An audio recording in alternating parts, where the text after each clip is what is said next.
अच्छा ये हम लोग कहा अभी मेरे को वोटिंग से बताओ। जनगण मन अधिनायक जय हे भारत भाग्य विधाता। पंजाब सिंध गुजरात मराठा द्राविड़ उत्कल बंगा। विंध्य हिमाचल यमुना गंगा उच्चल जलधि तरंगा। तव शुभ नामे जागे तव शुभ आशीष मागे। गाहे तव जय गाथा जनगण मंगलदायक जय हे भारत भाग्य विधाता। जय हे जय हे जय हे जय जय जय जय हे।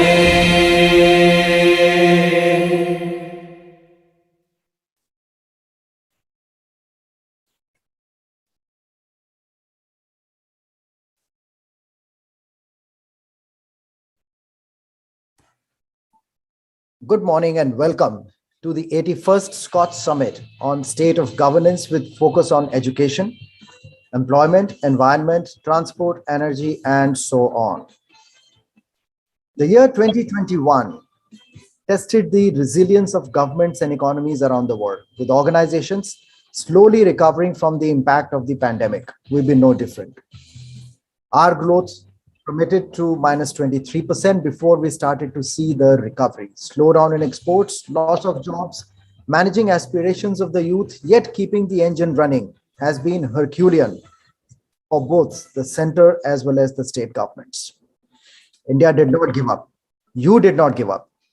The year proved to be challenging as much as for every one of us, and each supported its electorate and businesses in a best possible manner to keep the engine running. The result?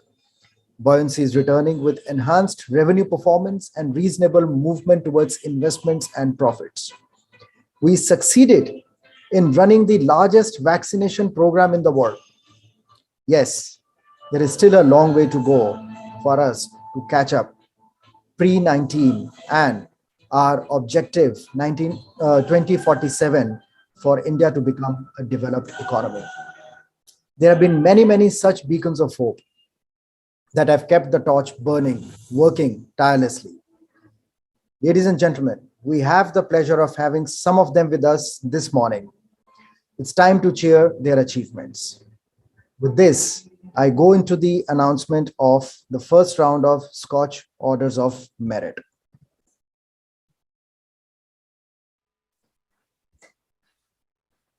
And I have the pleasure of inviting Mr. Nand Kishore, Managing Director, Andhra Pradesh Technology Services Limited for APTS RX Telecare.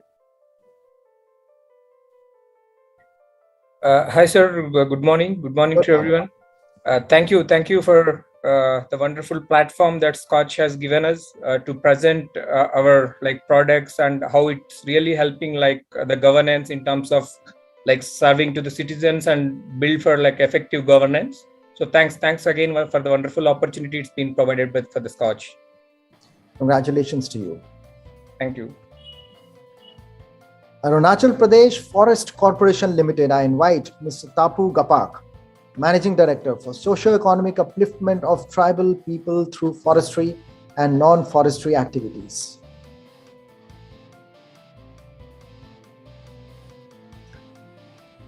Mr. C.D. Mungyak, Director and Member Secretary, Arunachal Pradesh State Council for Science and Technology for Geothermal Heating and Cooling System Integrated with Solar Power at CHC, Kimin. Mr. Mungyak. Good morning, sir. Thank you for providing the platform for organizing the initiative taken by all the citizens of India for Atmanirbhar Bharat.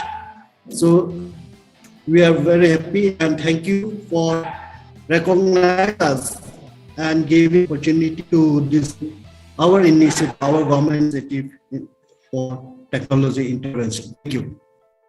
Congratulations. Bangalore Water Supply and Sewerage Board for rainwater harvesting, Mr. Suresh B, Chief Engineer. Hello, very good morning, sir.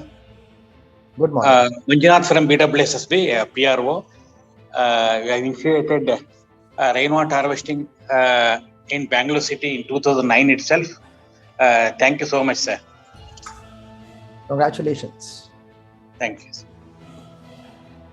Center for Health Informatics, Ministry of Health and COVID Welfare for COVID-19 India Portal, Mr. Ankit Tripathi, Additional Director.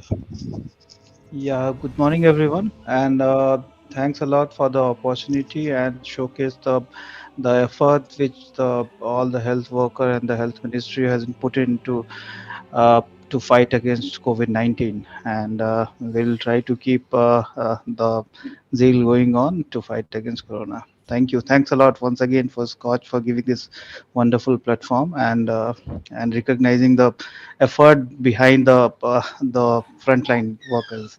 Thank you. Thanks a lot. Well, congratulations to you and wish you all the best. Thank you. Thanks a lot.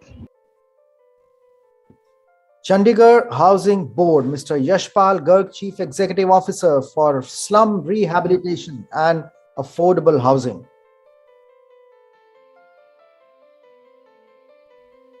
Chhattisgarh State Forest Development Corporation Limited for Oxyzone Raipur, Mr. Prakash Chandra Pandey, Managing Director. Let me go back to Chandigarh before I come back to the next announcement. Mr. Yashpal Garg, Chief Executive Officer from Chandigarh Housing Board. Please unmute yourself. You're still muted. Mr. Bhatia, you are muted.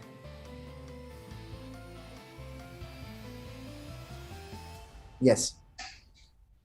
Hello, very good morning, everybody. I am Anu Bhatia on behalf of Shri Yashpal Garg, Executive Engineer from Chandigarh Housing Board. I am really thankful to you for choosing us for this slum rehabilitation program which we are running in Chandigarh as well as affordable rental scheme. Thank you. Congratulations. Chhattisgarh State Forest Development Corporation, Mr. Prakash Chandra Pandey, Managing Director. Hello. Very good morning to all of you. I am Bhakan Kumar, Executive Director, and I am thankful to you for recognizing our effort to getting in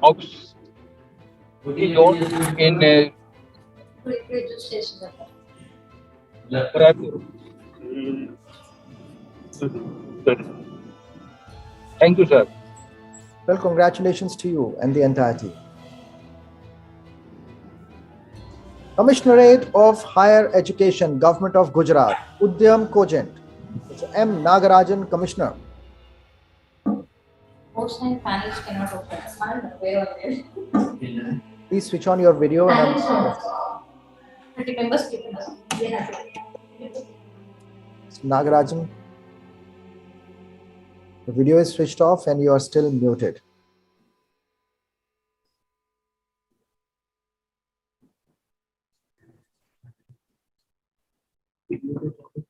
Can you hear me, Mr. Nagarajan?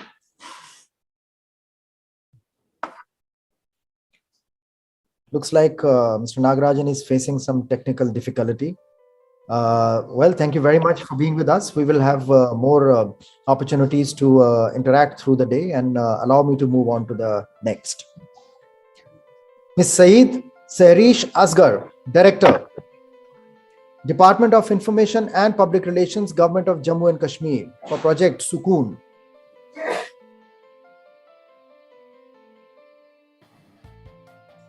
Mr. Amandeep Singh Bhatti, Director, Department of Technical Education, Chandigarh for Project Gyani, Government ICT Training, a new initiative.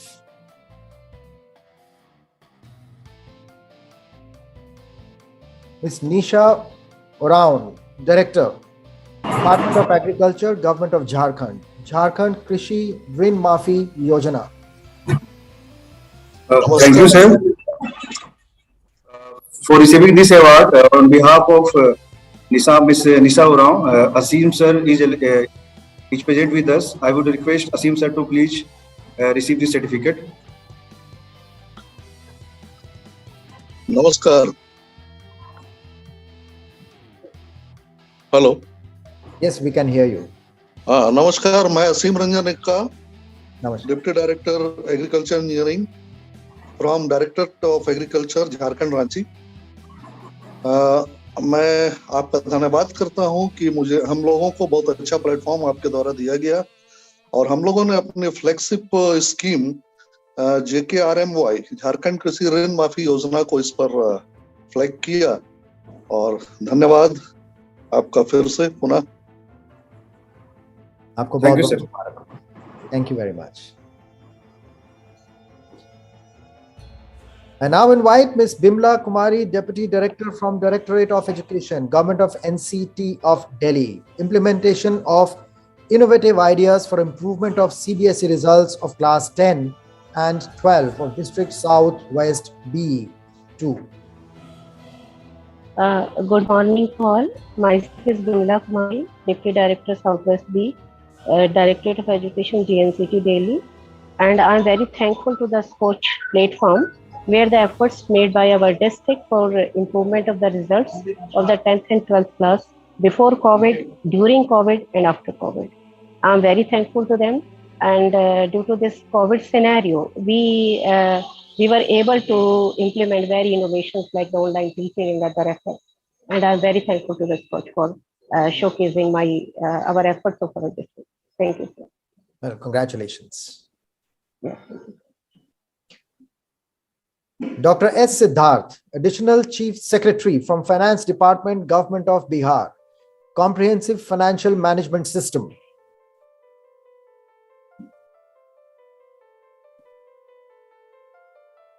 Mr. Tejas C. Patel, Nodal Officer, Gujarat Pollution Control Board, Emissions Trading Scheme for Particulate Matter.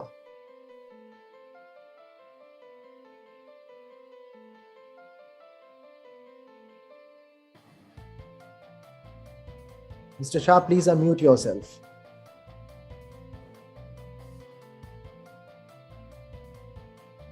Mr. Shah, can I request you to unmute yourself? You are still muted.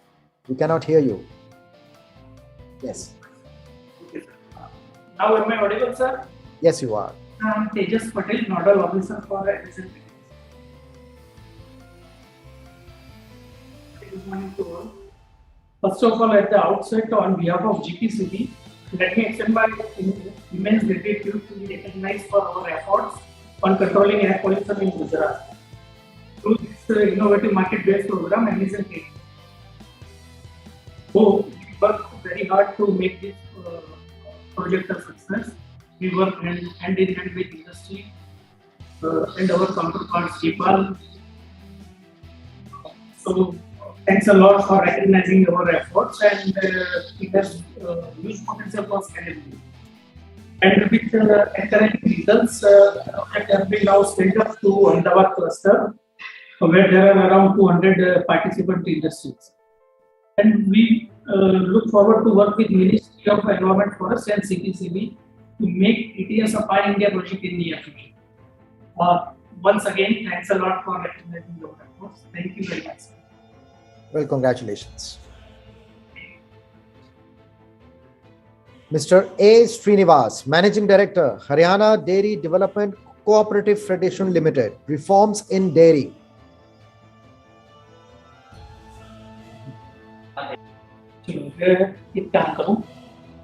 Ms. Syed S. Asgar, Mission Director, Jammu and Kashmir Rural Livelihoods Mission for Project Saath.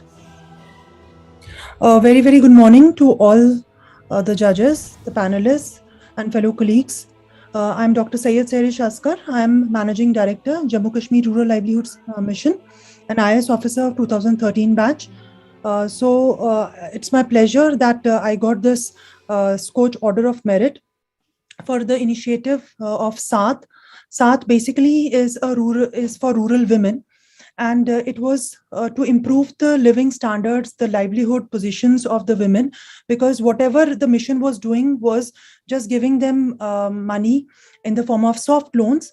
But for a very, very long time, they were not being given the expertise. They were not being told how to market their produce, how to do branding, and how to sell their products, just not in the local markets, but even in other urban areas and also online. So the Saath initiative came in as a result of the brainstorming that we did in the mission, and thought how to improve the living standards of the women. And today I'm very happy to say that after this initiative, we have onboarded 7 products of our rural women online on Amazon, Meesho, Flipkart. Not only that, we have also been successful in training 5,000 rural women who had no idea of how to brand their products, how to sell their products, market their products, how to do publicity. And in addition to that, we have also created a platform for them, Bang opposite Dal Lake in Srinagar, and also we are doing that in Jammu also, in the major capitals of the UT of J&K, where these women are on a rotational basis being brought in, and they can sell their products in a span of just 4 days. On an average, they are doing a sale of around 4 lakh, and this is for just 25 to 30 women in one go. So lot of enthusiasm has come into in all these women who have done this online training as well as offline training. The online training was very important because it was a COVID situation and we could not call everybody all the time for offline courses. So it was an innovative thing because what we wanted is that they should come to just their blocks. So it was throughout J&K. We did this project throughout J&K. We just got our training partners through a tender process, and we asked them, the first criteria was that they have to do a survey who all people are eligible for such training, because we have 5 lakh women who are associated with us. So we did a whole survey first of 1 month and found out those women who were doing a lower order enterprise and who could be handheld, and then they could be taken to a bigger level, a higher order enterprise. After that survey, we found out 5,000 women who were given online trainings, and out of them, after those workshops, we found out 500 women who were given rigorous training, and out of them 100 women were finally selected for one-to-one business models. So at each stage we gave them certificates from Government of India, Ministry of MSME, and at the end there were 2 women who were selected by Ministry of MSME and who were awarded on 8th March because of the work that they had done in Saath. And our 5 women with their products were selected for Las Vegas market to sell their products in the only handmade market in the whole world. So it was a privilege for Jammu Kashmir because nothing of this sort had been done earlier. And our products and these women were selected for Las Vegas market. Unfortunately, that could not happen in January. And so it has been shifted to June, and they'll be sending their products in June. But what I want to express here is that the enthusiasm that has come in the rural women, that they can make a difference. They were earning 4,000, 5,000 per month, or at the max 8,000 per month. Their expectation of earning has also increased. There are many women who are now earning 20,000 to 40,000 per month, and they are a role model for all our other women. And we are going to take it into phase 2, phase 3, and inshallah, we have also projected our achievements to the national level. The teams had come here, and they have also appreciated our endeavors, because this is something which was very uniquely done. And they have also supported us. In fact, for the SKOCH also, we informed them that we have now won the SKOCH Order of Merit, and they were very, very happy with it, because they think that now this can be emulated in other, because RLMs are present in all states and union territories of India. So Saath, as a takeaway, what I want to say in the end is that it was not just training of 5,000 women who were doing some kind of boutique or parlors or cow sheds, whatever they were doing on their own.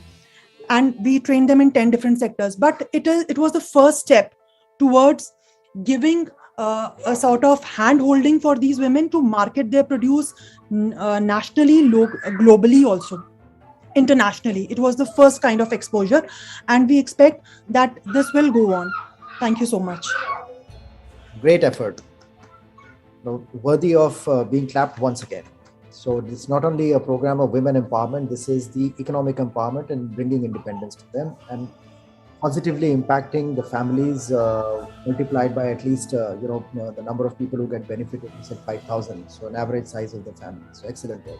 Congratulations. Thank you, sir. So let me add, the inauguration of the project and the culmination was both done by the Lieutenant Governor of Jammu Kashmir. And in fact, the Umeed Hart that I talked about in just bang opposite Dal Lake, 2 canals of land that we got from the government because it was a custodian land and we got it transferred in our name. It was inaugurated by the Honorable Home Minister of India.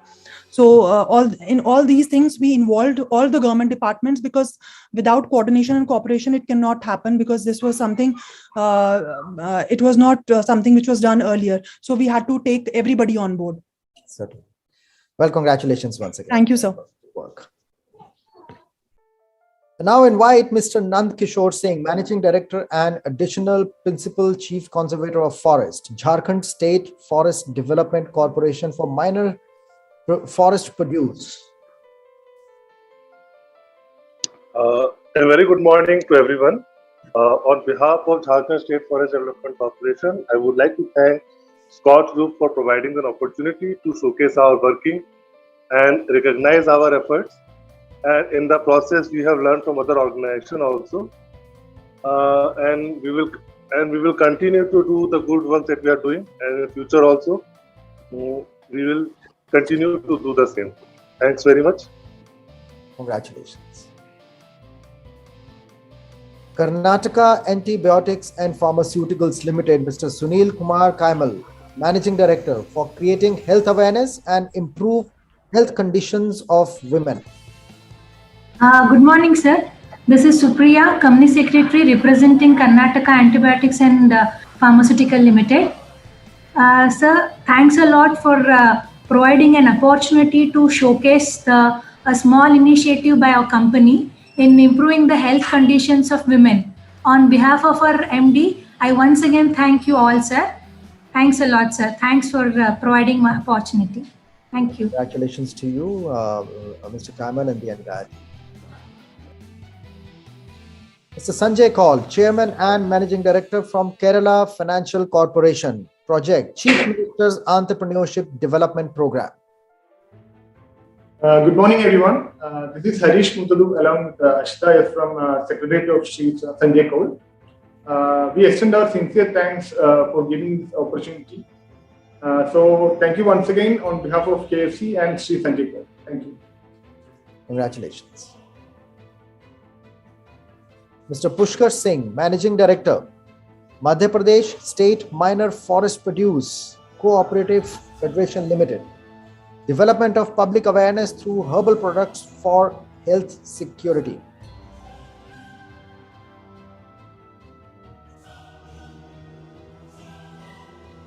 Mr. Singh is not joined yet, so we move on to the next. The next one also goes to Madhya Pradesh State Minor Forest Produce for minor forest produce tendu leaves collection during pandemic. Madhya Pradesh Tourism Board for Project Humsafar, Kishore Shekhar Shukla, Principal Secretary and Managing Director.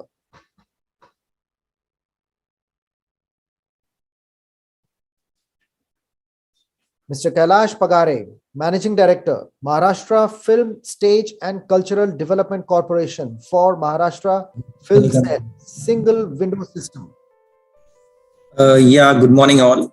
On behalf of MFS CDCL, I would like to thank SKOCH committee for choosing us and making us reach to the semi-final awards. Unfortunately, Mr. Pagare could not join. I once again thanks all. Thank you so much. Congratulations.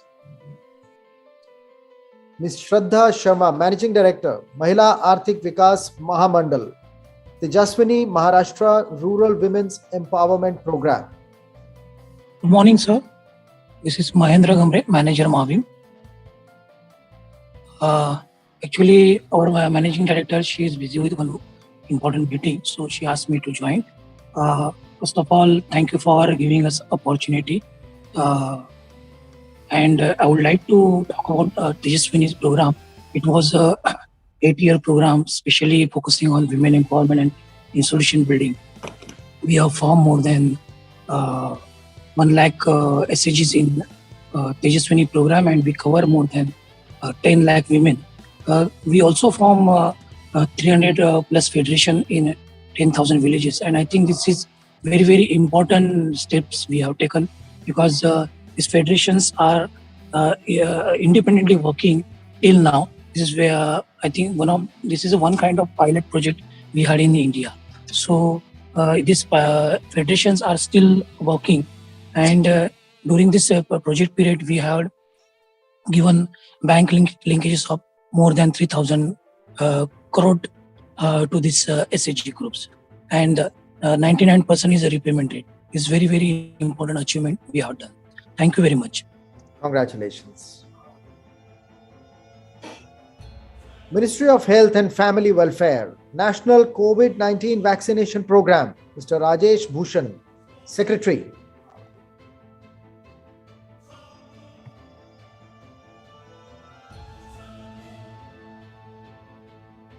Mr. Alok Prem Nagar, Joint Secretary, Ministry of Panchayati Raj for E-Gram Swaraj. Yeah, good morning all. So I'm here on behalf of Nagar sir. He's in a conference today actually. But on behalf of the Ministry of Panchayati Raj, I'd like to thank the SKOCH group for giving us an opportunity to showcase our e-governance initiatives, which has always been our main focus. So yeah, thank you very much. Well, congratulations.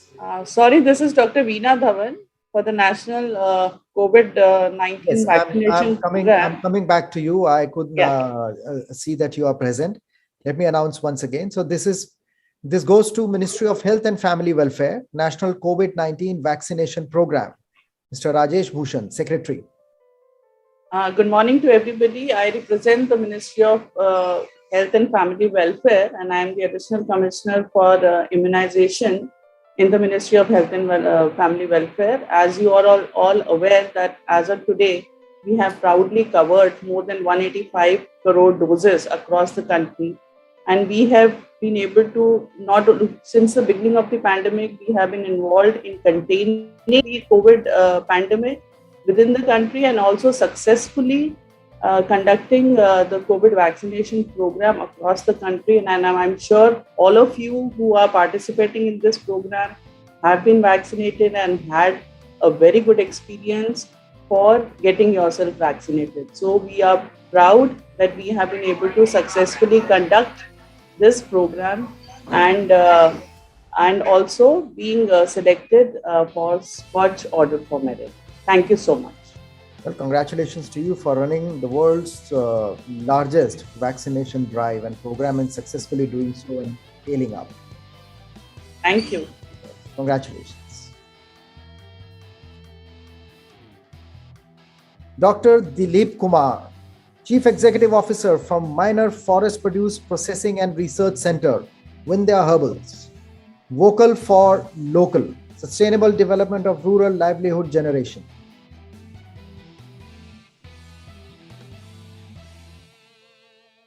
Mr. Shamim Uddin, Managing Director, MP State Dairy Cooperative Federation, ERP software for Sanchi. Mr. Vikash Kumar, Managing Director, Mysore Sales International Limited for Chit Funds. Good morning to all. Mysore Sales International Limited is very popularly known as an MSIL. MSL, being in a government of Karnataka enterprises, has played a very important role of curbing illegal activity of unrecognized chit fund operation, thereby protecting the interest of the general public, especially middle and lower section of the society, which helps for their education, marriages and house loans. Thank you once again for SKOCH recognizing us, sir. Thank you very much. Congratulations. National Health Mission, Government of Madhya Pradesh, Dr. Pankaj Agarwal, Mission Director for leveraging MPRCH portal for conditional cash transfer of maternal health benefit scheme.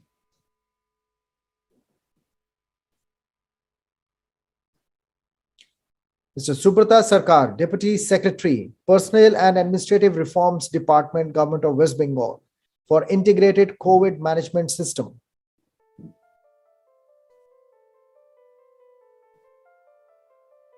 The next one also goes to Personnel and Administrative Reforms Department, Government of West Bengal, for WhatsApp bot on COVID-19 vaccination. Mr. Manjeet Singh Brar, Managing Director, Punjab Agri Export Corporation Limited, for 5 Rivers app.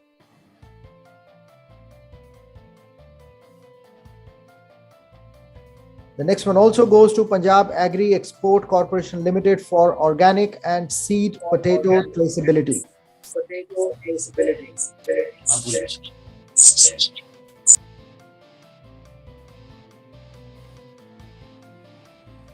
Mr. Mohammad Tayyab, Managing Director, Punjab Infrastructure Development Board, for QR code-based track and trace system for liquor in the state of Punjab.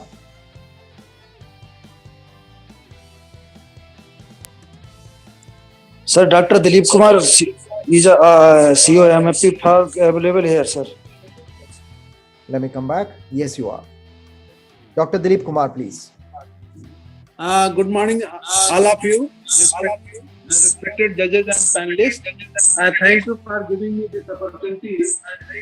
This is one of the 8 pharmacies recognized the government ability, and we have produced about 38 doses of the anti-corona vaccines and distributed all the vaccines during the corona pandemic. And this gave the respite and also helped in containing the corona in the Madhya Pradesh. And this is one of the initiatives taken by the government. Thank you. Thank you very much for joining us, and congratulations to you. Thank you.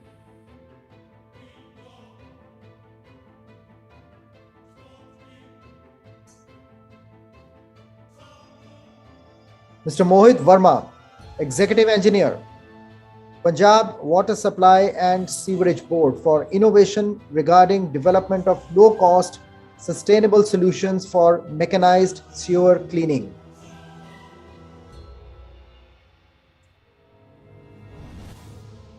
Mr. Pawan Kumar Ojha, Assistant Manager from Rajasthan State Cooperative Marketing Federation, Online Procurement. Good morning, everyone. I'm Pawan. On behalf of our Managing Director, ma'am, MD Sushma Arora, madam, I would like to thank you for recognizing our efforts. Thank you. Congratulations. Dr. Malsar G, Vice Chairman and Managing Director, Telangana State Mineral Development Corporation Limited, for EBS ERP implementation. Good morning, everybody. On behalf of Government of Telangana and Telangana Mineral Development Corporation, I thank you, everybody, especially SKOCH, for considering the Telangana State Mineral Development Corporation EBS ERP implementation for the semi-finalists. Thank you. Thank you, and congratulations. Ms. Vandana Yadav, Secretary from West Bengal Mineral Development and Trading Corporation Limited and Industries, Commerce and Enterprise Department, Sand Supply Chain Management System. Good morning. This is Mohan Gandhi, CMD, West Bengal Mineral Development Corporation, on behalf of Ms. Vandana Yadav, Secretary Industries. We started this sand supply management 6 months back, mainly to promote eco-friendly and sustainable sand mining in the state and to control the illegal sand mining. Within 6 months, really it rewarded us. Almost our revenue has doubled, and the illegal sand mining complaints have reduced a lot. Once again, I thank SKOCH Group for giving this opportunity to showcase there. Thank you very much. Well, congratulations. And with this, we come to the end of the announcement of first round of SKOCH Order of Merit. For live voting, I request everyone to kindly keep referring back to the agenda, and the timings are given, and kindly stay online so that you can give your preferential popular vote as an expert to the projects which are participating today. So Pardon, sir. Yeah, myself, sir, Dr. Sunita Mehta. Earlier, due to some technical part, I was not available for GANI project. If you could announce again, I would be very grateful to you. Myself, Dr. Sunita Mehta, representing Shri Amandeep Singh Bharti, sir, for GANI project, UT Chandigarh. Which department? Sir, Technical Education Department, Chandigarh. GANI project. Okay. No problem.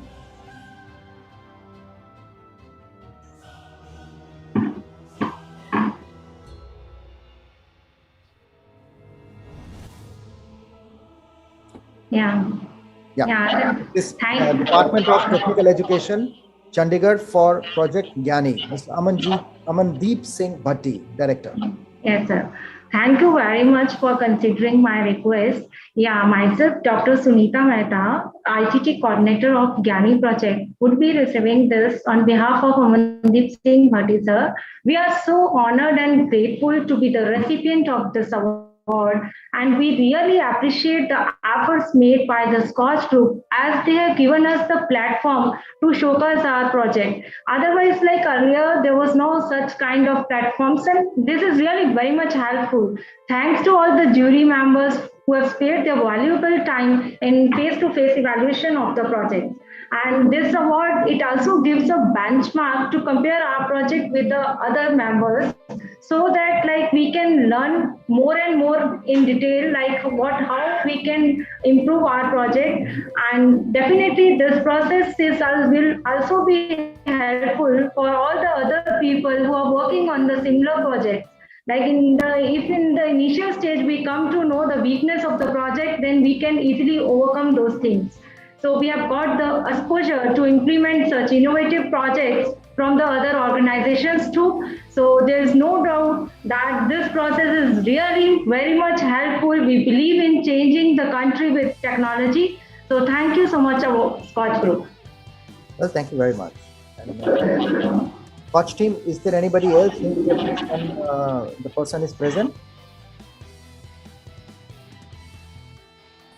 Hello, I am Kumar Jadhav from MSRTC.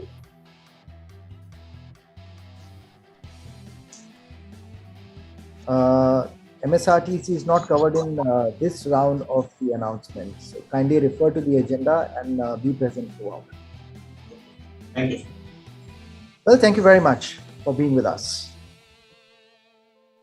SKOCH team.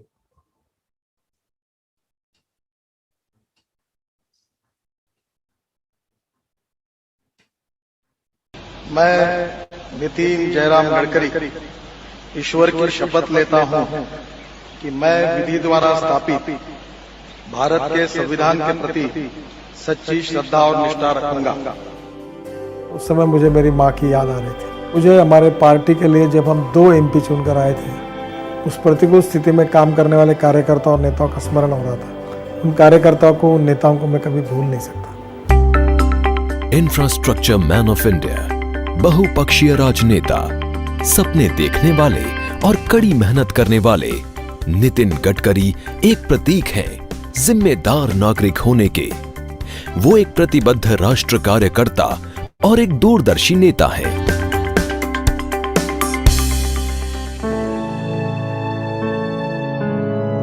Nitin Gadkari का जन्म 27 मई 1957 को नागपुर शहर में हुआ था। पहले हिंदी और बाद में अंग्रेजी मीडियम की शिक्षा सरकारी स्कूल में पूरी करने के बाद उन्होंने GS कॉलेज से M.Com और नागपुर विश्वविद्यालय से लॉ किया। लोगों की सेवा करने का भाव उन्हें अपनी माताजी से मिला। मेरे जन्म के बाद परिस्थिति बहुत खराब थी। लोअर मिडिल क्लास की स्थिति में उस समय था। खेती थी, मैं खेती भी जाता था, पर परिस्थिति अड़चने रहती थी। पर प्रतिकूल से माँ का मुझे प्रेम मिला। माँ बहुत सोशल थी, गरीबों के लिए थी, लोगों की सेवा करती थी। मुझे याद है मैं लॉ में गया, मैं लूना चाहिए थी। बहुत पीछे पड़ा माँ के कि मुझे लूना ले दो, लूना ले दो। पैसे नहीं थे। उसने अपने सोने के बैंगन, बड़ी जाड़ी एक पाटली बोलते हैं, उसको निकाल के दी और मैंने शिक्षक सहकारी बैंक के गांधी बाग शाखा में वो गिरवी रखकर, मुझे उस समय 4,000 साढ़े 4,000 रुपये मिले थे, उसकी मैंने लूना खरीदी की थी। वो माँ ने मुझे दी थी। मेरे को माँ कहती थी कि लोगों को कहती थी कि ये अपना परिवार का नाम बहुत बड़ा करेगा, बड़ा होगा। उसके आशीर्वाद मेरे साथ थे। देश में आपातकालीन स्थिति युवा नितिन के राजनीतिक जीवन में एक महत्वपूर्ण मोड़ था। वो भूमिगत राजनीतिक गतिविधियों में सक्रिय थे। उनका घर विभिन्न गतिविधियों के लिए भूमिगत आधार था। वे आपातकाल के खिलाफ पुस्तिकाएं मुद्रित करते थे। और उसी के बाद में लोकतांत्रिक युवा मोर्चा करके जनता पार्टी की एक ऑफिशियल विंग तैयार हुई। उसका मैं फिर विदर्भ का प्रमुख बना और उसके कारण ही बाद में जनता पार्टी में एक्टिव था, जनता पार्टी के लिए काम करता था और वही मेरे राजनीतिक जीवन की शुरुआत है। आरएसएस और एबीवीपी के साथ उनकी सक्रिय भागीदारी और सहयोग ने उन्हें इस स्तर के नेता के रूप में विकसित करने में मदद की। राष्ट्र और समाज की सेवा करना उनका मुख्य लक्ष्य था। 28 साल की उम्र में उन्हें पश्चिमी नागपुर से चुनाव टिकट मिला। चुनाव तो हार गया, पर मुझे बहुत लोगों ने कहा कि तुम बहुत अच्छे नेता बन सकते हो। मैं काम करते गया, दीवारों पर लिखने का काम मैंने किया, पोस्टर चिपकाया। अटल बिहारी वाजपेयी और जॉर्ज फर्नांडिस दोनों का मेरे ऊपर प्रभाव था। अटल जी का स्वभाव, बड़ा दिल, स्टेट्समैनशिप, इनसे बहुत सीखने के लिए मिला। मंत्री के रूप में महाराष्ट्र विधानसभा में उनका प्रवेश उनके दृष्टिकोण और सपनों को लागू करने का एक आदर्श अवसर था। उन्होंने विधानसभा में विधायी सदस्य और मंत्री के रूप में कार्य किया। बाद में उन्हें महाराष्ट्र का बीजेपी प्रमुख नियुक्त किया गया। अंत में वो पार्टी की वरिष्ठ जिम्मेदारियों को पूरा करने के लिए दिल्ली पहुंचे।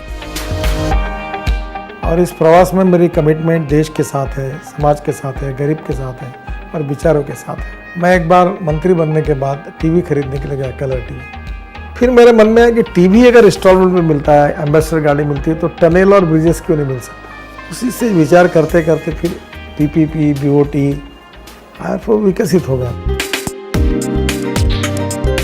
वो ठाणे भिवंडी बाईपास के पूरा होने में मुख्य रूप से संलग्न थे, जो बीओटी मॉडल पर आधारित देश की पहली सड़क थी। बांद्रा वर्ली सी लिंक, मुंबई पुणे हाईवे और मुंबई में 55 से अधिक फ्लाईओवर उनके द्वारा शुरू किए गए थे। उन्होंने इन परियोजनाओं को पूरा करने के लिए बाजार से भी धन आमंत्रित किया। उन्हें इस बात का एहसास था कि सरकार के पास पर्याप्त धनराशि नहीं है, इसलिए बुनियादी ढांचे का निर्माण कर टोल एकत्रित किया जा सकता था। नागरिक इन सभी सुविधाओं के साथ यात्रा में समय, ईंधन और पैसा बचा सकते थे।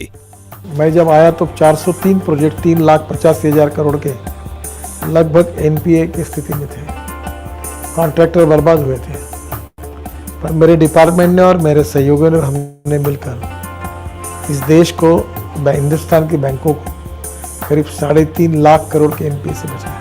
जो 2 किलोमीटर पर डे पर रोड कंस्ट्रक्शन आया था, वो 29 किलोमीटर पर डे पर, और अगले साल 40 किलोमीटर का टारगेट पूरा करेंगे। पिछले 67-68 सालों में महाराष्ट्र में 5,000 किलोमीटर का नेशनल हाईवे का नेटवर्क था।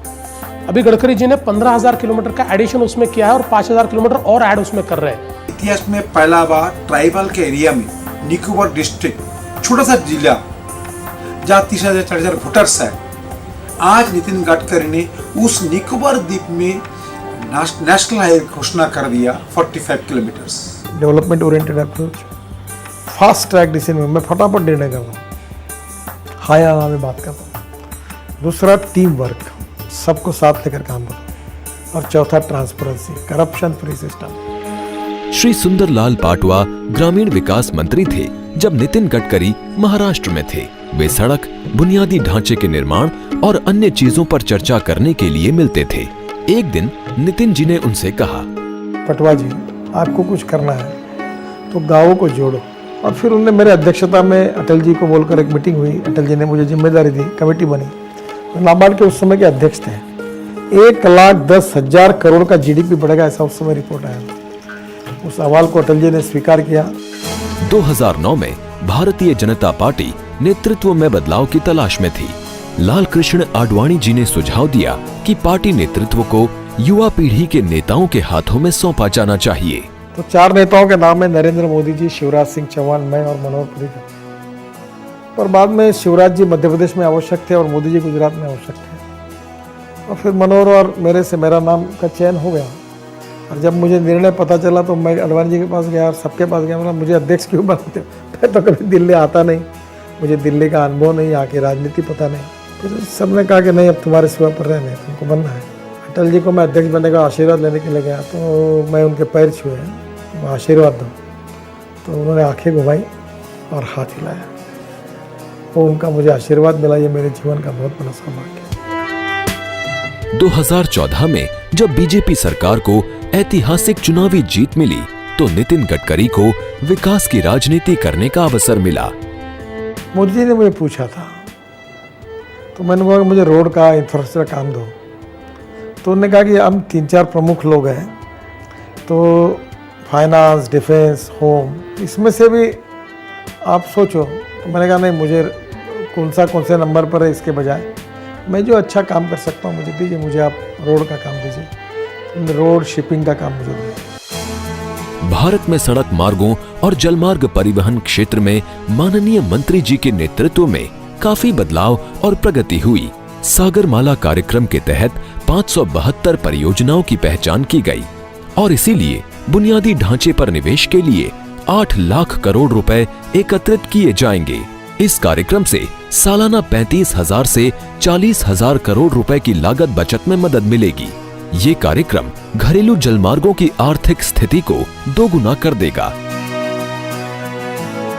इसी प्रकार भारतमाला परियोजना के तहत देश भर में 64,000 किलोमीटर सड़कों का नेटवर्क बन रहा है। इसमें 50% हमने 24,000 किलोमीटर का काम लिया है, जो 7.5 लाख करोड़ का है, और मैं आने वाले दिसंबर तक 7.5 लाख करोड़ में से करीब 3.5 लाख 4 लाख करोड़ के काम शुरू कर दूंगा। और इसमें कम से कम अभी 10 लाख करोड़ के काम मैं शुरू कर चुका हूँ। गडकरी जी के नेतृत्व में भारतीय राष्ट्रीय राजमार्ग प्राधिकरण ने 135 किलोमीटर के इस ग्रीनफील्ड एक्सप्रेसवे के माध्यम से जिस नई कार्य संस्कृति को बढ़ावा देने का कार्य किया है, वह अन्य सभी कार्यदायी संस्थाओं के लिए अनुकरणीय होना चाहिए। कि उन्होंने 9 नेशनल हाईवे हमारे मंजूर किए, लगभग 35,000 करोड़ रुपए की लागत उनसे आएगी। तो इंफ्रास्ट्रक्चर जितना हरियाणा में बढ़ेगा, जितना उत्तर प्रदेश में बढ़ेगा, दोनों राज्यों की प्रगति होगी। 4 धाम के रस्तों का काम पूरा करना चाहता हूँ, मेरी कोशिश है कि वो पूरा होगा। गंगा को और गंगा की 40 ट्रिब्यूटरी और नदियों को मैं शुद्ध और बनाना चाहता हूँ। इस मार्च के बाद अगला मार्च आएगा तो निश्चित रूप से 100% गंगा क्लीन होगी। 3 हाईवे मैंने अभी लगभग पूरे के, मेरठ हाईवे का पूरा होगा, दिल्ली का रिंग रोड पूरा हुआ। अब शिपिंग में 7,000 करोड़ हमारे पोर्ट को प्रॉफिट मिला है। ये देश में कमी है न पैसे की न टेक्नोलॉजी की, इस देश में कमी है सही दिशा सही विजन की।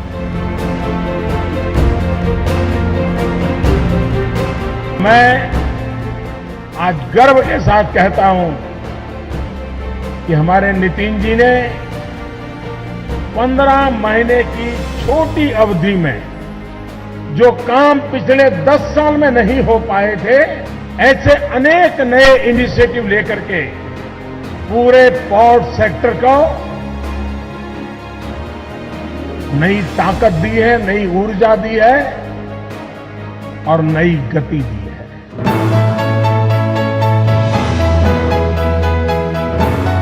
एक सामाजिक उद्यमी के रूप में वो अभी भी देश में स्वदेशी प्रौद्योगिकियों और उत्पादों को बनाने और बढ़ावा देने के लिए सक्रिय रूप से अपना सहयोग कर रहे हैं।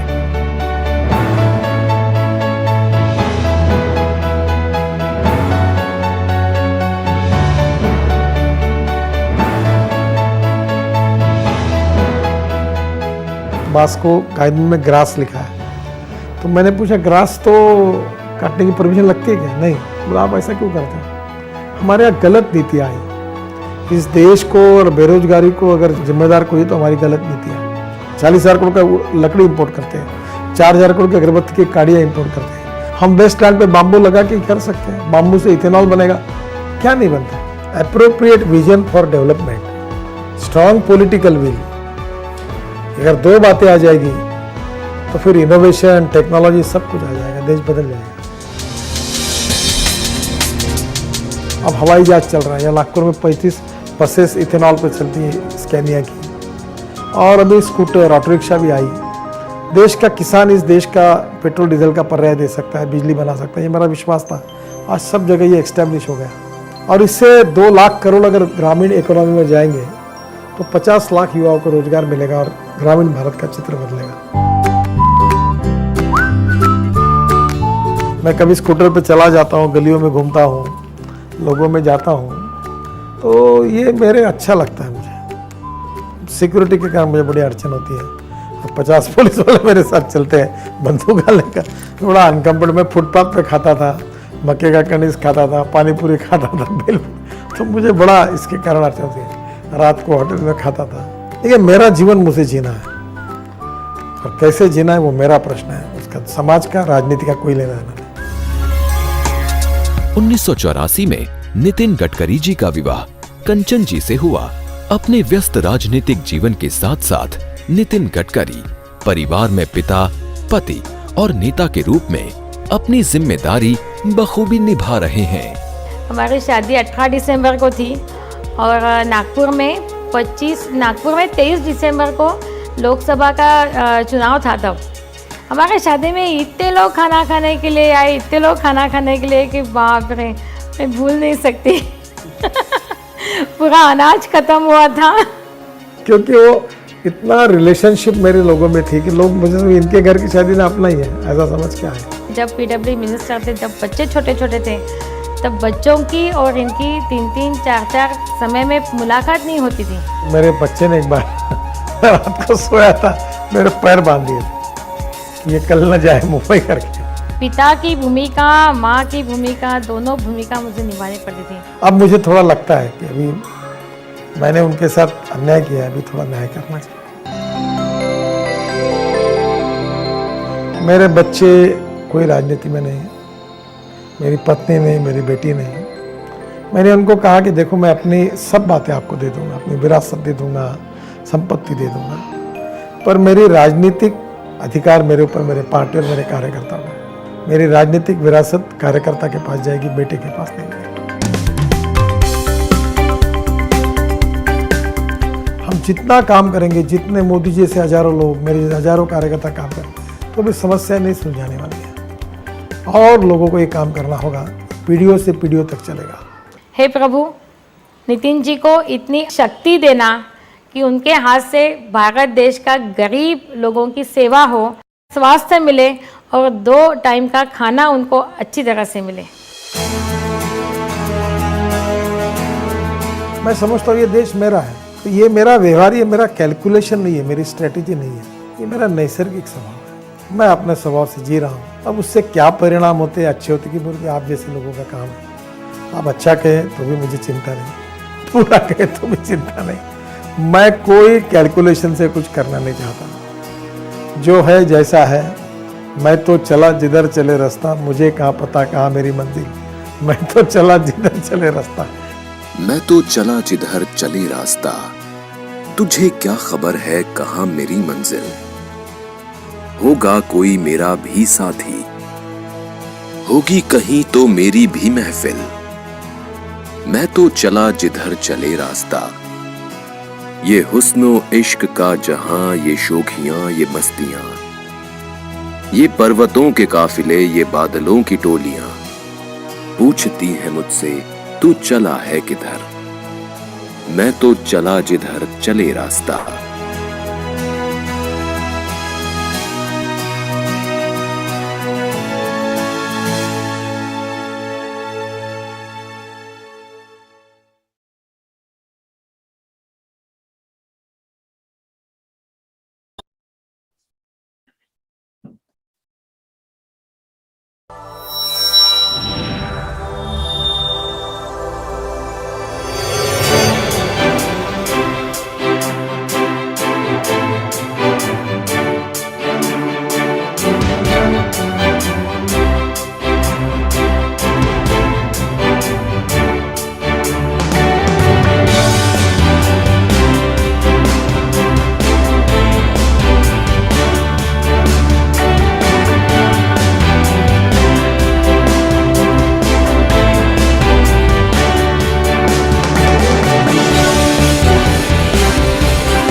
Welcome back to the 81st SKOCH Summit on State of Governance that discusses various aspects of governance, including education, employment, environment, transport, energy, and so on.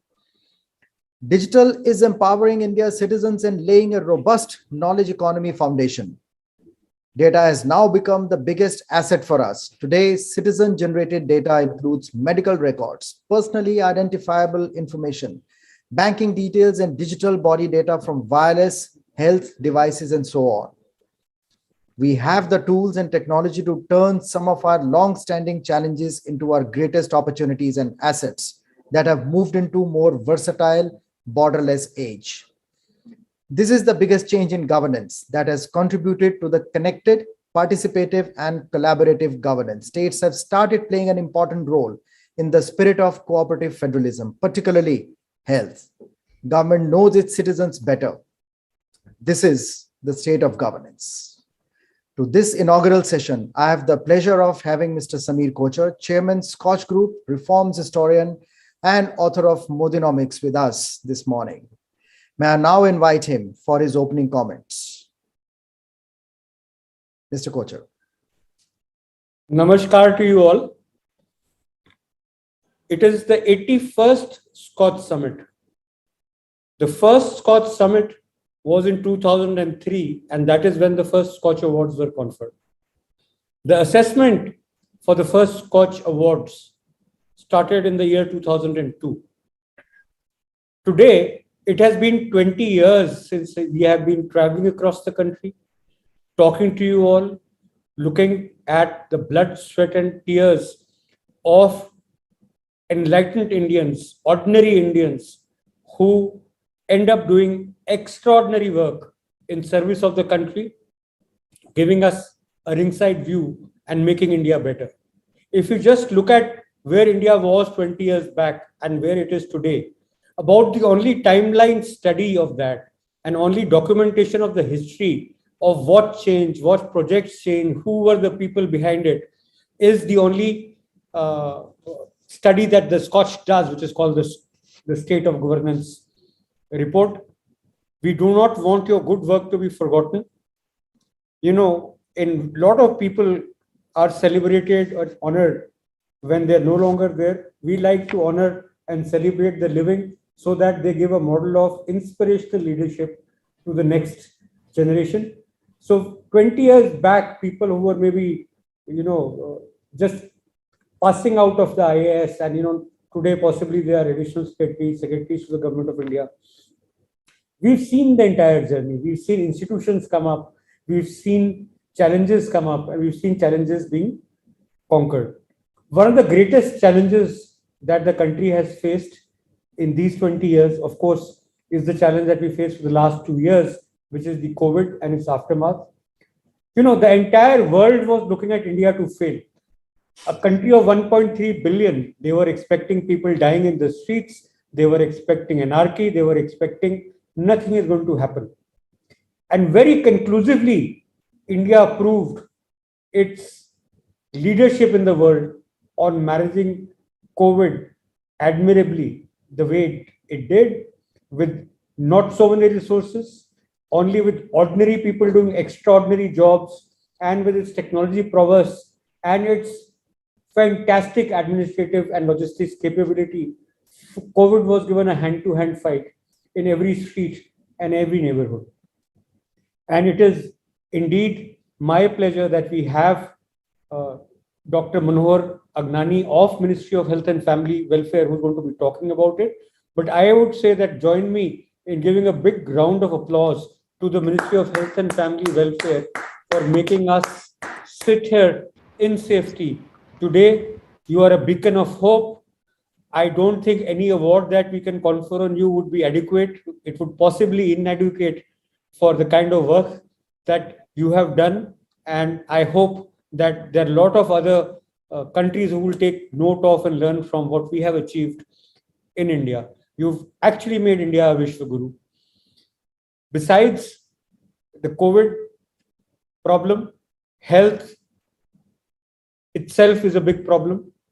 Environment is the second big problem. Climate change is staring us in the face. and environment has been a much neglected area. So a lot of projects that we are discussing today pertain not just to health, they also pertain to climate, they pertain to environment management. One such beacon of hope, of course, is the sand supply chain management system that the government of West Bengal has implemented, which has kind of arrested severe damage to the environment due to illegal sand mining and also made sure that the revenue of the state has gone up many folds. Similarly, there are many, many beacons of hope that we will come across today, whether it's higher education in Gujarat, whether it is clean air project, again in Gujarat, where it is, trading in particulate emissions. It's a novel market-based mechanism to reduce pollution, breaking down of urban forests and, rejuvenating them. Many, many things that have happened across the country over the last 1 year. These are projects that have significant impact around them. Some of them have a footprint of a panchayat, some of them have a footprint of a district, some statewide and some nationwide. None of them is smaller or bigger for the kind of effort that has been put in by the people involved. I recall when in 2003 we did the first SKOCH Awards, Mr. N.D. Tiwari, who was the then Chief Minister of Uttaranchal, it was not even Uttarakhand then, was awarded for a project called Arohi, which was ICT in computer education, for the work he did on e-governance. On the same stage, we honored a Gram Pradhan from Uttaranchal, a lady called Surujna Devi from Uttarkashi, who solved the drinking water problem of her village. And while conferring the award, we are saying that no act is, only a thirsty person knows the value of drinking water.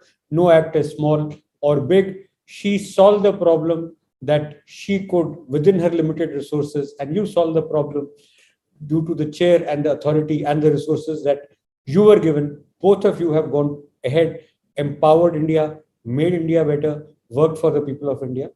I am looking forward to listening to more and more such inspiring stories from you today. Namaskar and Jai Hind.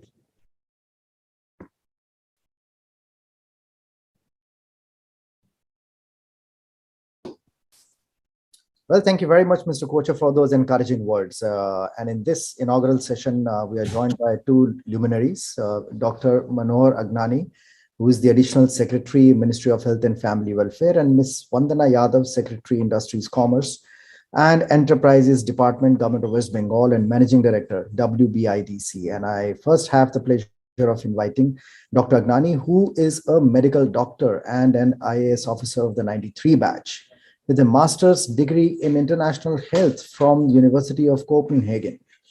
More than 18 years of experience in the field of public health and a keen interest in health system, strengthening nutrition and gender issues. Currently working in the capacity of nodal officer for COVID-19 vaccine in the country under the National COVID-19 Vaccination Program. With over 1.85 crore doses of vaccinations already done, this makes India the largest inoculation drives in the world. Dr. Agnani. Thank you, Dr. Gocharan, Samir Kocher ji, my colleague Vandana ji, dignitaries. So it's a privilege to be talking to you on this important milestone which we all have achieved together. This is a victory of all efforts which have been done by Team Health India, we call it. I won't take much time, but as was introduced, I have a public health master's degree, and I have worked for many years in public health in different capacities in my cadre, which is Madhya Pradesh, and also in Government of India, where I am posted since last 4 to 5 years. I have never seen a very systematic program like one which we are discussing right now, that's National COVID Vaccination Program. I must tell you the basics. We started in a very systematic manner. We constituted a committee called NECVEC, which is chaired by even today Member Health Dr. V.K. Paul and Secretary Health. It has representations from state governments and different ministries.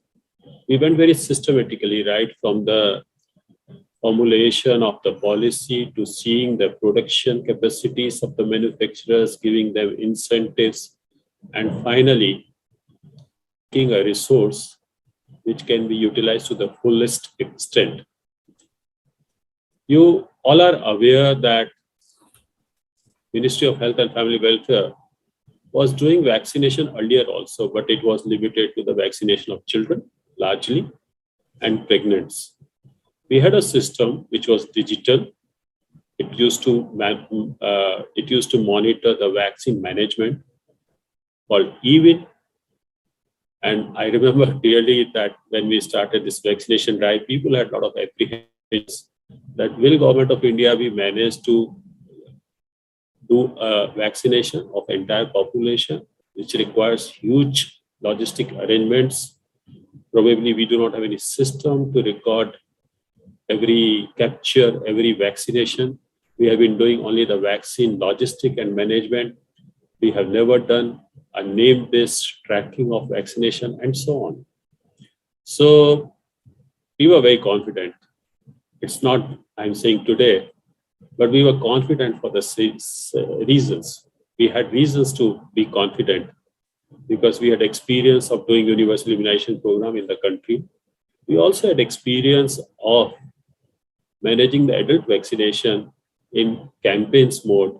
You remember the measles rubella campaign and the Japanese encephalitis campaign. So we were very confident. We were also confident about logistic management. But this COVID vaccination gave us another opportunity to revisit our entire effort. We actually went on seeing our infrastructure in terms of the cold chain and augmented it as and when required, state-wise, district-wise, region-wise, even the cold chain point-wise. 29,000 cold chain points we revisited again, seeing what are the gaps there, how we can strengthen them.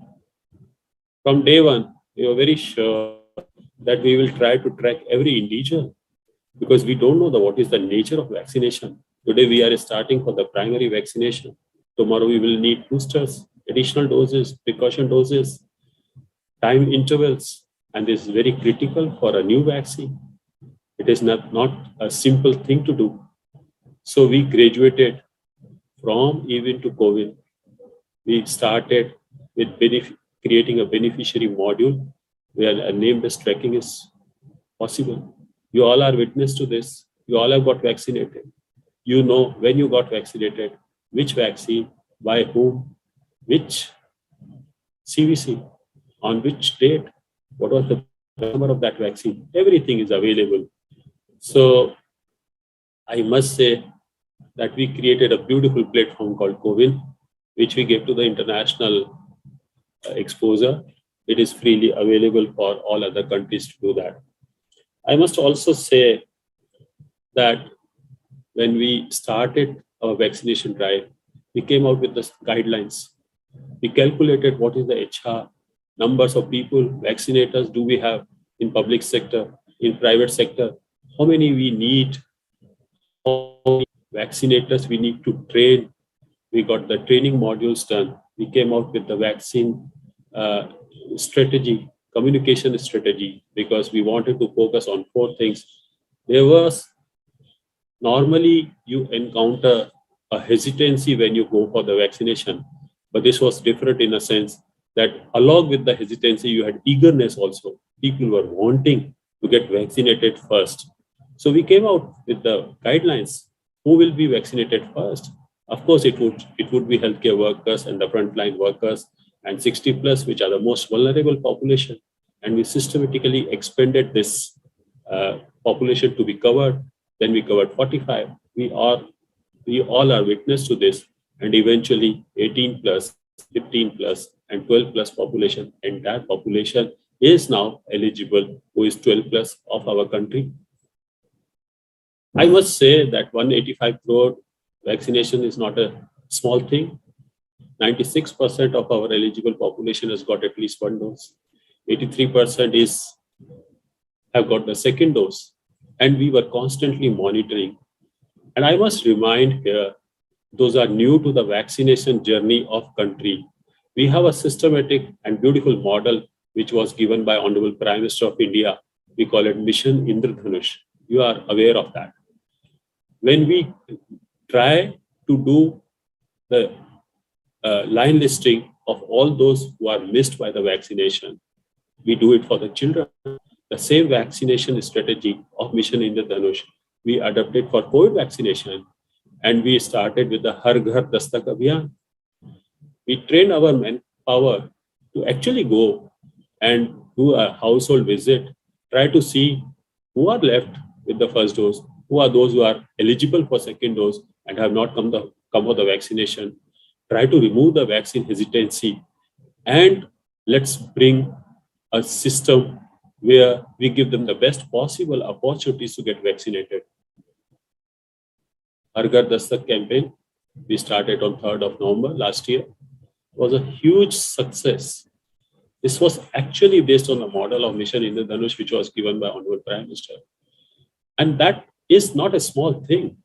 If any policy is to be formed, all these components which I am saying, a systematic policy formulation is very, very important. And so is the implementation.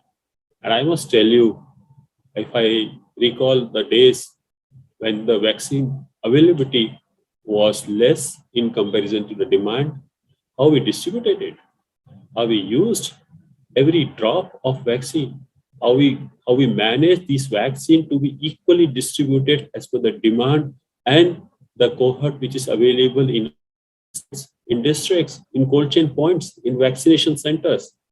We could do it successfully. And I'm very proud of this journey.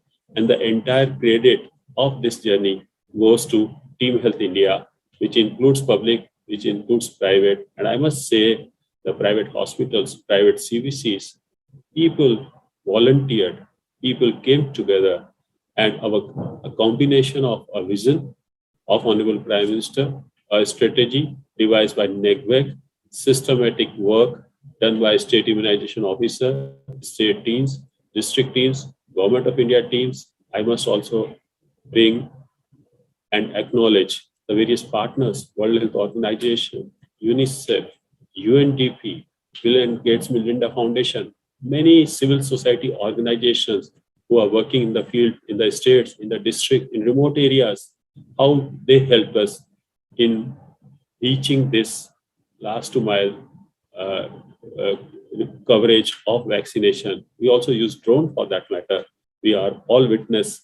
We have done excellent work. And if I have to compliment, if I have to give credit, it is all of us together who deserve a big success. Thank you very much for giving me this opportunity. Privileged to be here. Namaskar. Jai Hind. Well, Dr. Agnani, thank you very much for apprising us on the efforts made for the COVID vaccination program.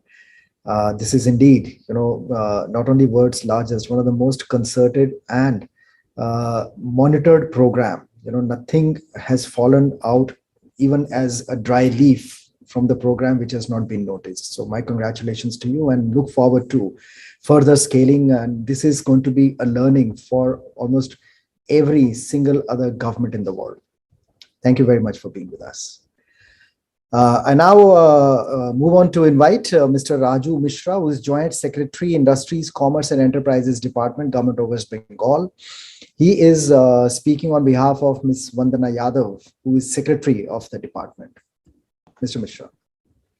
Thank you so much. A very good morning to all the distinguished members, especially to Mr. Kochar, Dr. Dhanjal, who is our moderator, Dr. Agnani sir, and all the other distinguished panelists who have joined us today, and all the delegates who have joined this particular session. At the very outset of this, I would like to thank once again and our deep appreciation with the way Dr. Agnani and the entire team has taken up the COVID vaccination program.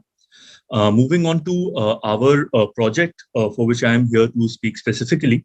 So we all know that sand mining in general, in comparison to the other minerals, the biggest problem which we faced with regards to sand mining was that sand is available everywhere.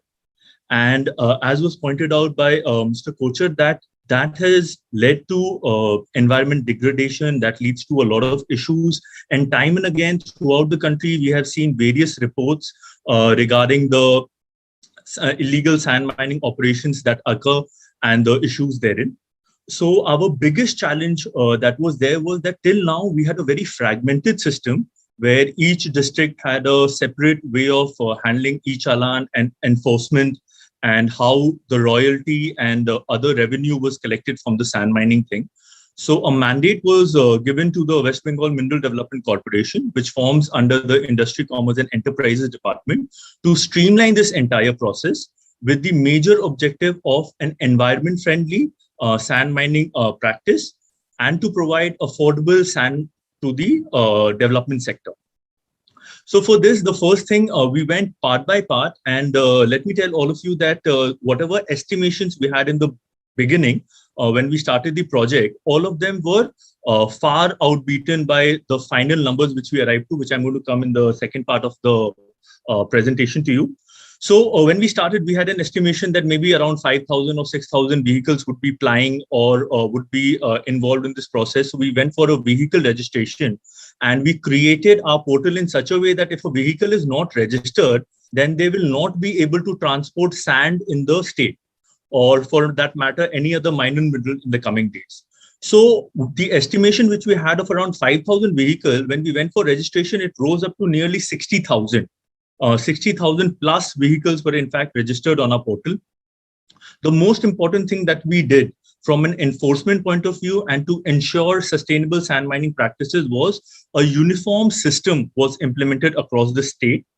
A QR enabled challan system was implemented, so that any district authority, anywhere, any enforcement agency, be it the transport wing, be it the police, be it the district authorities, be it the revenue administration, they can buy a single QR code. By scanning it, they'll be able to know whether the challan is genuine or not. These challans, they were timestamped, and they were also geolocation based. So for instance, depending upon the distance over which you are going to transport the sand, on that basis, you were allotted a specific time within which you had to transport the sand. Coming to the most important part of ensuring the legal mining, we created an online system of registration of all the existing sand carts, and we provided them the option of making a single window payment for all their royalty and all their other statutory payments. Now, this in fact reduced the business compliance from a lessee point of view to a huge extent. So the legal sand miners were incentivized to come into the system, and earlier they had to go to various establishments. For instance, they had to go to the bank to submit their income tax. They had to go to the treasury to submit their royalty. They had to go to the DM office to collect the royalty challans. And now the entire thing was made online into a single window system. So that heavily reduced the business compliance part for the legal sand miners.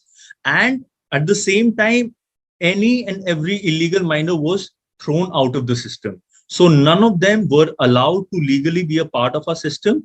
And therefore, it made easier now at the district authorities and at our enforcement level to check any of these illegal mining systems. They did not have access to any e-challan. They did not have access to our portal.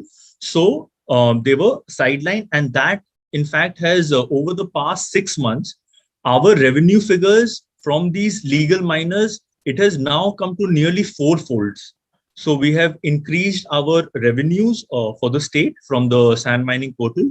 We have increased the amount of legal sand mining and the sand that is being provided at a very affordable rate through sustainable sand mining to all the developers. A very big issue that needs to be understood, that for this particular sector, many people are not very well versed with the online system, and many of them are very small time players.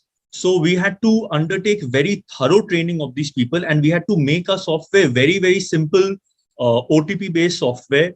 We created a secret PIN for them, which they could use again and again. And we also had to make a lot of tweaks to the software, because we are also operating in very, very remote districts of West Bengal, where sand mining happens. So all those unique innovations were a part of a system, and we changed it on the go after speaking to the various legal sand miners. And the second thing was that sand mining, which I've said right in the beginning, it is not restricted to a single zone like coal, where it is easier to control. So using ICT, which is our biggest power, and along with the training of our enforcement team, along with the sand miners and the district teams, we have been able to achieve this project. And we are hopeful that in the future, so because of the success of the project, now the state government has decided that we are going to implement it uniformly across all the other minor minerals. In addition to that, we have brought in other layer of enforcement in the form of drone surveillance and RFID tagging, so that each vehicle can be tracked. And we can also go for night surveillance of these specific zones and areas. So we are building upon the success of the project. And I hope that we can learn some other best practices from all the other projects that will be presented today, and we can take this project to new heights. I thank you all once again for this opportunity to present our project to all of you. Thank you. Thank you so much.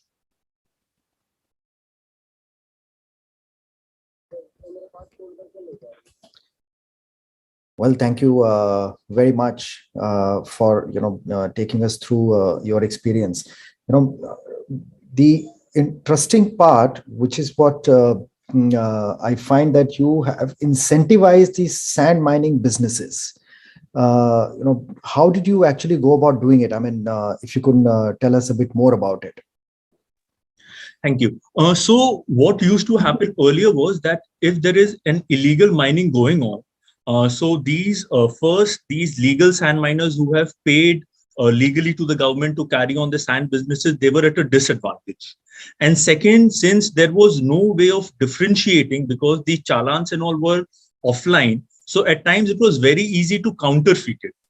And third, for the legal sand miners, they had to visit various establishments to make their respective payments for their royalty, cess, DMF, IT, and other returns. So the first thing we did for them was to make it into a single window system where they could go and make the entire payment at one go. Second, we made the centralized uniform portal across the entire state, which did not allow access to any of the non-legal miners. And third, by the security features in our e-challan in the form of QR code, having dedicated enforcement module with our enforcement teams, the problem of counterfeiting of these challans was removed. Therefore, through these three steps, we have incentivized our legal miners, and that has led to a huge increase in our revenues and the legal sand mining.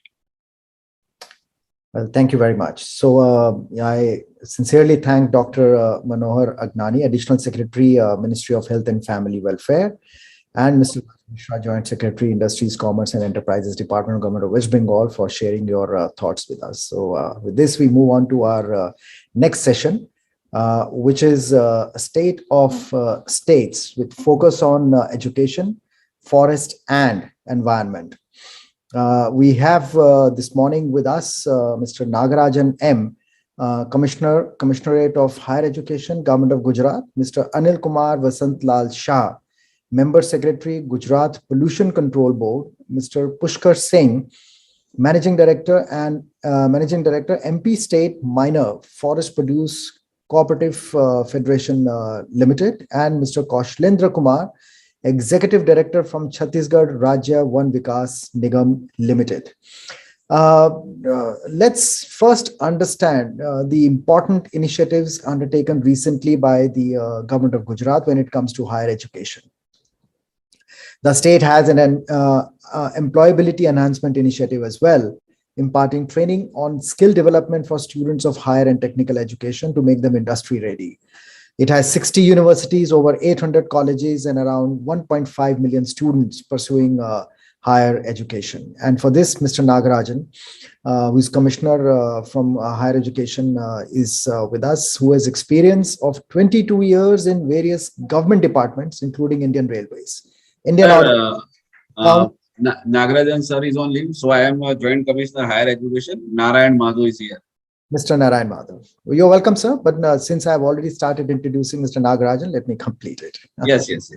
And Mr. Nagarajan, in fact, made major interventions in health, education, and rural development. And he believed that technology can be a game changer in India's development, and conceived programs like Digital Village, Smart Village, Rural Startups, mHealth, and eHealth.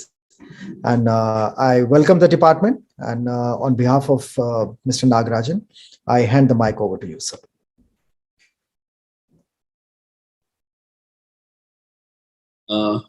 Myself, Narayan Madhu, Joint Commissioner, Higher Education. We have introduced a Cogent platform.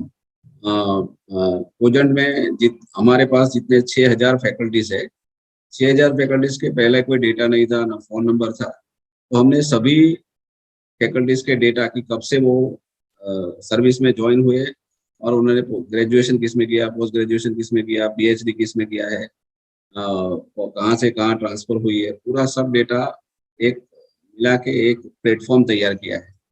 तो इसके कारण क्या हुआ कि हमको पता चलता है कि हमारे पास एक्सपर्ट कितने हैं, कौन कैसे काम कर रहा है, और अगर स्किल ट्रेनिंग देते तो हमारे स्किल वाले लोग कितने हैं हमारे पास, स्टार्टअप अगर और हम सबका जो फैकल्टीज है उसका इंटरेस्ट कहाँ है, मतलब एक सिंगल डेटाबेस पूरा एजुकेशन डिपार्टमेंट का, हायर एजुकेशन डिपार्टमेंट का हमने तैयार किया। इसके कारण हम कोई भी अगर एप्लीकेशन करना है, कोई डेटा एनालिसिस करना है तो अच्छी तरीके से हम कर सकते हैं, और इसके कारण पूरे डिपार्टमेंट का काम अच्छी तरह से हो रहा है। Thank you.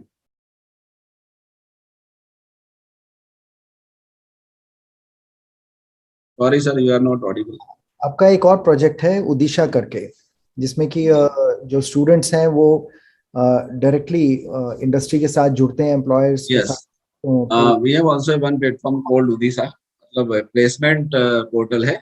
हम सभी इंडस्ट्रीज को उसके ऊपर रजिस्टर कराते हैं जो पूरे गुजरात में फैली हुई है, और हमारे जो स्टूडेंट्स हैं वो रजिस्टर होते हैं और बाद में और उसका मैच करते हैं प्लेसमेंट के पोर्टल के ऊपर, और बाद में हर एक कॉलेज के जो टीवाई के स्टूडेंट्स हैं उसका 3rd ईयर में उनका इंटरव्यू होता है हर एक कॉलेज में, मतलब ऑल ओवर गुजरात ये होता है, और एक बड़ा सा डेटाबेस हमारे पास आ जाता है और इंडस्ट्री को भी नए लोग मिलते हैं। तो ये काफी 3 साल से चल रहा है और धीरे धीरे एस्टेब्लिश हो रहा है ये पोर्टल, और काफी इंडस्ट्रीज अब हमारे पास सामने से आ रही है कि इस बार कब है, मतलब ये अच्छी तरीके से ये भी एक डेवलप हो रहा है।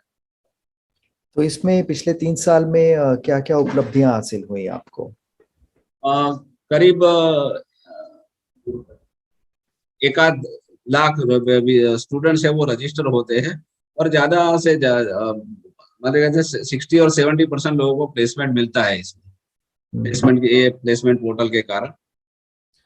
एक चीज मैं और जानना चाह रहा था आपसे कि हाल ही में आपने काफी थोड़े समय से ये एजुकेशन को प्राइवेटाइज करना शुरू किया है, तो उसमें आपको लगा कि बढ़ोतरी हुई है एजुकेशन स्टैंडर्ड में, या फिर आपका जो अपना सिस्टम चल रहा था विच वाज गवर्नमेंट कंट्रोल वो बेहतर था? हमारे प्लेटफॉर्म में हमने एक क्या कि जो कोरोना में हमने सबको माइक्रोसॉफ्ट पोर्टल है वो सबको लाइसेंस उसका फ्री में दिया था सभी फैकल्टीज को, और इसके कारण क्या हुआ, जब ऑफलाइन हुआ तो ऑफलाइन ऑनलाइन दोनों मोड में वो चला सकते हैं, तो असाइनमेंट है उनका अपना उसको दे सकते हैं, असाइनमेंट जो स्टूडेंट्स है वो दे सकते हैं, ये भी हुआ है, और कितने फैकल्टीज क्लास शेड्यूल कर रहे हैं, कौन नहीं कर रहा है वो भी एक पता चलता है।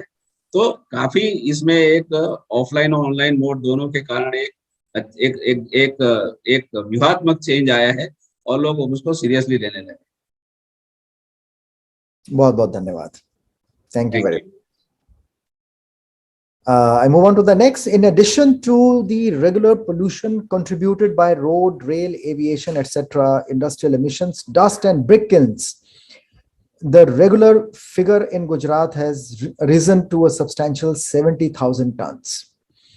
The practice of burning of stubble after harvest is a huge contributing factor to the poor air quality. Gujarat Pollution Control Board of late has been keeping a hawk's eye on the rising levels of pollution.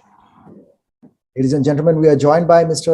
Anil Kumar Vasant Lal Shah, who is Member Secretary, Gujarat Pollution Control Board, having 30 years of experience in the field of prevention and control of pollution, apprising Indian environmental laws.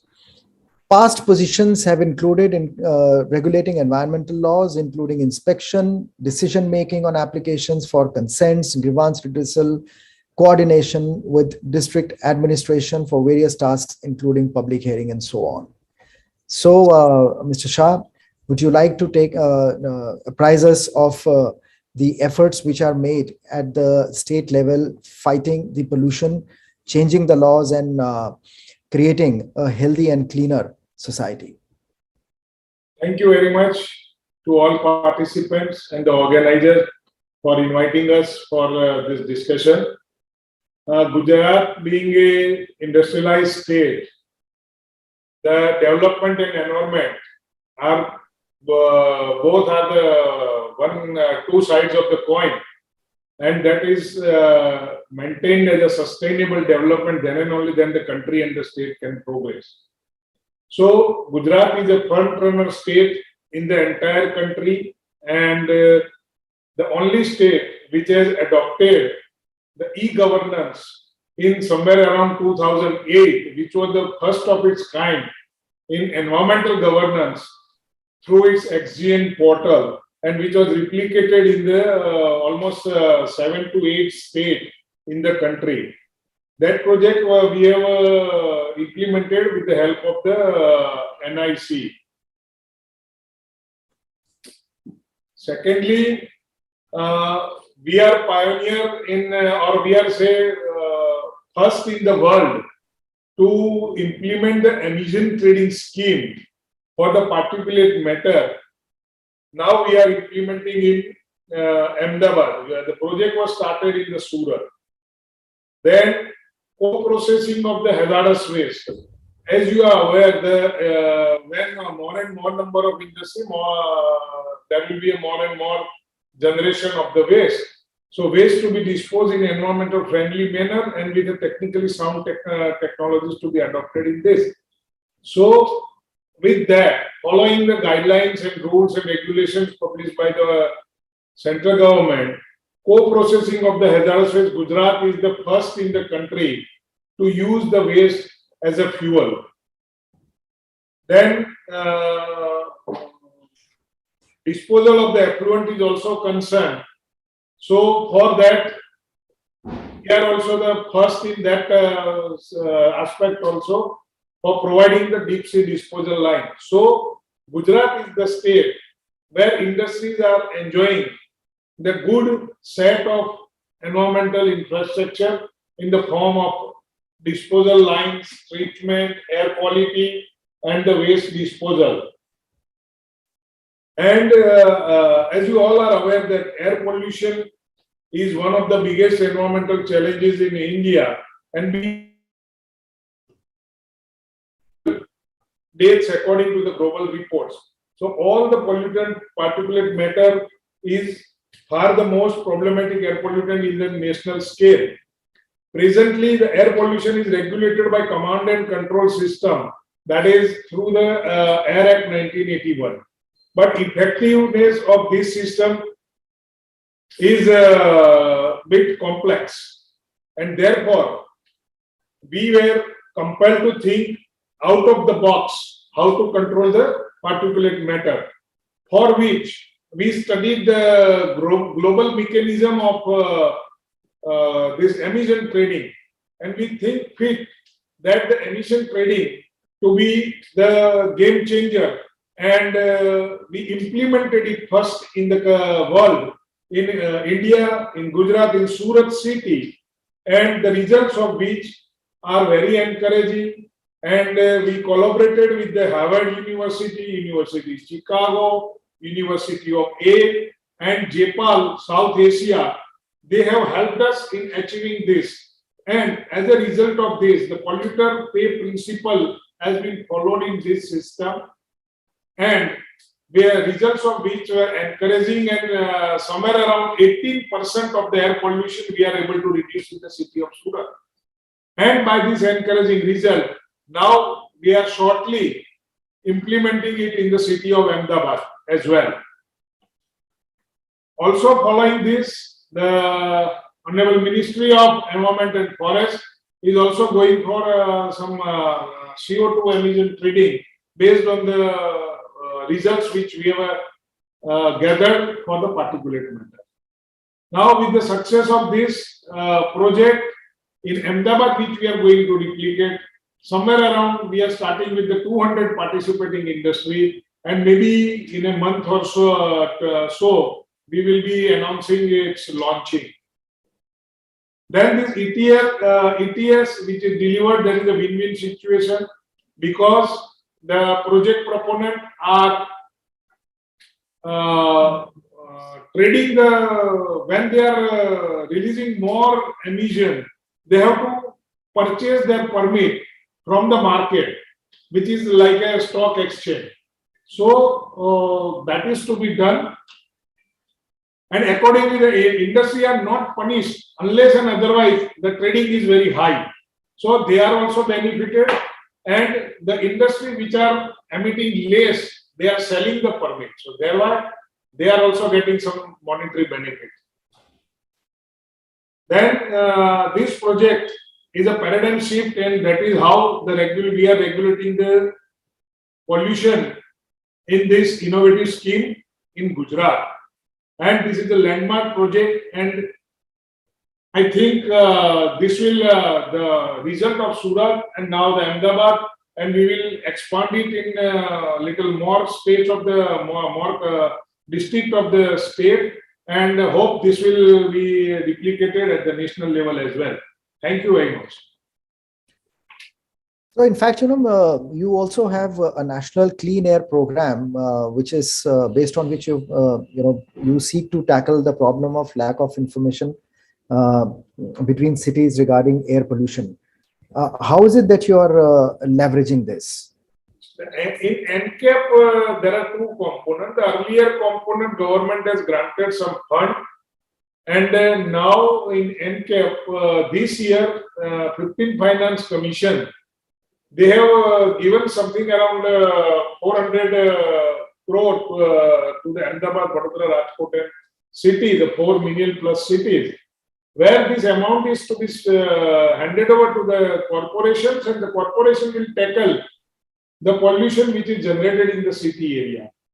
The study of this source apportionment has indicated that contribution of, because out of these 4 cities, the 2 cities has completed the source apportionment study, which indicate the industrial contribution is about 20 to 30%, as against the other pollution, that is vehicular, domestic, fossil fuel burning of waste in open, through the waste which was collected by the corporations.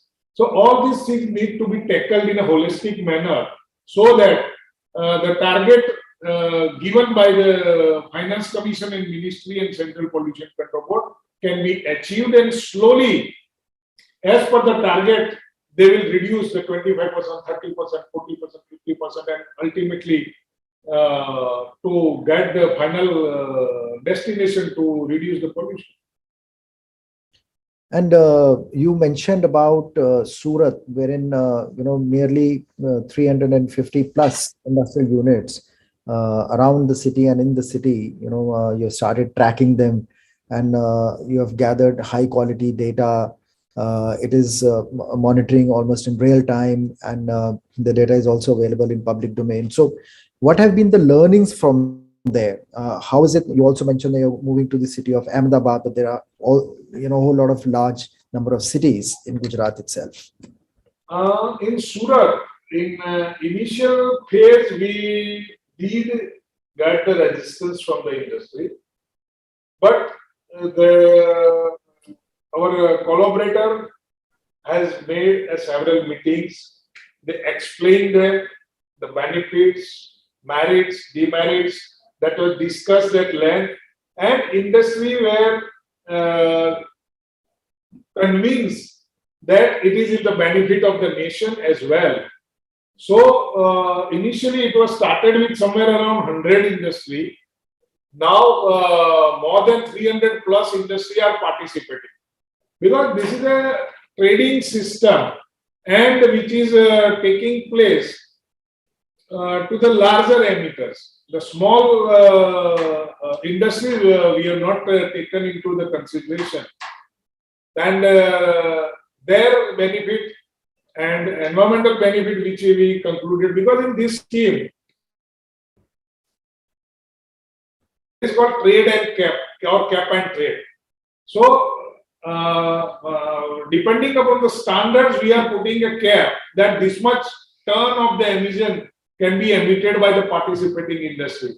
Then the continuous monitoring of their chimneys, which is a bit costly equipment, and regularly calibrating it, we are getting the good set of the data. And by analyzing that data periodically, the cap can be revised, and then permits can be issued. And by that, the industries are trading among themselves, and we are keeping certain amount of the permit reserved with us so that it can be released in the case of emergency. So this has resulted, the cumulative effect of that and the effort which we put with the help of the industries and the collaborator of this program, that has resulted into 18% sizable amount of the reduction of the air pollution in the Surat. And by inspiring that, this sizable amount of reduction of the air emission, we are now moving this scheme to the city of Ahmedabad, and work is already started. And about 300 industry. In Surat, we have started with 150. Here we are starting with the more number of industries, 300. And by that, I think we will definitely achieve some good result, even more than the Surat. One more thing that comes to my mind, pre-COVID, in the name of handling pollution in large cities, these smaller units were being relocated to further far areas, and that was something which probably was not a very good move when it comes to the small and medium enterprises, because then the supply chain, the market access, the infrastructure development, then that becomes an issue. And a whole lot of MSMEs did suffer at that time. So I hope in the name of now these 300 plus units, which is what 100, 150 and so on and so forth that you're looking at, you're only making them compliant by being in the city rather than making them relocate again. Absolutely, absolutely. Because the development and environmental compliance cannot go simultaneously. One has to make compromise at one point so that the sustainable development can be achieved. If there is a more polluting industry, that can be definitely, yes, needs to be shifted, not at the cost of, because if you look at the Ahmedabad city, in earlier days, because I am working in the board since last more than 30 years, I have witnessed the earlier industrial estate which are in outskirts of the city. Now the development has taken in such a way that all these are forming the part of the city. So the people are approaching towards the industry. When there is the industrial development, definitely the livelihood is going to be changed. People are getting more and more richer. So they are finding the way and they are approaching towards the expansion of their houses and all. So all these things are reaching towards the industry. Industry cannot be relocated. But at the same time, when the industry started surrounding by the residents, definitely we have to protect the residents also. So industry has to comply with the stringent standard. If they cannot achieve the stringent standard, then definitely yes, they have to relocate. So that is how the sustainable development. Well, thank you so much. Thanks. Thank you. We'll interact with you once again. Madhya Pradesh is endowed with rich forest health. There are many important non-timber forests produced, including medicinal plants found in the forest, including tendu leaves, sal seed, gum, chironji, and seeds of mahua, so on. Madhya Pradesh is processing and marketing herbal products and honey under the brand name Vindhya Herbals. There is one organizing that is propelling that in the state, which is Madhya Pradesh State Minor Forest Produce Federation. We have with us Mr. Pushkar Singh, its Managing Director. who is an officer in the rank of Principal Chief Conservator of Forest in Madhya Pradesh. He's worked as Commissioner Horticulture and Food Processing Department and as Chief Executive Officer of MP Ecotourism Development Board, where he conducted Anubhuti program for school children in which more than 1 lakh students took part, taken from the forest area, and gave them first-hand information about the environment. Mr. Singh. Thank you, Dr. Gursaranji, and good morning to all. As has been briefed about our organization, Madhya Pradesh is a rich state in terms of forest and biodiversity. Of the state is forest area. So naturally, large number of people are connected with the forest villages which are living near to the forest, and more than 40 lakh people are directly connected with the forestry activities, forest produce for their basic livelihood. So we as are into the field of minor forest produce collection, its processing, trading, and all these things. So through our cooperative system, we produce the tune of 1,000 crore every year. And last year, I would like to mention that during last 2 years, we had a pandemic time during May and June, when there was lockdown everywhere. Through minor forest produce collection, we have been able to provide employment to the tune of 400 crore each year to the poor villagers, which are mostly tribal people. And secondly, we are not only collecting and giving them collection prices, we are sharing our benefit also with the villagers. So whatever benefit we get, 75% of the net benefit is plowed back to these villagers. So that way, we are creating an environment of livelihood generation through our minor forest produce collection and trading activities. So beside collections, now we are into processing also, primary processing basically. And this we do through our self-help group. More than 20,000 people through self-help group are connected to us, and they are getting benefit of this facility. Thirdly, as you know, most of the minor forest produce gatherers, they are very poor people. Almost the last section of our society living near the forest. So we ensure that there is no exploitation of these people by traders or by other social elements. So for this, we have a system of minimum support price for the minor forest produce. So we have declared minimum support price for 32 minor forest produce of our forest area. So whenever the prices in the market goes down, we have a system of collecting these minor forest produce MSP, which we have declared. So that by that MSP system also, we are supporting our villagers in a big way. Besides doing all these things, a small part of our profit, we do village development programs also.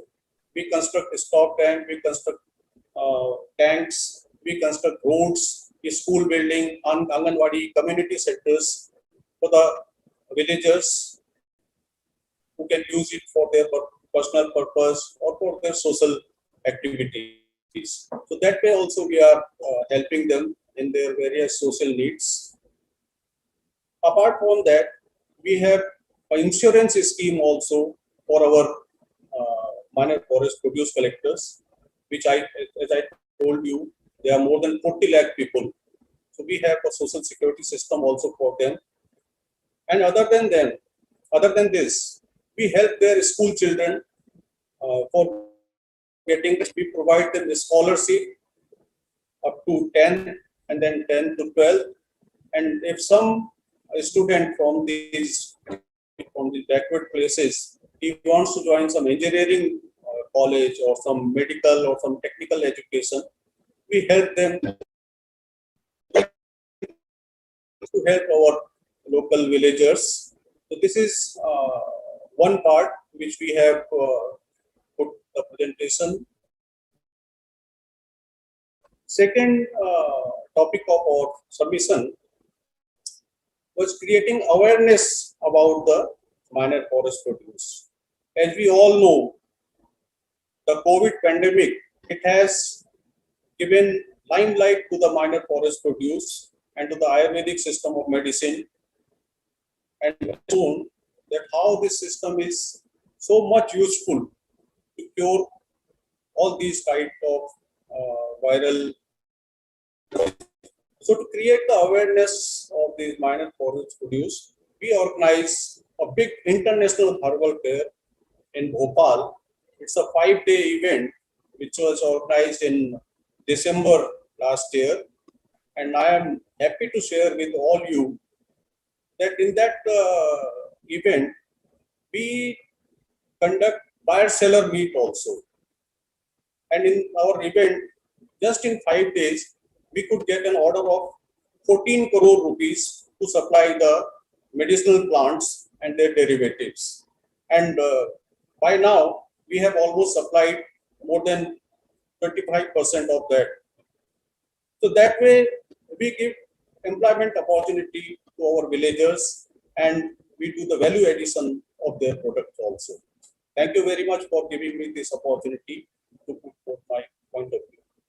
Thank you very much. In fact, that prompts me to ask one question that, you said that you have made the community as, a participant as well as a partner in the program. So how did you decide upon the transfer of ownership of NTFP to the Gram Panchayats under 73rd Constitutional Amendment and Panchayat Extension to Scheduled Areas Act of 1996?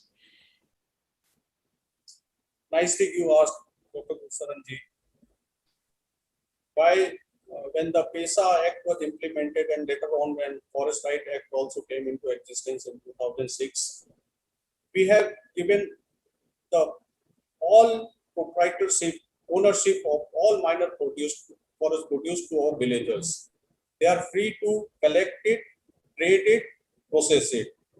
We only support them. We support them in finding a better market.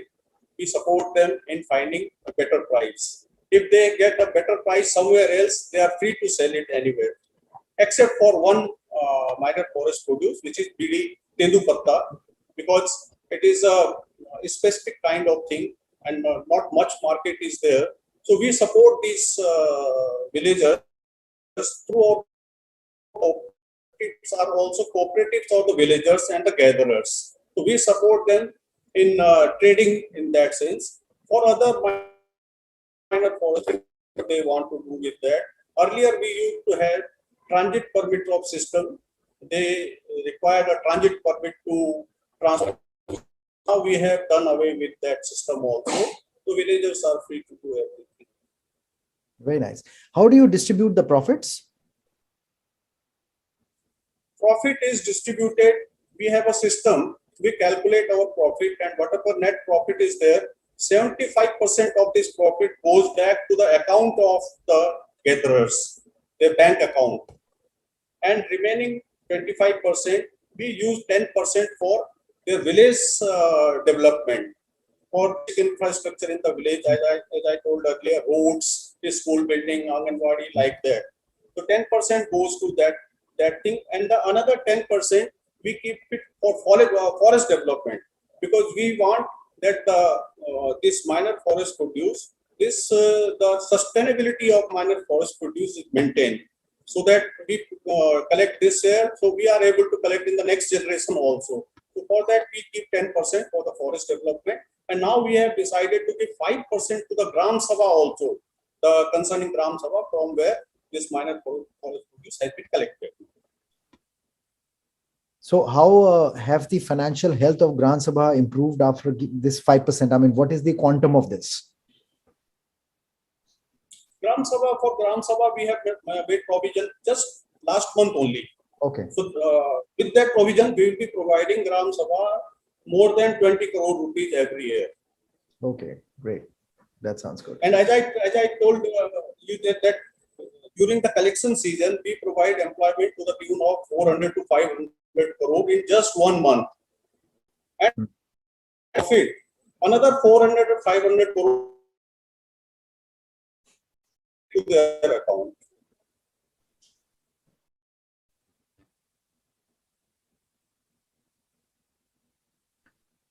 All right. Thank you so much, Mr. Singh, for being with us. I'll come back to you in case we have more time left for interaction. And move on to our next participant from Chhattisgarh. Chhattisgarh has one of the widest forest covers in the country and also the largest iron ore reserve. The balancing act is precarious and is the primary responsibility of the Rajya Van Vikas Nigam Limited.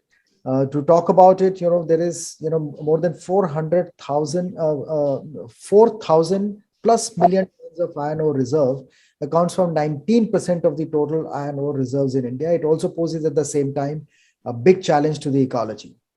So Mr. Kaushlendra Kumar, who is Executive Director of Chhattisgarh Rajya Van Vikas Nigam Limited, is going to be talking about as to what efforts have been made in order to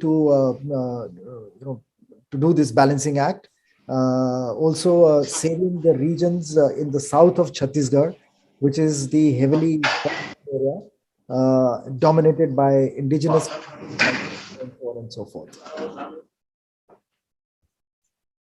Mr. Kaushlendra Kumar. Good afternoon, all of you. Sir, first I would like to inform you that our AD sir and MD sir unable to join because some urgent meeting was there. So myself, Amit Agustin Barwa.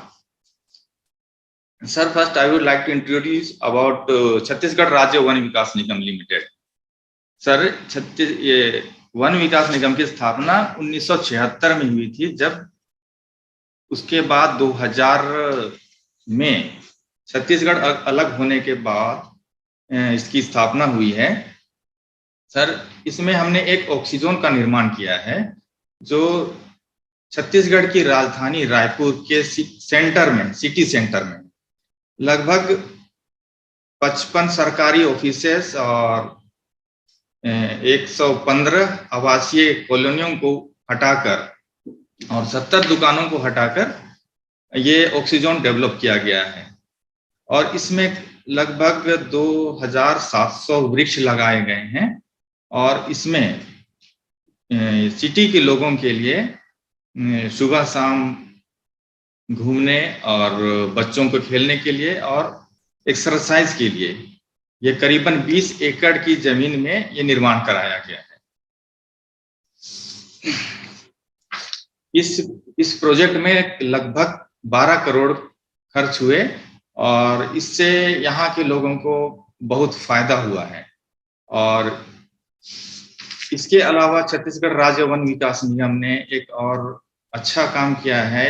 यहाँ कोरबा एक industrial area है जहाँ की हमारे dump areas हैं, वहाँ पे छत्तीसगढ़ राज्य वन विकास ने प्लांटेशन करके बहुत अच्छा डेवलपमेंट किया है।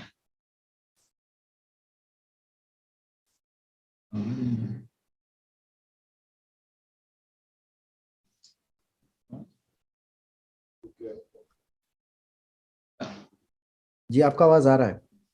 जी सर, थैंक यू।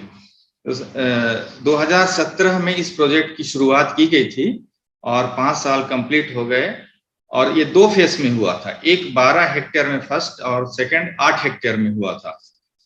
और इसमें एक पर्यटन के लिए भी सुविधा बनाई गई है, बम्बू हट्स बनाए गए हैं और लगभग यहाँ पर कोशिश ये की जाती है लोगों की, बिकॉज ऑफ ऑक्सीजन के नाम से ये फेमस हुआ है, तो लोग यहाँ इसका फायदा उठा रहे हैं। और ये बनाने में बहुत परेशानी हुई थी क्योंकि सिटी सेंटर में यह निर्माण कराया गया, तो सबसे परमिशन लेना और वहाँ के लोगों को हटाना एक बहुत बड़ी प्रॉब्लम थी। जिसको कि हटाकर हमने बहुत अच्छा डेवलप किया है सर। और ज्यादा एक्सप्लेन तो नहीं कर पाऊंगा सर, मैं इतना ही एक्सप्लेन करके मैं जी आप लोग को अपॉर्चुनिटी के लिए धन्यवाद देना चाहता हूँ। बहुत बहुत शुक्रिया ज्वाइन करने के लिए। Well, this brings us to the end of this session on the state of states, which is with focus on education, forest and environment. And I thank the Commissionerate of Higher Education, Government of Gujarat, Gujarat Pollution Control Board, MP State Minor Forest Produce Cooperative Federation, as well as Chhattisgarh One Vikas Nigam Limited joining us for this session. We'll close the pre-lunch session here. The voting panels are in front of you. Kindly do vote and participate and support each other. And we shall return post-lunch at 13:30. Thank you very much.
Welcome back to this post-lunch session, and we kick this off with the announcement of the next round of Scotch Order of Merit.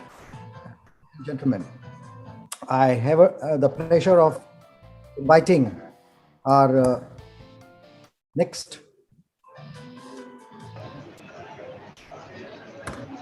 Order of Merit recipient, is S. Nagalakshmi, Collector and District Magistrate, Andhra Pradesh Southern Power Distribution Company Limited.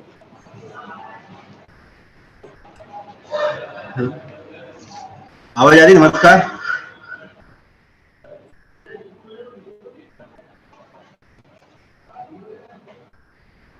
देखिए आवाज नहीं है। Deepak, can you see the screen? आवाज। Andhra Pradesh Southern Power Distribution Company Limited, High Voltage Distribution System.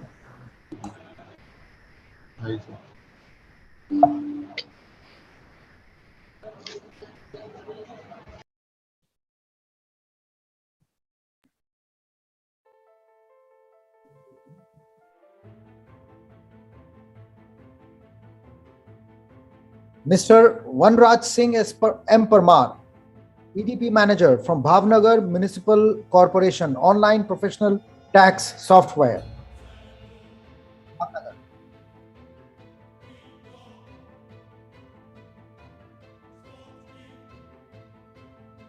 Do we have Mr. Parmar from Bhavnagar? Cannot hear you.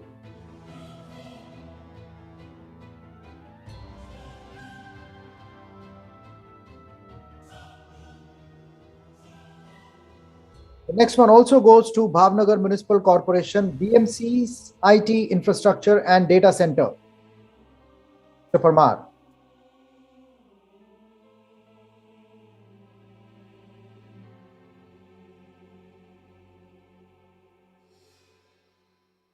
Well, congratulations to you and the entire team. I wish your voice could reach us. Looks like there is some technical glitch at your end. We're not able to hear you.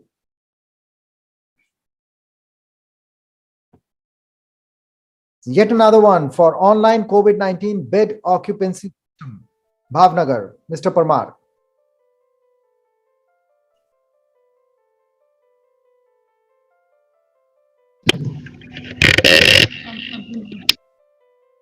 Congratulations once again.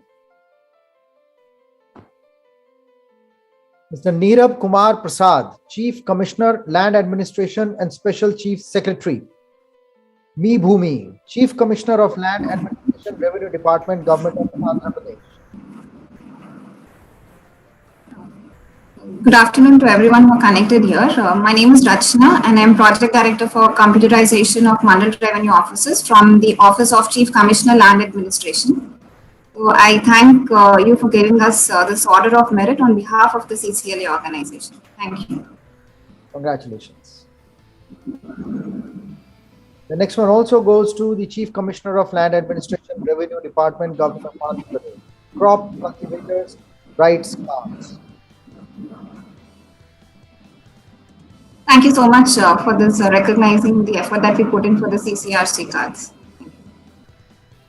And the third one for Bhu Shodhak, Chief Commissioner of Land Administration, Revenue Department, Government of Andhra Pradesh.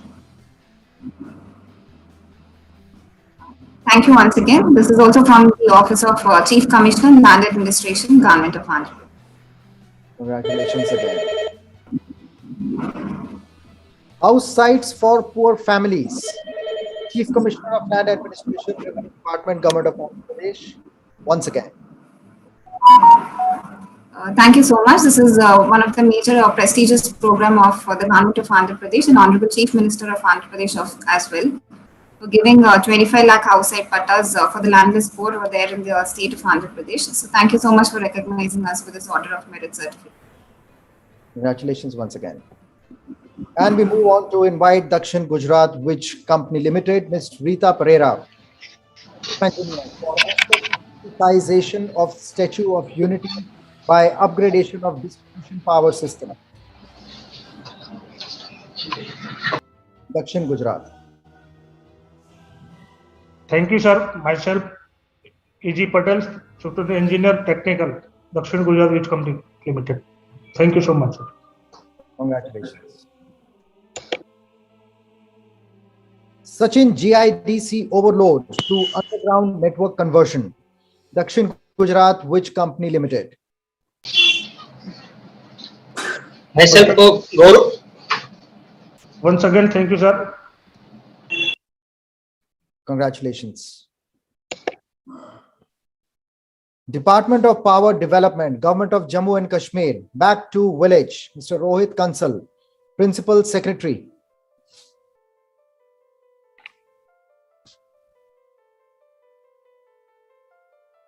Sustainable Environment Conservation, Irandol Municipal Council, Mr. Vikas Ramesh Nawale, Chief Officer.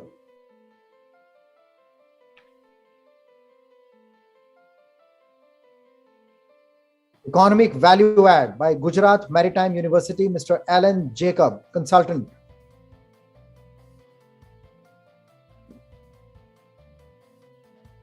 Sustainable CSR Practices by Gujarat State Electricity Corporation Limited, Mr. Ravi Parikh, Company Secretary.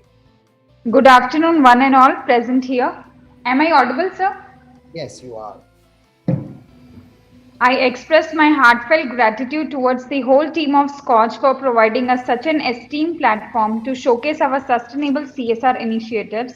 We are a company who not only generate power but generate aspirations as well, impacting millions of underprivileged lives across Gujarat state.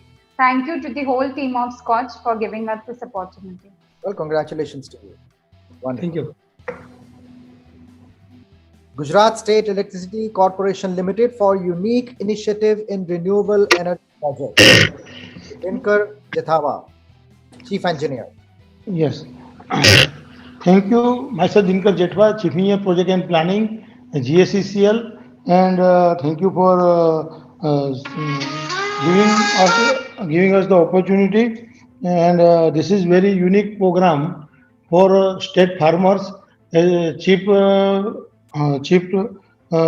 electricity in daytime. This is project is very unique and very useful for the farmers of state of Gujarat. Thank you for all jury members and all of you. Congratulations. Thank you. Jamshedpur Notified Area Committee for Swachh Jal Swachh Jeevan, Mr. Krishna Kumar, Special Officer.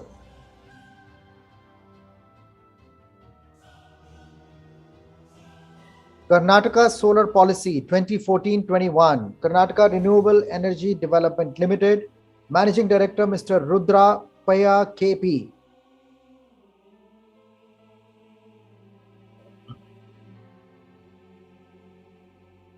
Madhya Gujarat Wych Company Limited, Mr. Chandrakant N. Pendor, Superintending Engineer for strengthening of IT solutions for betterment of consumer satisfaction.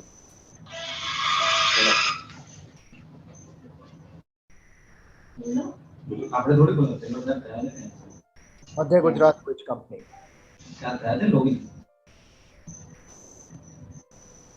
We have Mr. Pendor with us.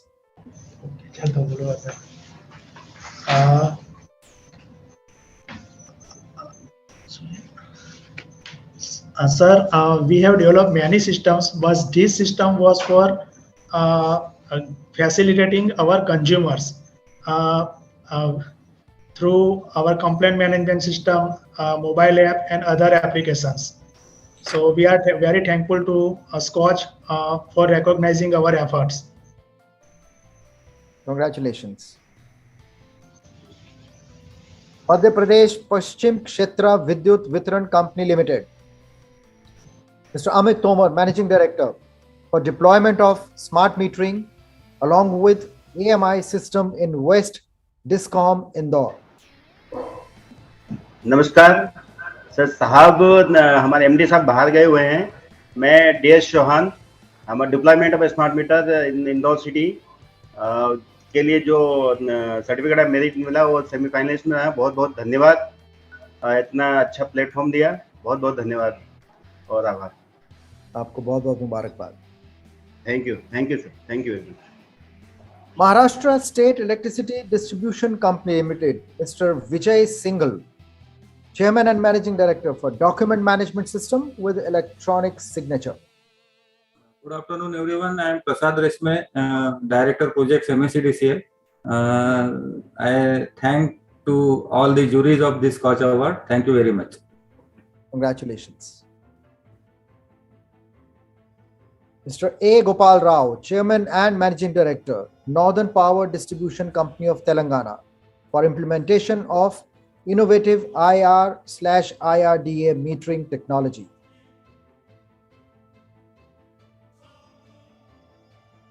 The next one also goes to Northern Power Distribution Company of Telangana for distributed solar generation.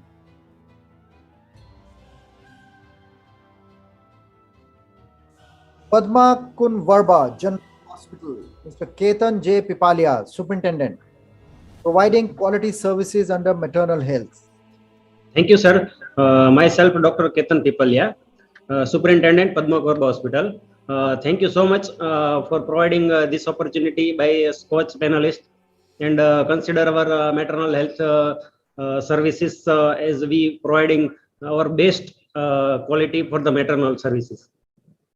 Thank you so much, sir. Congratulations, Mr. Ketan. Dr. Ketan Pipalia, my apologies for this. Thank you, sir.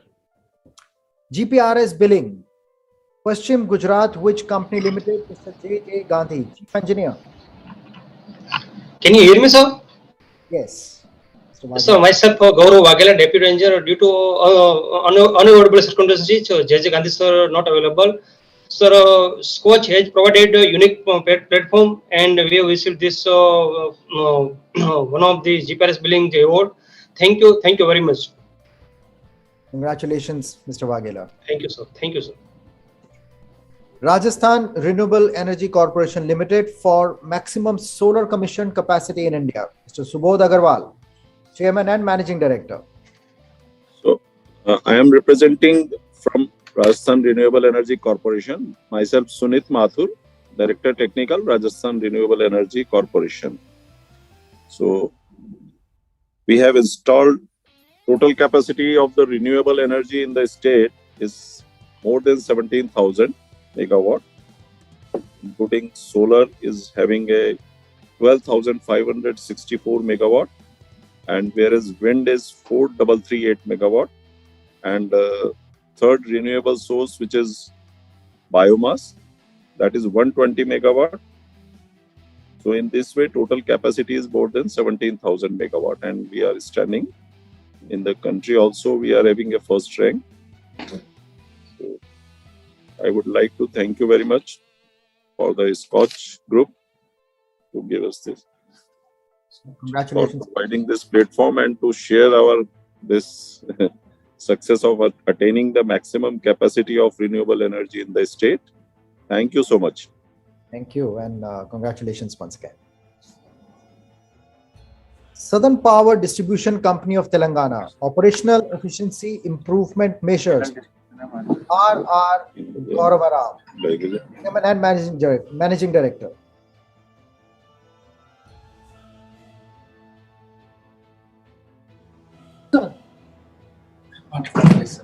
Is it audible? Yes.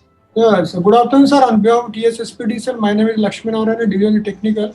The chairman sir is busy with other works. Thank you for the jury for choosing and giving the opportunity for TSSPDCL. Thank you very much. Congratulations.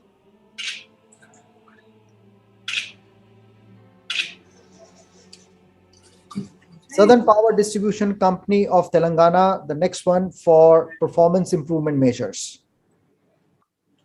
Thank you very much, sir. Recognizing this performance of TSSPDCL and giving the opportunity and choosing this award. Thank you for the jury, sir. Thank you very much. Congratulations. And now invite the West Bengal Power Development Corporation Limited for 5 megawatt floating solar power plant. Mr. Sameer Chandra Roy, Executive Director. Good afternoon to all of you. On behalf of WBPDCL, we are thankful to the SKOCH board for recognizing the effort of WBPDCL in implementing the floating solar project in one of the 5 power plants of WBPDCL, and we are implementing as much as possible of renewable power within our overall generation basket. Well, thank you once again for recognizing the efforts in implementing the renewable power.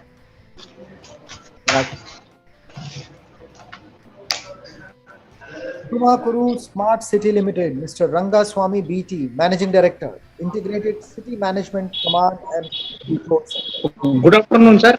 This is Rangaswamy, MD and CEO of Tumkur Smart City. We are thankful to you for recognition Tumkur Smart City for this shortlist and also providing this opportunity for us to get this. Congratulations. The next one also goes to Smart City, housing with basic services for urban poor and Mariamma Nagar.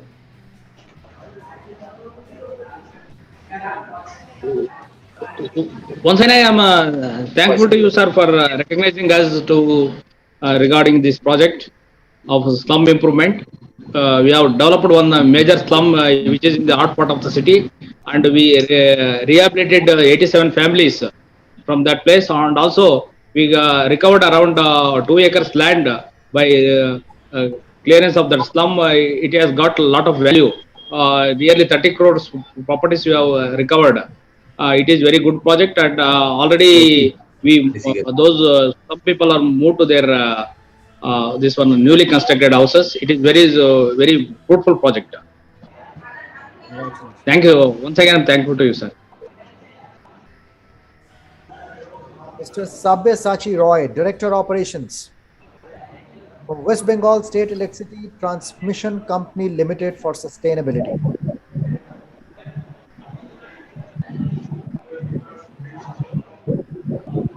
Good afternoon, everyone connected. Myself, Shobik Banerjee from WPSCTCL, Additional Chief Engineer, WPSCTCL. I express my gratitude to the jury members and team of SKOCH to choose us as semi-finalists in this prestigious award. Our director, sir, Mr. Sabyasachi Roy, and our MD, sir, they are in a important meeting in Power Department with Asian Development Bank today. So I am representing WPSCTCL, and it's really honor for us to be to getting this particular opportunity to express our gratitude to all the SKOCH team and the jury members, and to say some words about the projects where we are qualified as semi-finalists. Thank you. Congratulations. The next one also goes to West Bengal State Electricity Transmission Company Limited for digital inclusion.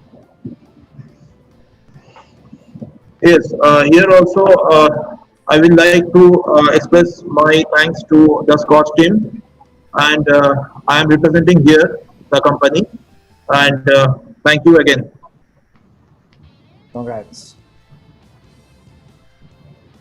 The third one, for West Bengal State Electricity Transmission Company Limited for management of power transmission network. Yes, here also I am representing the company, and thank you all for giving us opportunity for we are selected in 3 categories, and for that we are expressing our gratitude. Thank you. Congratulations. So this brings us to the end of the second round of announcement of SKOCH semi-finalist order of merit.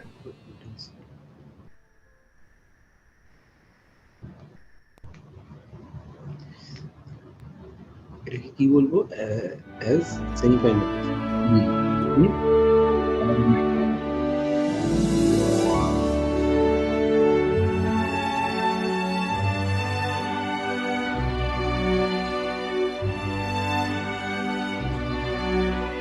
When I wanted to join politics, my uncle took me to one Mr.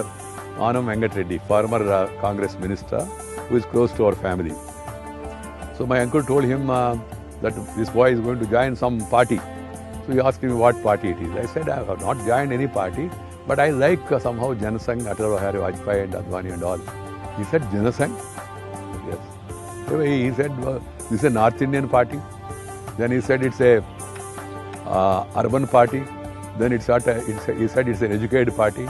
Then he said it's a Brahmin Banya party. Then he said it's a vegetarian party. I laughed at him and told him, sir, there is no such thing. So I became MLA in 1978. In the election, there was a Indira wave. 10 seats went to Congress in my district. I alone won on behalf of Janata Party. I was very active in Assembly. And then in 83, second time, the Congress people wanted to defeat me. Indira Gandhi came all the way to my constituency by a helicopter. They could not succeed and I won with a double majority. In 1985, I was made state president of the BJP. There they wanted to make somebody from South as All India General Secretary. Pramod Mahajan and all suggested, why not Venkaya? In 96, when first BJP government came, Vajpayee became Prime Minister. All my other colleagues went to government.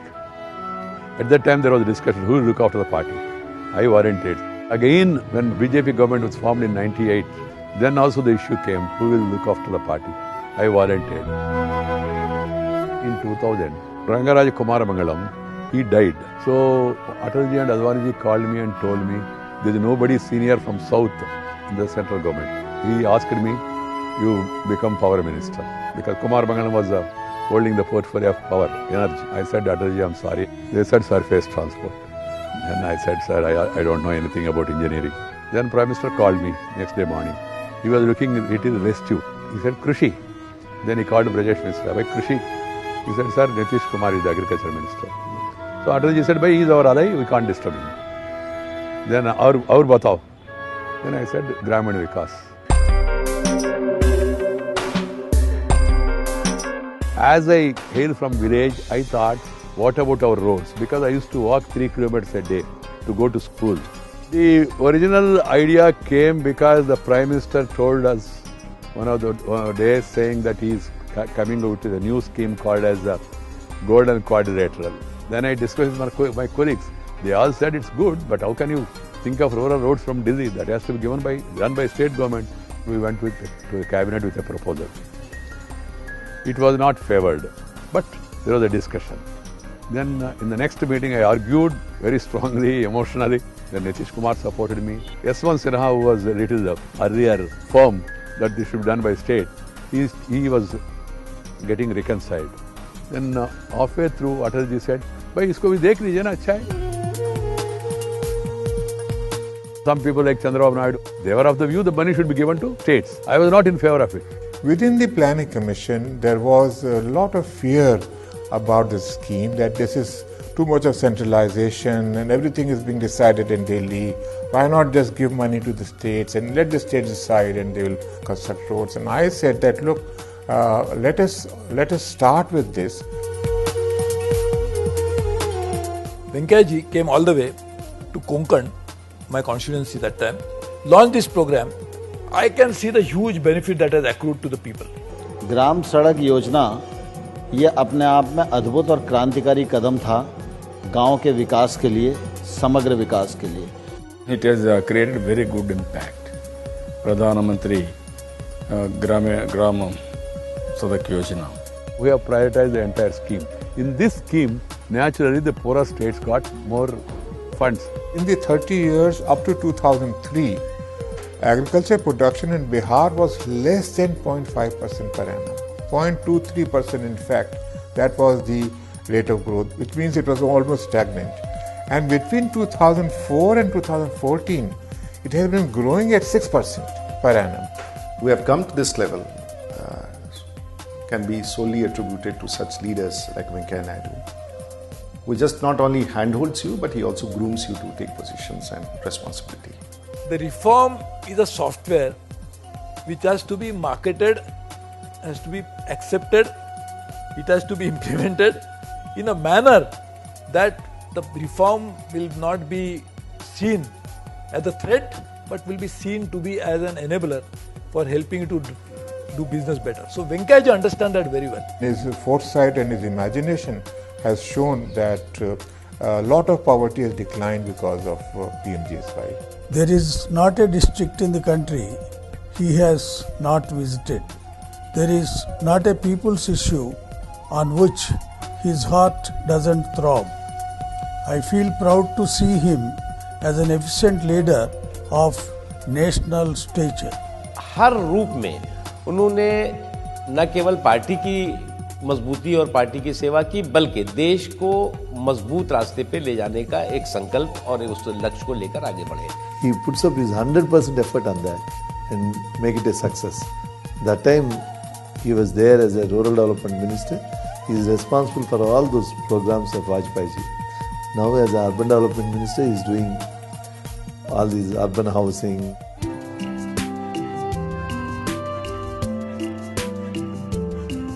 In the Pradhan Mantri Awas Yojana, there are three distinctive features. One feature is that the house, particularly if it's a new construction, it should be preferably in the name of a woman. The second important issue is we are making it mandatory that whatever the dwelling unit is going to be set up, it must have a toilet. We are going to fund the housing for the urban poor in a big way, 6% interest subvention, something unheard in the history of the country. We are now coming out with this program of smart cities, where you are enhancing the urban facilities and also creating economic opportunities for the people.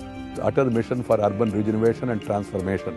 Deen Dayal Antyodaya Yojana, uplifting the poorest of the poor. For the first time, I would say there is emphasis on every household should have water connectivity, every household should have a sewage connectivity. So these are all fundamentals which need to be incorporated in our urban scheme of things.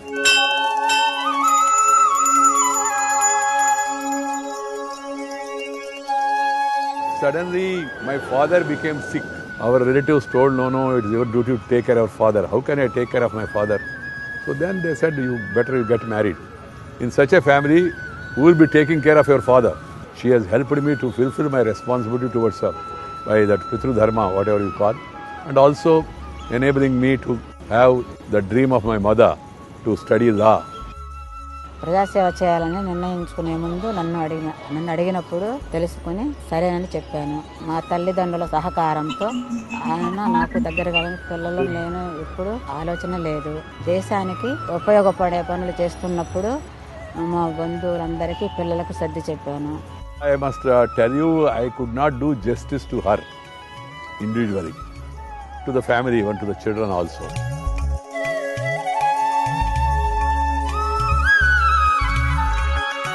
Myself and my brother, what we used to do is we used to carry his clothes to the airport or to the bus stand or to the railway station, and we used to spend some time where he used to change his clothes and get ready and take the luggage again to go for another journey. We used to see our father who was sticking posters of the party on the walls in the Nellore, this thing. From that stage, he has come to such a big stage. It is only due to his hard work. With the support of my brother and my husband, we came together to work for the empowerment of the rural masses. And this happened when father was the rural development minister, because one day when we were discussing, we did this, that and all for Nellore or for the public. I said, Nana, fine, you have done this as a minister, but what are we going to do? How are you going to be remembered as an individual in the future?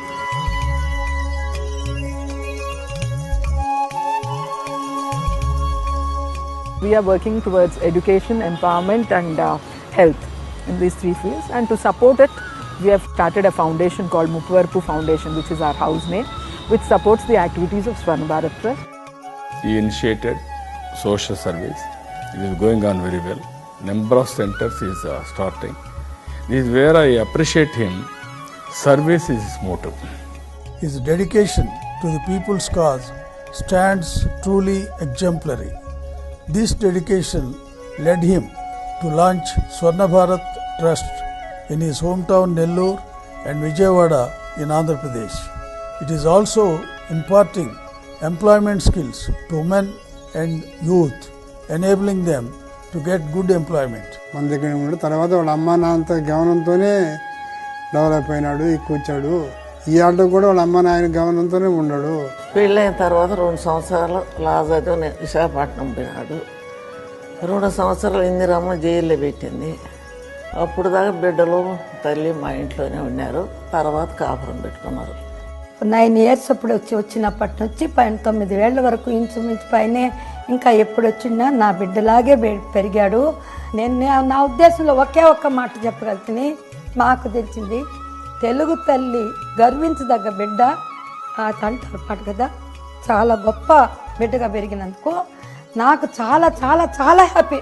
This is a fulfilling journey. It's been 23 years since I joined him. I don't go to temples, I don't do puja, but he's a living God to me.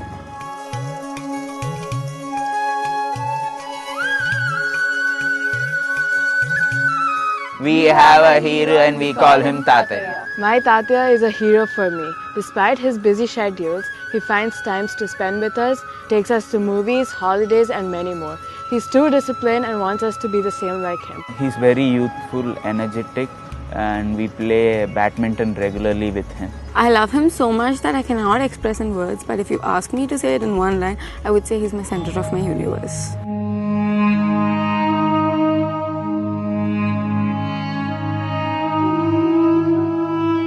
Born in a small village of Chavatapalam in the Nellore district of Andhra Pradesh.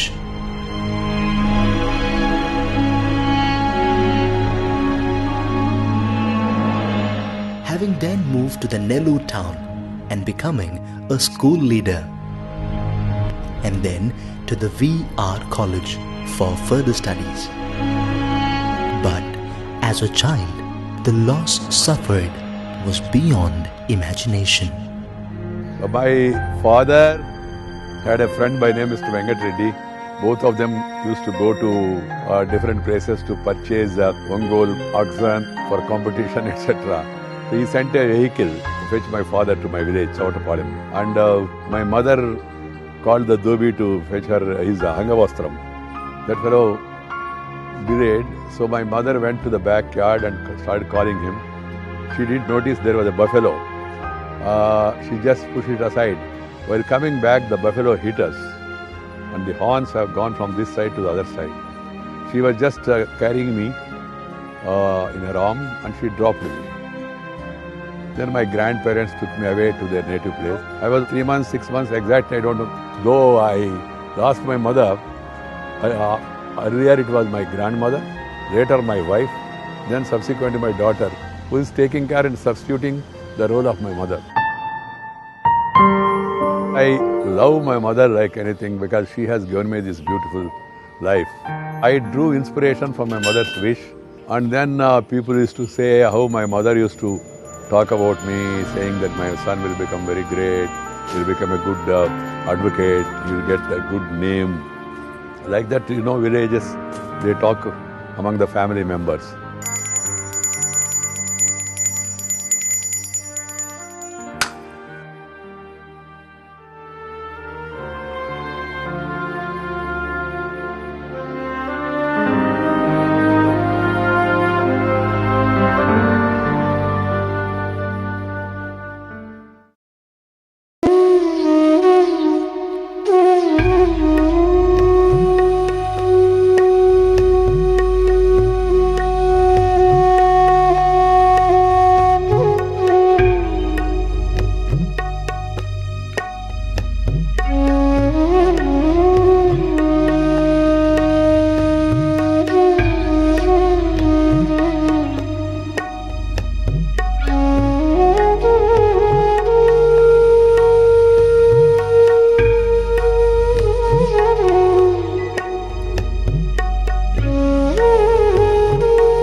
The day he retired, my column appeared, which titled Rangarajan, the Philosopher King. It was that Rangarajan who recognized me as an economist and encouraged me to go further. He's devoted most of his working life to public policy, and I think the country is better off for it.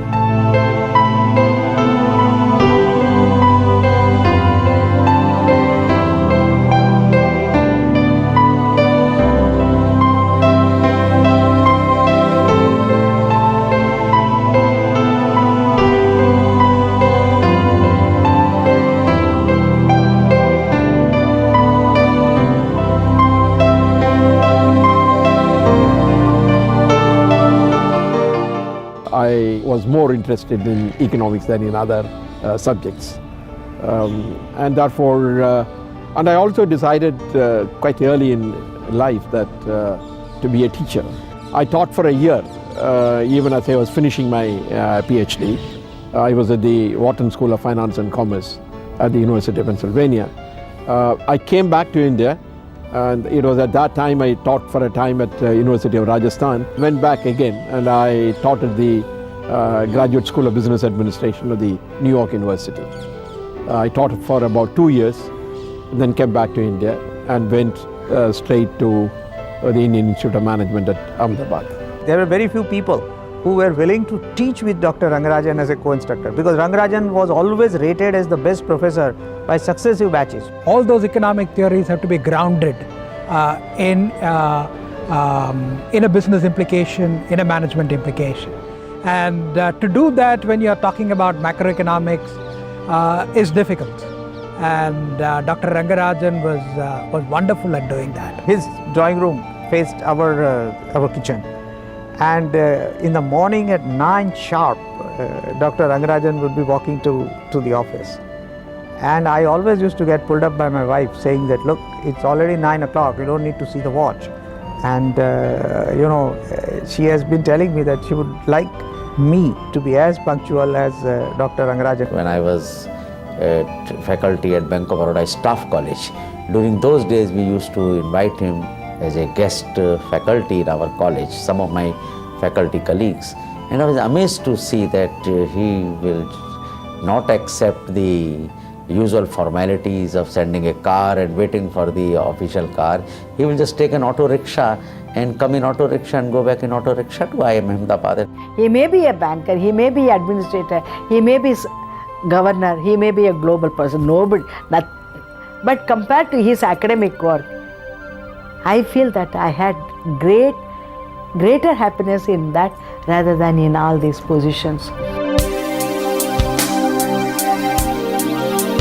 There was talk. This is the first time an academic was coming in as a deputy governor. His approach was essentially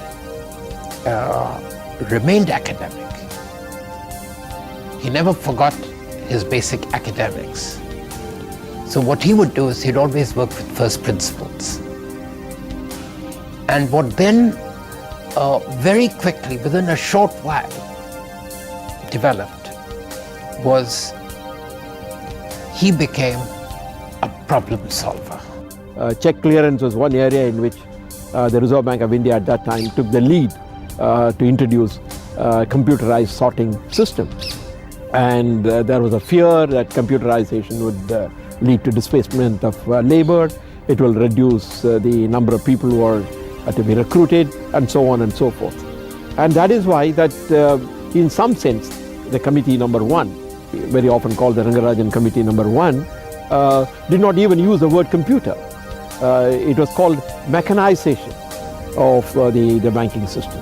He had to take a lot of flack from the unions, and he stood there with the courage of conviction, patiently, and tried to push it through. And that's something which you don't normally credit an economist with.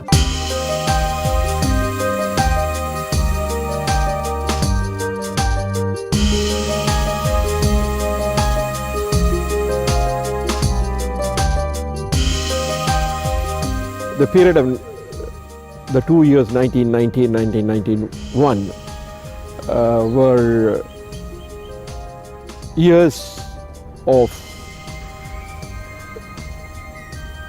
when the balance of payments crisis had hit the country.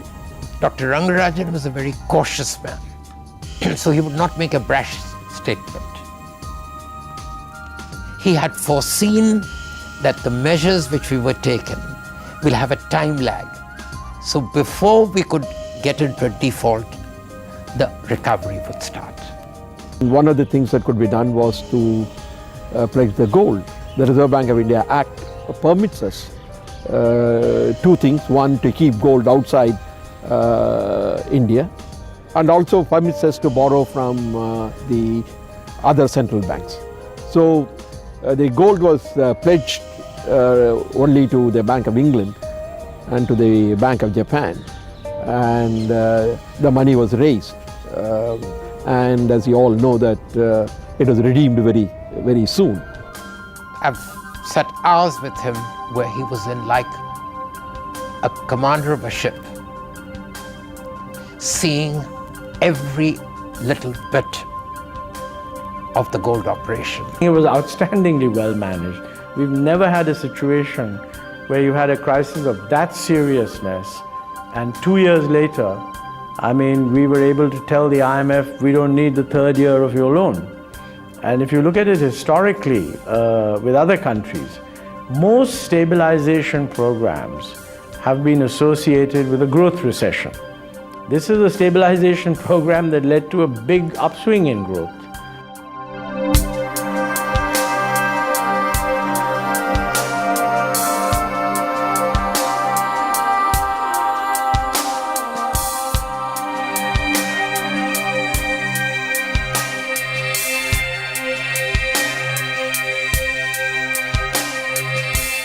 From a system in which we were determining, the Reserve Bank of India was determining the exchange rate, we moved to a slightly modified system in which there was a dual exchange rate system.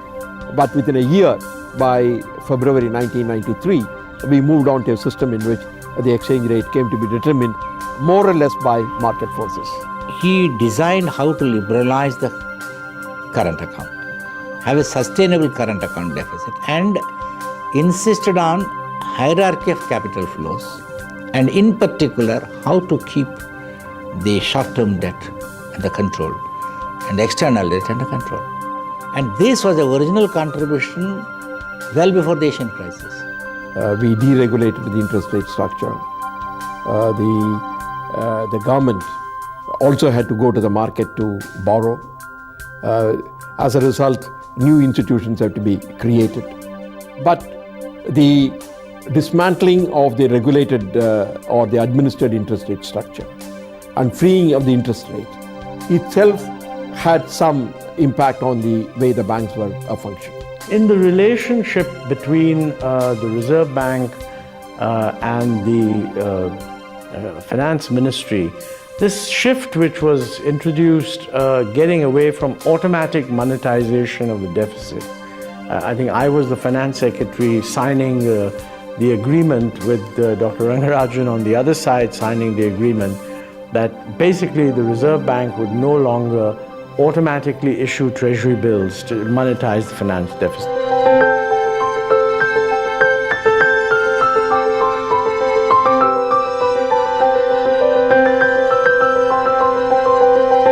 He's a very strong believer in women's rights, and he's a very strong believer that women must gain financial independence and must become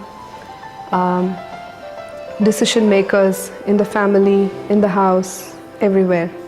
And that's an enduring value that he passed on to us. A very dynamic decision that was taken at that time, and all the received wisdom on it said don't do it. He did allow banks to open bank accounts for self-help groups. Self-help groups who were amorphous, non-registered bodies having no legal existence of their own. And it was not accounts in the name of the individual women, it was in the name of a self-help group. As a result of this single initiative, the SHG movement has now touched more than 2.2 million groups in the country. Dr. Rangarajan was also deeply involved with the reforms in the regional rural banks. At that time, the regional rural banks were bleeding at the rate of about 1 crore a day. And 196 banks, most of them were loss-making. It was Dr. Rangarajan's foresight which saw the recapitalization of the RRBs and the loosening of controls for them, including relocation of branches at better place of business, changing the mix between target and non-target groups, providing them better avenues for investment facilities, and so on. In Andhra Pradesh, when he was governor, as an economist, he had a deep interest in our work also at the cess here. We used to interact with him. He suggested a number of activities for our work also here. But I could see him far more exposed to grassroots realities here, because he used to visit various parts of Andhra Pradesh, meet people, common people, the poorer people. He told me a number of times how he was struck by the work being done by the Dwakra groups, the poor women, the self-help groups. And he had a very good impression about these self-help groups.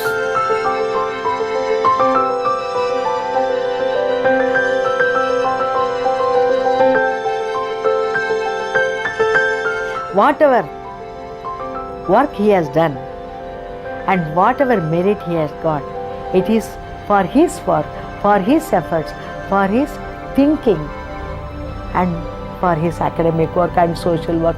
All round development he had, for that he deserved.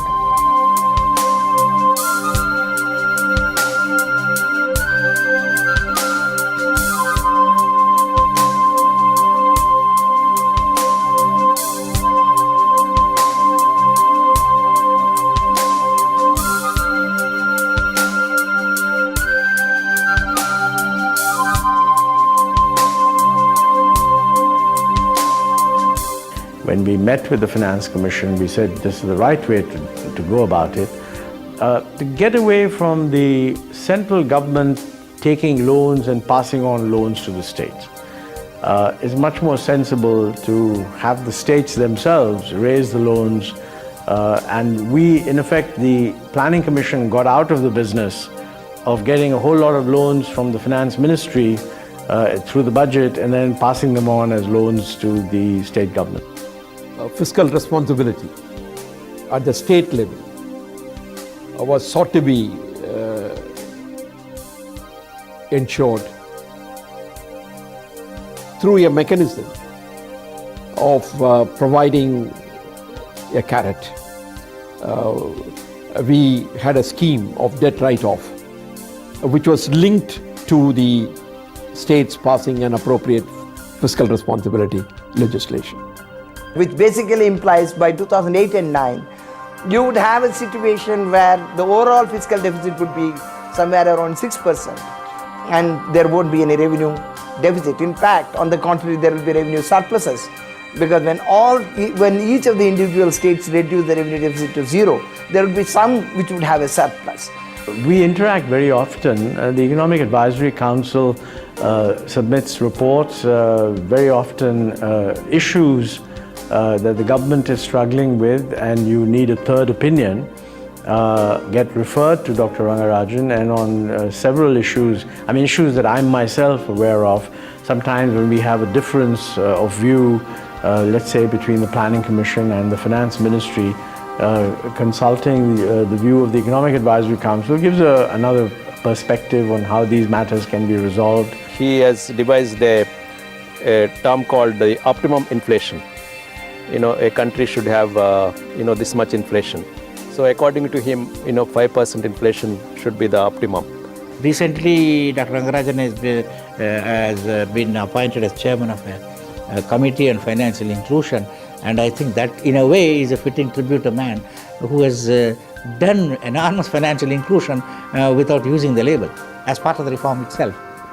Fair play to an extreme which could go against him. Fair play to the other person. Compassion for others. Generosity to people.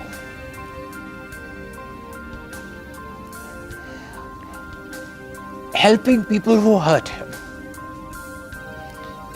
What I'm saying is, in this kind of dog-eat-dog world, which is the reality outside, this is why I had labeled him and summed it up as the Philosopher King.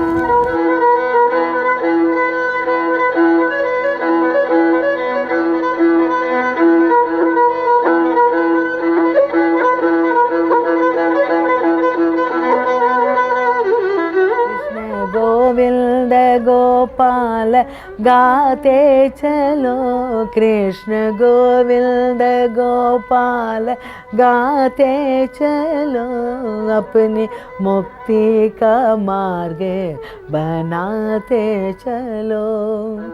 लोग कहते हैं भगवान आते नहीं, लोग कहते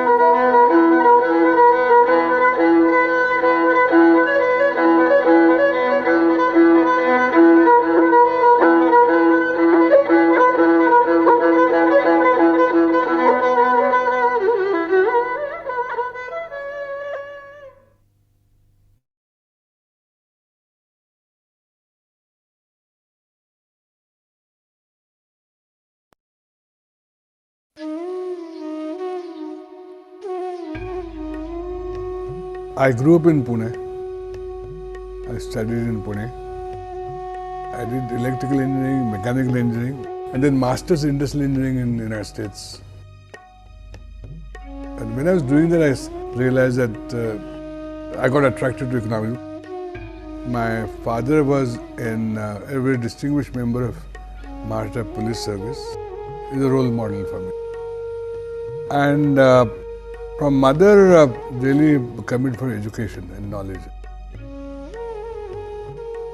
I thought I went to the United States to increase, now to use modern language, my human capital, and come back and work in our own country. My karma bhumi is, that's my country.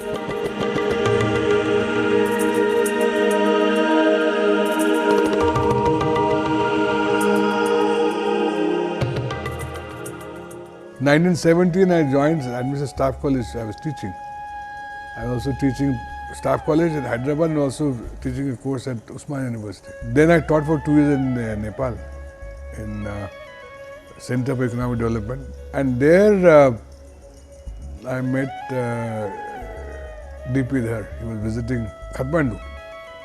And he told me, what are you doing here? Because come and join Planning Commission. So that's how I joined Planning Commission. I think amongst his early contributions that I recall were on India's trade policy when he was economic advisor in the Commerce Ministry, and he was the member secretary of a very important committee which gave a report outlining reforms in India's foreign trade policies. In many ways, the reforms of trade policy started with Alexander Committee. Dr. Kelkar is a visionary, and he is one of the best economists, thinkers this country has.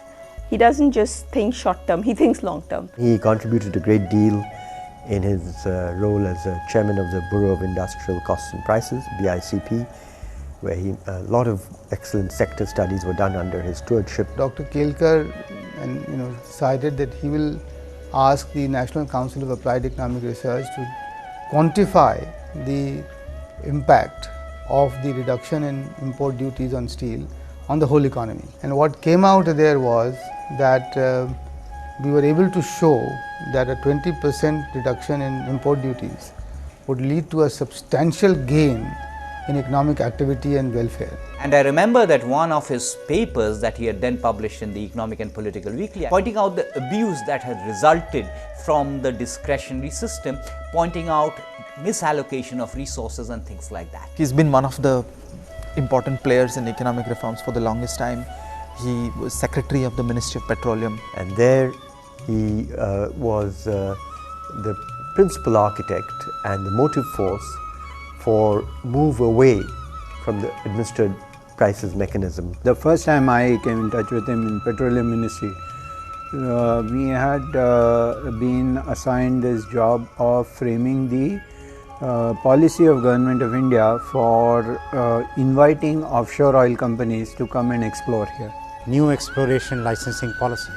I think that is one of the most fundamental and path-breaking reforms that the Petroleum Ministry was able to bring about during this period. And look what happened the next few years.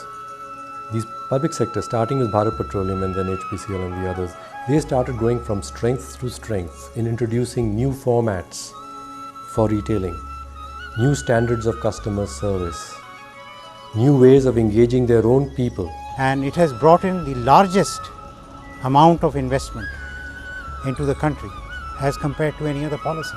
It has created more than $200 billion additional wealth for this country, the economic value. And it has come from essentially Indian companies. So we are giving a depth to our Indian oil industry. I was following one of the great finance secretaries of India, namely Monty Kalivale. He called me and said, Vijay, you have to come back when he wants to be the finance secretary. So I told him, Monty, I'm a bit worried because your shoe size is too large. His focus was on the fiscal reforms. Most people are aware that 3 important reports got done in that period. There was one report on direct taxes, one report on indirect taxes, and there was one on the implementation of the FRBM Act. We worked very closely and very effectively, particularly in the budget. Mr. Sinha, Yashwant Sinha was the minister, which made a lot of forward movement. The challenge was to keep the government's budget as balanced as possible, reduce the fiscal deficit. Fiscal deficit overnight cannot be achieved except by reducing drastically your expenditure, because you can't raise incomes suddenly. So the whole idea was to go for major expenditure reform. We went all over India, discussed with the Chamber of Commerce, discussed with universities, discussed with research institutes. And based on this, created the new sort of revised reports and gave these 2 tax reforms, which fortunately was accepted by not only by him but also by a successive government, namely Mr. Chidambaram.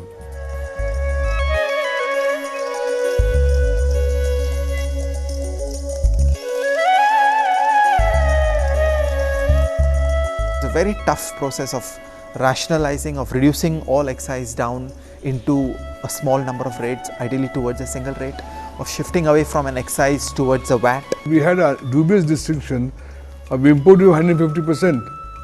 It was brought down, so beautifully done. I mean, trade reforms and import tariff reform, a great success story. I think it's very important because then businesses can plan. They know where tariffs are heading.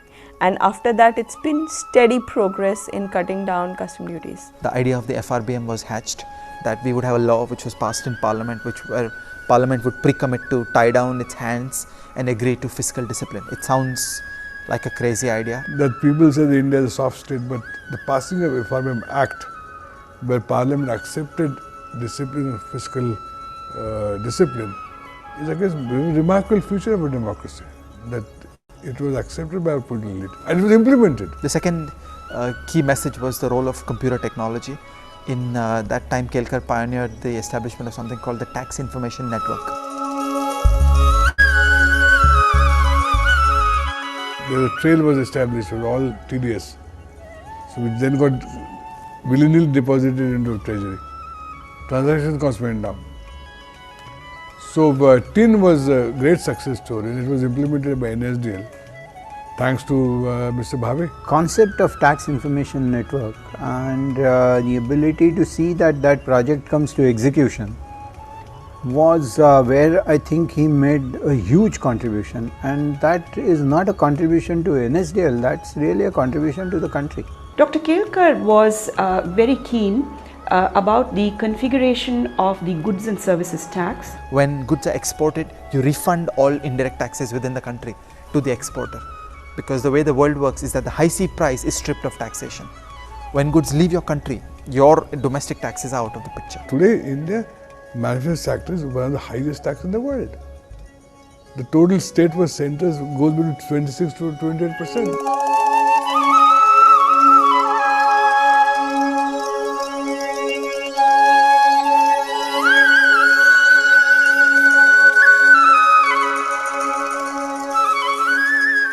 Finance Commission is a unique constitutional institution. It is created by Article 280 of the Constitution. And it has essentially 2 primary tasks. One is sharing of taxes between union government and the states.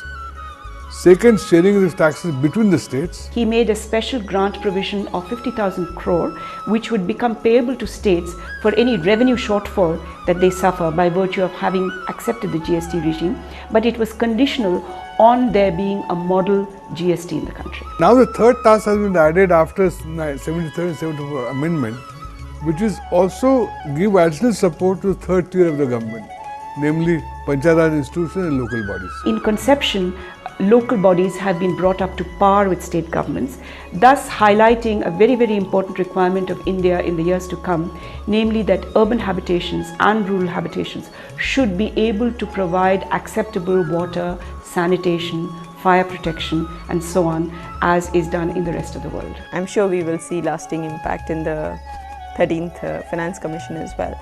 He thinks of where India needs to go in the long term, and with that in mind, what are the steps that we need to do today? And that's why he's had tremendous impact in modernizing, changing the tax system in the country today.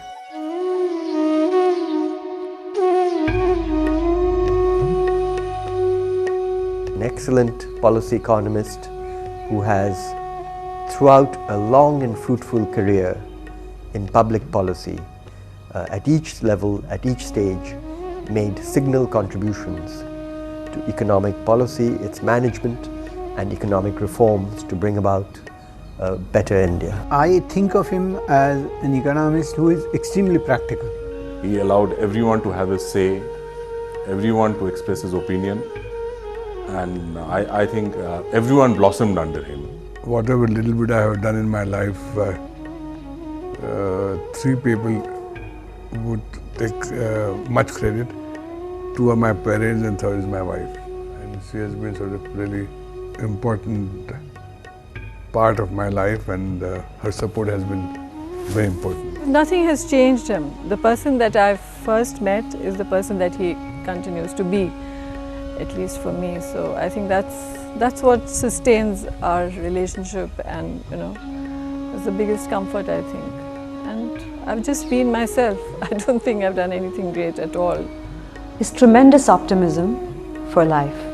He's enormously optimistic, despite all odds.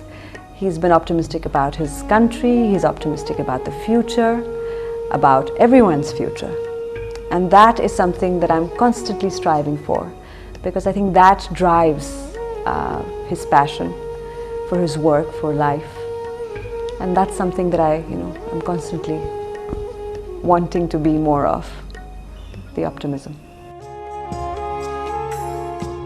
I believe that India is a threshold of a golden age of growth, with India's democratic framework being a key growth fundamental, such as demographic transition, human capital accumulation, improved incentive structures, diffusion of new technologies such as IT, total factor productivity accelerators through network industries, and an improved security environment will be growing at growth rates which can be above 10% per annum, that is double-digit growth rates. There is an ineffable sense of joy for me personally and professionally to see India embark on this growth odyssey, a journey that I call India on the Growth Turnpike.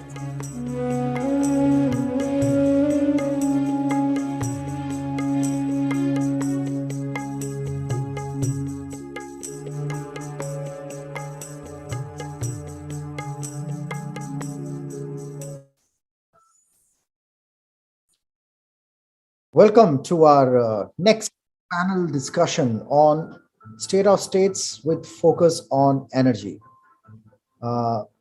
Let me introduce our moderator for the show, Mr. Bhushan Mohan, who is Senior Fellow, SKOCH Development Foundation and former Principal Consultant with PwC. He's an industry veteran and worked as Principal Consultant NEGD, Ministry of Electronics and Information Technology, Government of India. He was responsible for policies, guidelines, and strategy for implementation of NEGP with a vision to bring public services within the reach of every citizen. He's contributed extensively in areas of policy formulation, strategic planning, business development, procurement, and technology assessment. Welcome to the show. Our panelists, Mr. Sunit Kumar, Director Technical, Rajasthan Renewable Energy Corporation Limited, who is a BE and MBA Finance and also a certified energy auditor, having an experience of more than 28 years in the field of renewable energy, more than 10 years in energy conservation related areas. Mr. A. Gopal Rao, Chairman and Managing Director, Northern Power Distribution Company of Telangana. Prior to joining TSN PDCL, he served as OSD from August 2003 to July 2004. He is on company board of directors as chairman since 20th of October 2016. His efforts and outstanding performance in efficient disposal of applications with TS iPass that has been widely acclaimed by the Chief Minister himself. Mr. Prasanna Kumar Motupulli, Managing Director, Gujarat State Electricity Corporation Limited, Masters in Business Administration, Postgraduate Diploma in Operations Management, Marketing Management, Human Resources and Financial Management. During his tenure, he has worked in the maintenance of super thermal power stations at NTPC. His responsibility included the maintenance of high pressure boilers, operation and maintenance of coal handling systems, heading coal transportation, fuel coordination systems, to name a few. Mr. Satish Chandra Roy, Executive Director, Engineering, West Bengal Power Development Corporation. He's an industry veteran of project management and has vast experience in executing various projects in power, mining, port, and state sector. He started his career in Larsen and Toubro and executed power projects for BHEL, NTPC, Steel Authority of India, and also for Paradip Port Trust. With this, I hand over the mic to Mr. Bhushan Mohan. Thank you very much, Prashara. It's really a pleasure to be a part of this group and to be part of SKOCH discussions. I think that's really a privilege to be a part of all this, and especially talking about the core sector like energy with the industry stalwarts who are present today, you have just introduced. As we all know, energy, especially the electric power, is one of the core infrastructure as far as our country is concerned. It is this particular infrastructure which is directly responsible for the productivity and the industry in the country. Not only the industry, but also the agriculture. Agriculture today really depends upon electric power for the, not only for irrigation. Yes, irrigation, it depends for almost 80-90%. But with the mechanized farming coming, it really contributes a lot. It's power is really the backbone as far as the agriculture is concerned. It is the backbone as far as the manufacturing is concerned. It is the backbone as far as the transportation is concerned, because yes, we have had a lot of fossil fuel till so far, but moving towards the green energy, it is the electric power which is important. And electric power, if we really see, starts off from the generation to the transmission to the distribution. And the way we are going about it, we are moving out from slowly. It will take time from the fossil fuel to more and more of renewable energies, be it in the form of, we always had hydropower earlier, but now it is in the form of the wind power and presently the solar power. So the renewable industrial power really makes a lot of sense and has a lot of direction in the time to come. Let me now start off with Mr. A. Gopal Rao, who is the Managing Director of the Northern Power Distribution Company of Telangana, to briefly talk about what are the key challenges in the distribution, which really goes to the end user. And end user is really the one who is using this particular thing. So keeping the end user in time, what does he feel about what all he has achieved over the last few years, and what does he feel about where we are going to be in the next 5 years? Mr. Gopala Rao, over to you. Good evening, sir. This is Gopal Rao, CMD NPDCL from Warangal. At the outset, I extend my warm greetings to you all on the occasion of the conducting a panel discussion, and I congratulate the SKOCH group for organizing this coveted program of panel discussion, which is envisaged as a national platform to share innovative ideas for the transformation of PSUs to realize the vision of New India 2030. For all, first, I would like to extend my heartiest thanks to SKOCH Group for recognizing the all-round development of TSNPDCL and confirming the 2 prestigious SKOCH Awards for implementation of innovative IRDA metering technology and distributed solar generation system. It is immense pleasure to receive these 2 awards on virtual platform.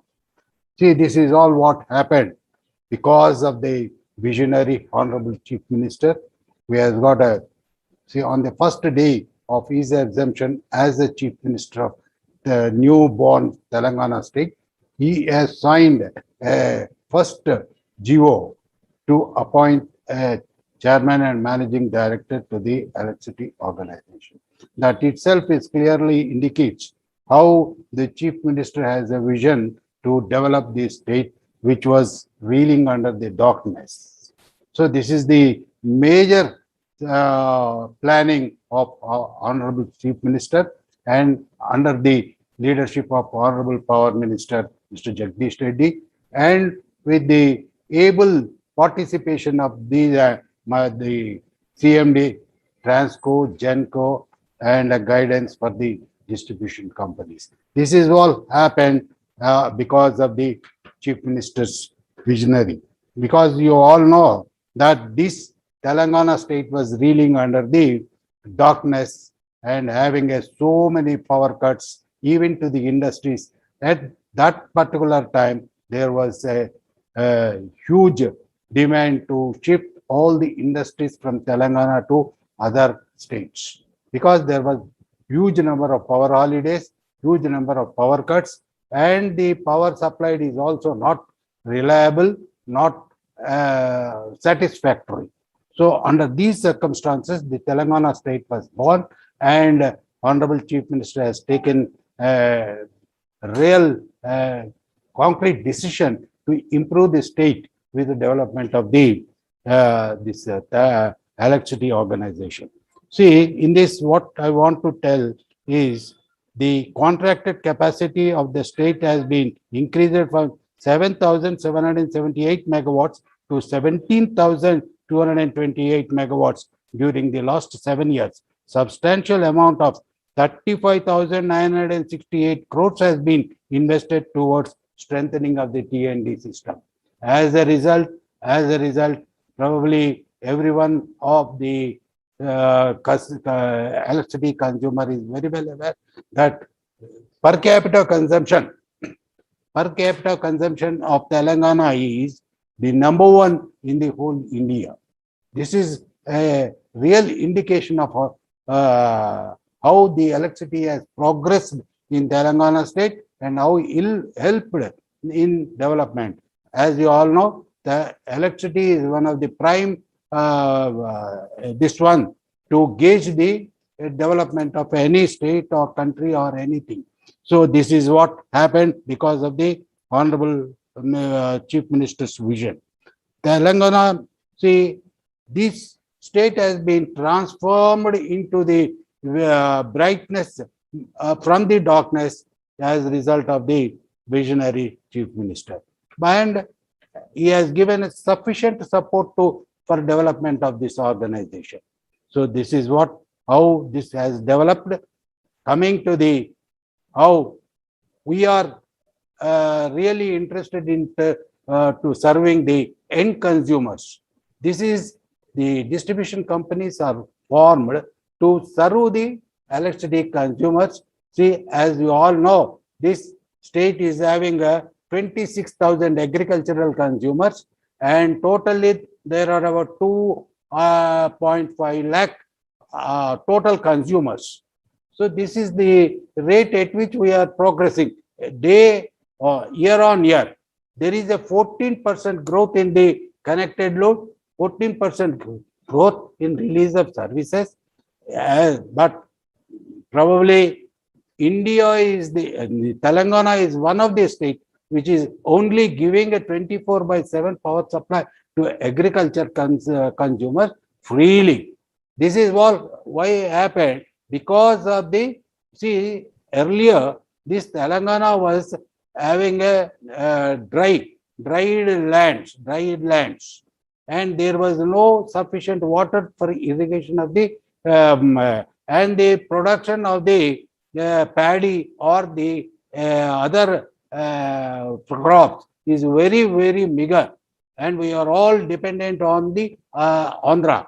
So this was transformed because of the Godavari, which is just flowing downstream of the Telangana, was made to lift the water to the level of 600 meters, and all storage tanks were constructed at different levels, made lower Maneru Dam, mid Maneru Dam, upper Maneru Dam, and Mallanna Sagar. These are the huge dams constructed, and all dams are full of water, and now the agriculturists are very happy to have this Godavari water for irrigation of their agriculture. Probably everyone in the country knows that how our paddy cultivation has gone up. It is amazing.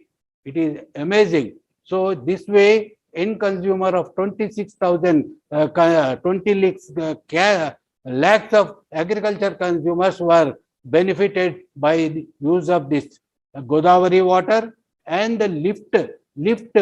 It is possible only with the infrastructure development at the 400, 220 and 132 kV substations.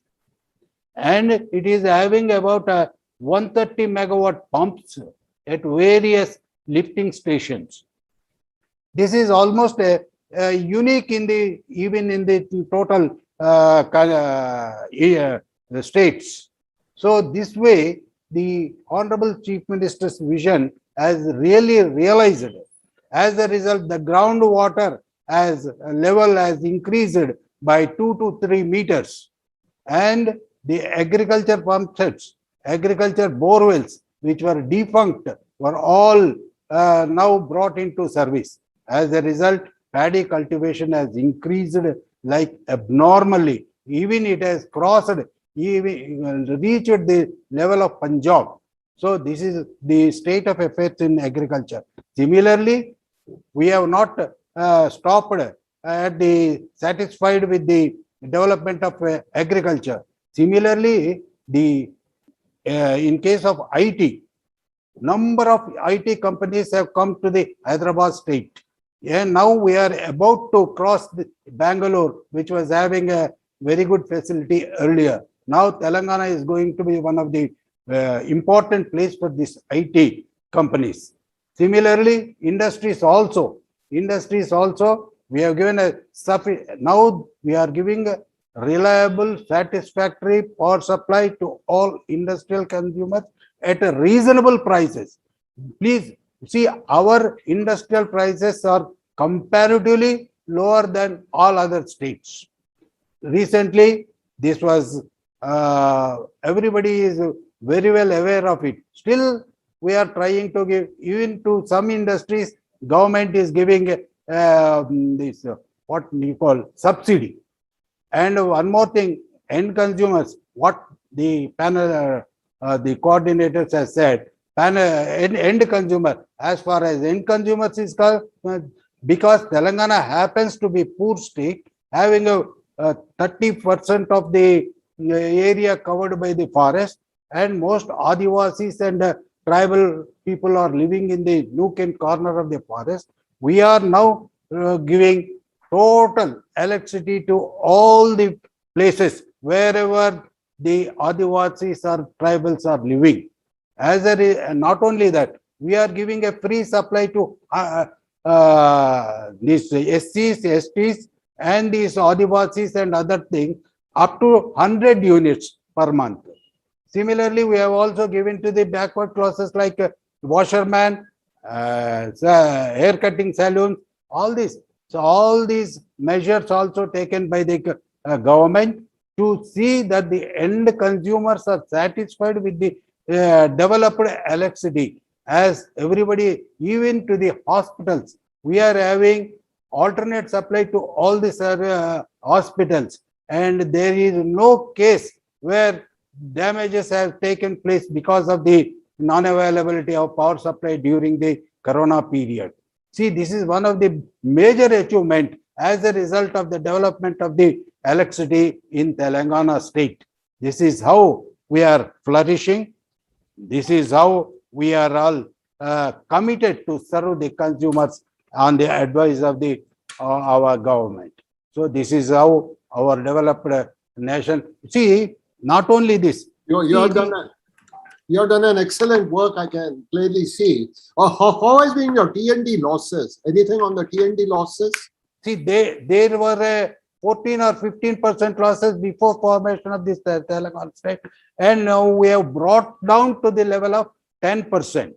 Okay. 10%. But there is a still scope for reduction of the T&D losses. We are trying our level best. See, we have installed about the capacitors to reduce the reactive power. As a result, our voltages have improved. Our losses have come down. Our loadings on the feeders have come down. As a result, your interruptions have come down. See, this is the vision. See, and not only, we have constructed about 400 kV substation in the state. I think it is the 13 or 15 substations of 400 kV. You can just imagine how 220 kV. Recently, we have constructed Raya Durga. It's a substation where we have used monopoles. See, because it's a dense populated area of the city. So to avoid all this ROW and all this problem, this is a gas insulated substation with a little amount of land. We were able to construct a 400 kV, 220 kV and 132 kV substation at Rayadurg in Hyderabad. Hyderabad is a vast developing city. So we are now able to give a total supply to each and everybody, whoever wants the electricity within a reasonable. See, our ERC also specified standards of service in release of services, in maintaining the supply. All these standards of service were communicated by the ERC, and a regulator is always pursuing and always monitoring this figure. So this is how we are trying our level best to. Good. Excellent, excellent. We'll come back to you after others finish their things. We will again come back in case we have more questions on that. But I must say that you have done an excellent job. I'm really impressed with the way the end user and especially the agriculture sector has been taken care.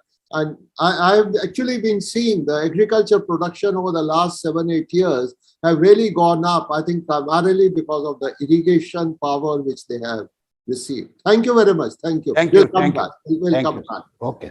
Let me now quickly go to the next speaker, Mr. Prasanna Kumar Motupalli, Managing Director of the Gujarat State Electricity Corporation.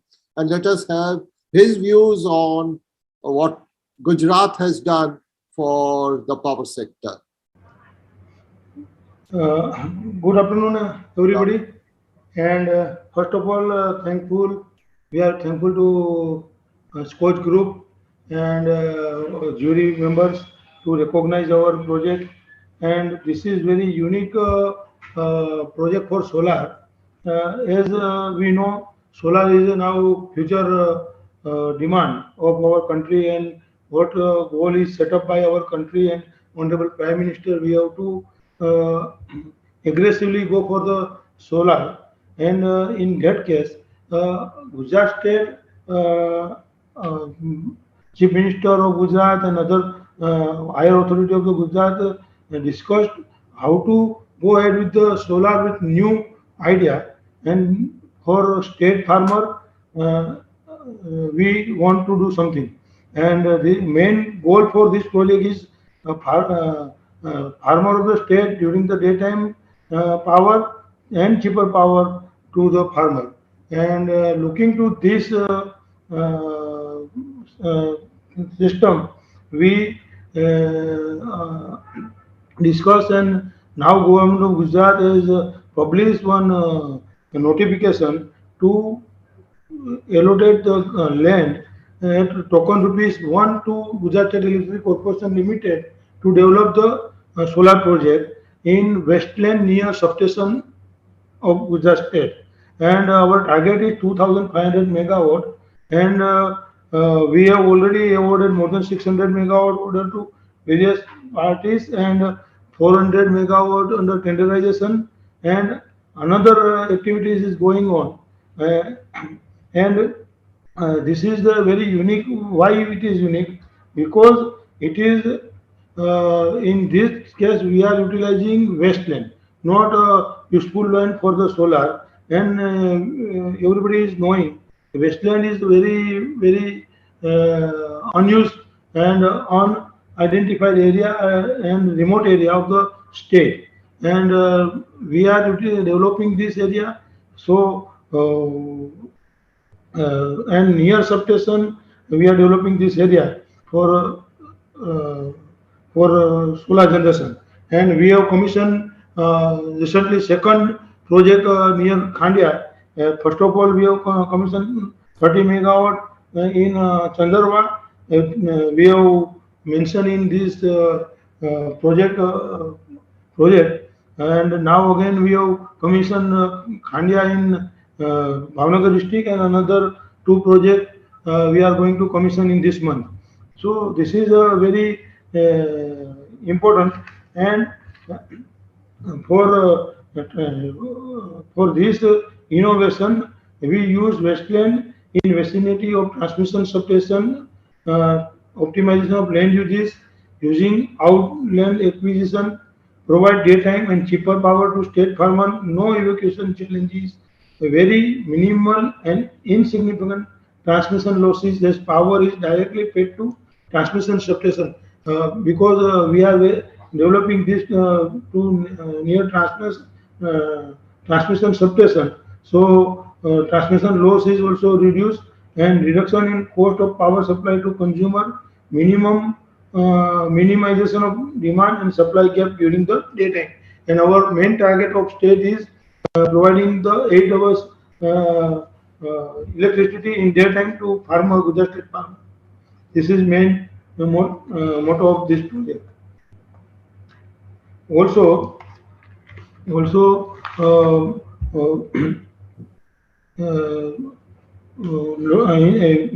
as we know, a lot of challenges with these projects are there. Initially, when we have started Western identification and applying to state administration and collector and everybody, then they will allotted to land to GSCCL, and we are developing this area, and so many challenges, because Westland is a very uneven, near lot of distributed in parcel and lesser area, and various kind of problems with soil and other activities is also there. But we successfully commissioned this project, first project at Chandarwa, and another project at Khandya, and now Haripur and Palitana. Both projects will commission in this month, and next month again we 55 megawatts and also we will commission. This is very important, because useful land we are save in this project. Also for I would like to give the technical details. 30 megawatt Chandarwa we have commission in 170 8-acre land. 1,21,000 around module we have installed, and cost of the project is 19 crore, and annual energy potential is 76,000 MWH. This is the main point of this project, and out of this cost, government of Gujarat funding 50% to GSECL. Whatever cost of generation is coming, we are going for a PPA at half rate, because 50% of government of Gujarat funding is there. So Chandrava project is 1.43 paisa per unit, and Khandia is 1.23 paisa per unit. We did the PPA and this is very cheaper rate for the project. And I would like to also say around 60,000 tons CO2 per year for 30 megawatt Chandrava project, and if we are commission 2,500 megawatt capacity, then around 50 lakhs tons CO2 emission per annum we will reduce. So this is very good, and saving of the fertile land and minimum ecological unbalance, and also very interior part of the state area will develop, and throughout the 25 years O&M will there. So villagers also give the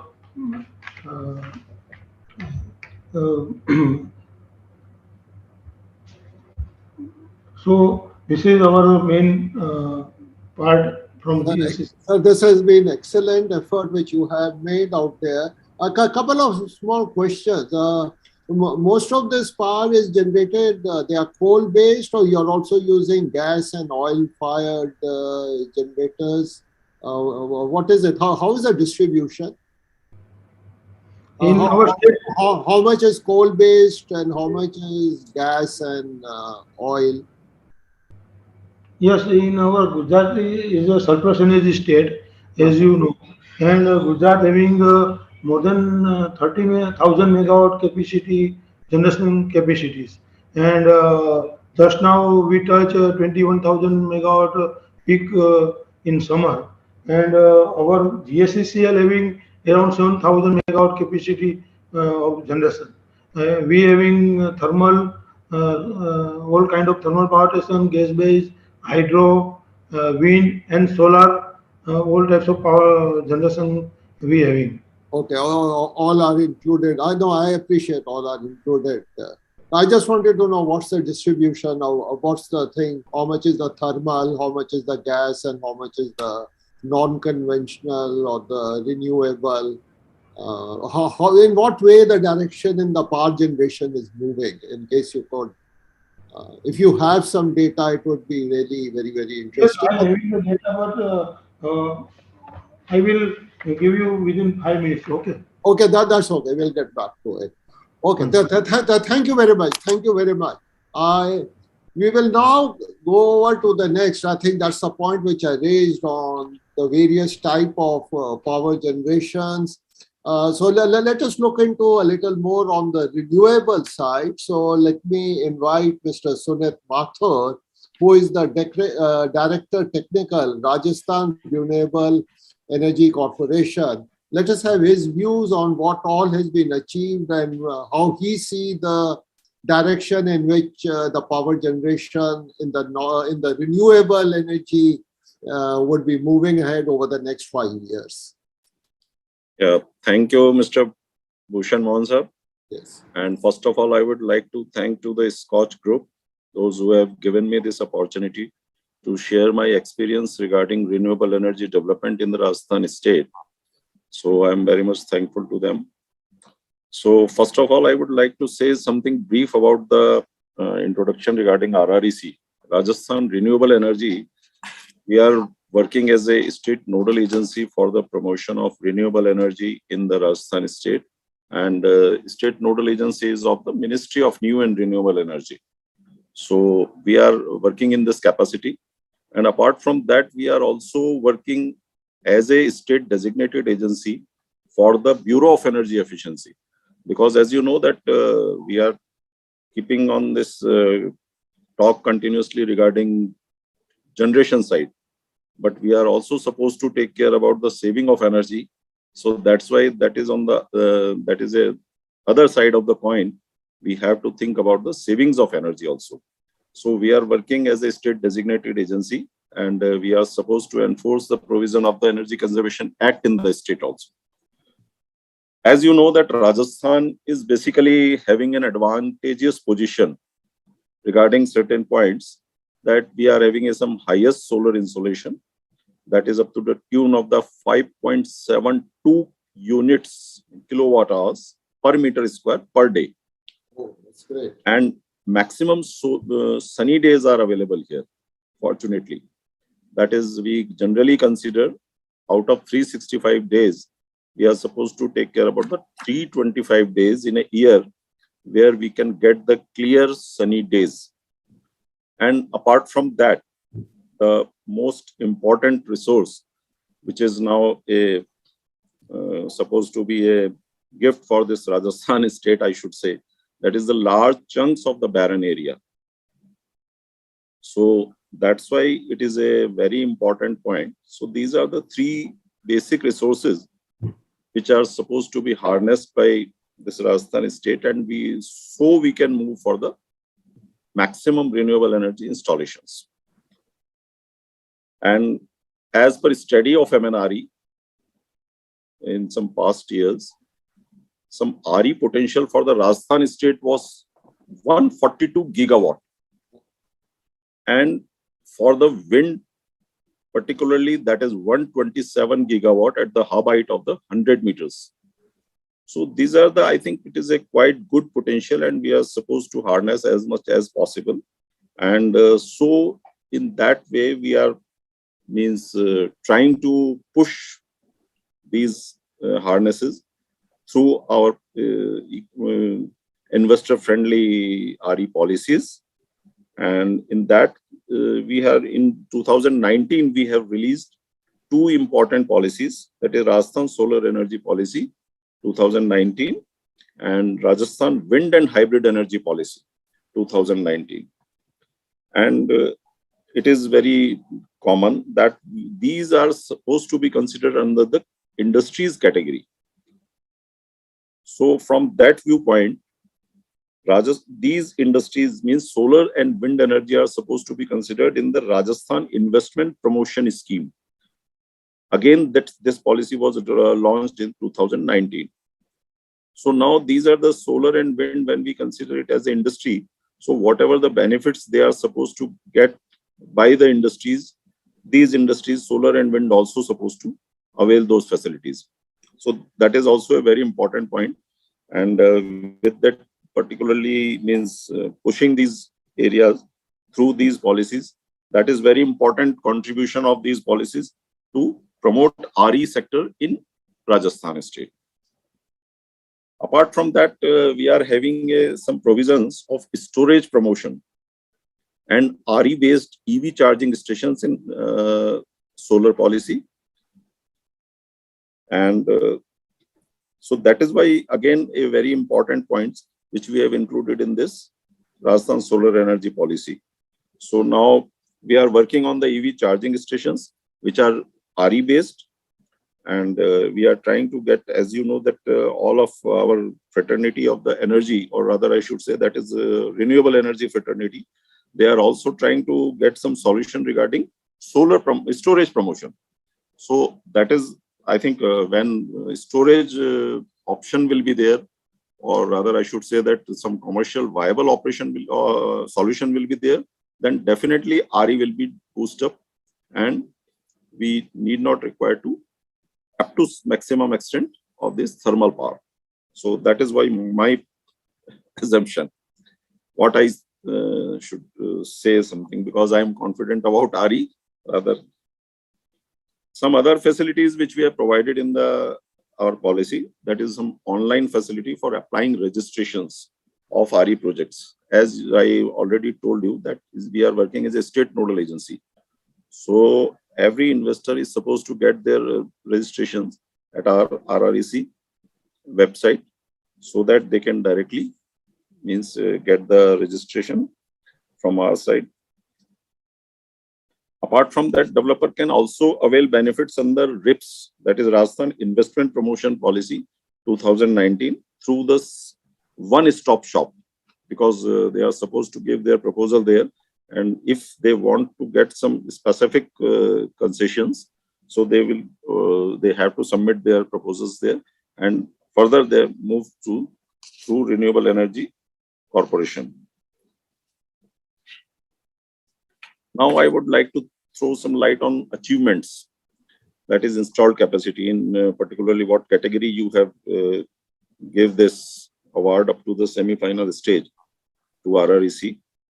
That is solar, its installed capacity is 12,564 megawatts, and wind is 4,338 megawatt, whereas biomass capacity is 120 megawatt. So total RE installed capacity is more than 17,000 megawatts.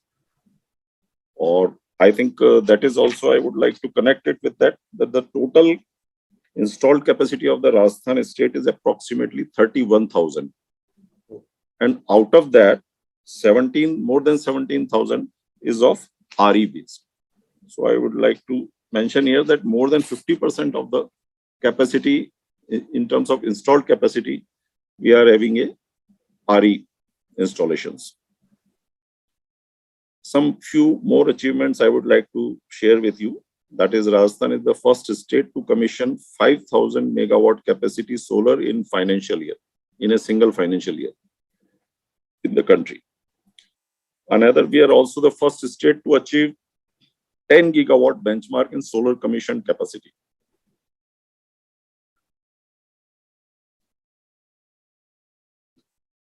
And now, yesterday, I think MNRE has released the data of the RE installed capacity.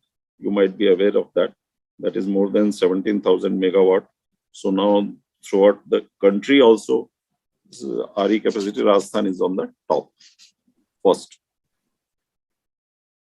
And I think Kusum scheme is, you are all aware that in particular this capacity, Kusum A component rather, I should say, because we are dealing with that scheme only, in which solar plants of capacity of 500 kilowatt to 2 megawatt are supposed to be installed at a nearby area of up to 5 kilometers from the particular GSS of the distribution companies.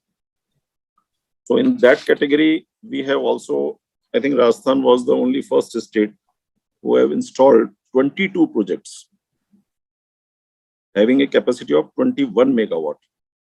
Yesterday, 2 projects were further added in that, and including those projects, 22 projects as of now of having 21 megawatt capacity have been commissioned so far under the Kusum A component. So that is also one of the very important scheme. And I think with this particular scheme, the distribution companies may reduce their distribution losses up to maximum extent. So as the end users are there, and directly they can supply the power generated to the particular grid, and from there only they can distribute the power to the further end users. Apart from it, rooftop solar is also a very important aspect right now, because in some residential category, as you know, that MNRE is providing this subsidies for that. And under this category, so far as on date, means up to 31st of March, we have installed 748 megawatt of rooftop capacity. So this is also one of the good achievement, and we are having a second position at the national level for the rooftop solar installations. Solar parks also, we are working on that area. As on date, largest solar park which has been installed at Bhadla in Jodhpur district of Rajasthan, where this having a capacity of 2245 megawatt. 2,245 megawatt, and it is the largest solar park. Apart from that, we are also in the process, or we are also under the execution work of the solar park of having a capacity of 925 megawatt at Nok district, Jaisalmer. Because as you know that western part of the Rajasthan is the most preferential area for these installations, because maximum solar insolation is available there. And apart from that, private solar parks having capacity of 21,500 megawatt capacity have been registered so far. So further in future, we hope so that it will be definitely will be installed under the State Energy Policy 2019. So now further, we are also, as a way forward, we would also like to share that these RE policies, some land policies are also under some discussion at the level of the government. And we are all hopeful that if the land policy will be there, then definitely this land policy is particularly for those category of the developers or investors, those who are having not the allocation from any area, means they are not covered under the bidding category, or they are not having the tied up with the end user, those who are going to purchase that power from the RE generator. So in that category, land policy is under preparation. So I think hopefully that will be another major helpful area in which I think we get very much help from this area. Apart from that, recently Invest Rajasthan Summit 2022 was there, and in that summit, more than rupees 8 lakh crores investment. We have signed the MOU and LOIs from different CPSUs like NTPC, SJVN, THDC, SECI, Reliance Energy, and Axis Energy. These are all means CPSUs, and Reliance is also the private group. Axis Energy is a private group. So this is also one of that. Apart from that, is a growing new sector is green hydrogen project. We are having in Bikaner area 3.1 megawatt capacity of which has been installed by Acme Clean Tech. So that is again they are producing ammonia, green ammonia. So this is also one of that important aspect. And apart from that, one more point which I want to give you this information, that under customized package for private developers, under again it is a RIPS policy, that is Rajasthan Investment Promotion Scheme, approximately 34,000 megawatt capacity of solar, wind and hybrid and storage with total investment of 1.67 crore we have approved in this under customized package. So these are the all, I think we want to not take much more time of you, and definitely these will be helpful for I think future also. What you have covered is a very, very comprehensive approach which you have adopted. It's not only the solar, it's primarily the renewable, and also going to the customer side, how he can reduce his or be more efficient in his utilization, so preventing the losses there. Just a one small question. You did talk about the generating capacity. It has exceeded the conventional capacity today. But as far as the megawatt hours, the energy is concerned, what is the ratio right now? What is the ratio right now? How much percentage is being generated? That is approximately 8%. 8%. Yeah, in terms of energy, if we talk, that is why I have mentioned that that 50%, more than 50% is of the installed capacity, not I can understand, because as far as the solar is concerned, your production is not more than 8 to 9 hours in a day. Exactly. 24 hours. We all understand that, but still 8%, I think it's a long way to go.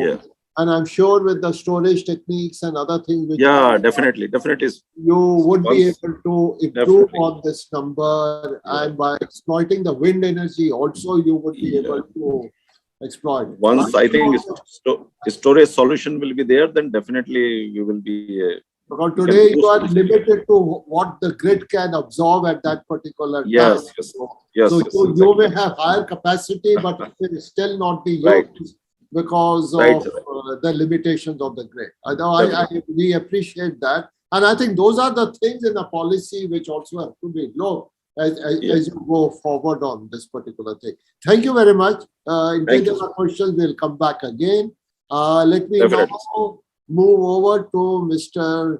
Sameer Chandra Roy, Executive Director Engineering of the West Bengal Power Development Corporation. Well, I've come to know you have done a lot in many areas in a very, very innovative way. Sir, we would like to have your views also on this particular thing. Yes, sir. Good afternoon, sir, and good afternoon to and warm regards to all the respected panel members. And we have really been enlightened with a lot of perspectives of power generation which is happening in various parts of the country. I am representing West Bengal Power Development Corporation, and we are producing more than 60% power in the state of West Bengal. And as you might be knowing, West Bengal is the second in power generation as of today after Mahagenco within the country. We are around 9,000 megawatt of power generation, million unit generation, a little bit less than Mahagenco. But among the state Gencos, we are able to produce power because of one aspect, that we are close to the coal belt. So our power generation, as you know, is mostly 95% plus is coming out of the thermal. West Bengal Power Development Corporation. Though we have been nominated here for the floating solar projects, which is in one of our power plants in the intake pond, we have made a 5 megawatt floating power. And for West Bengal, most of the projects which we are planning to go through is on the floating solar, because land availability is a problem on this side. So whatever power renewable power we are building, West Bengal Power Development is building around 50 megawatt. We are building in 5 plants. Those are mostly floating solar projects. But we have one big upcoming project in Bokreshwar. Bokreshwar is one of our thermal power plants, and adjacent to that we have Bokreshwar Dam. So we are coming up with a 500 megawatt single point floating solar project.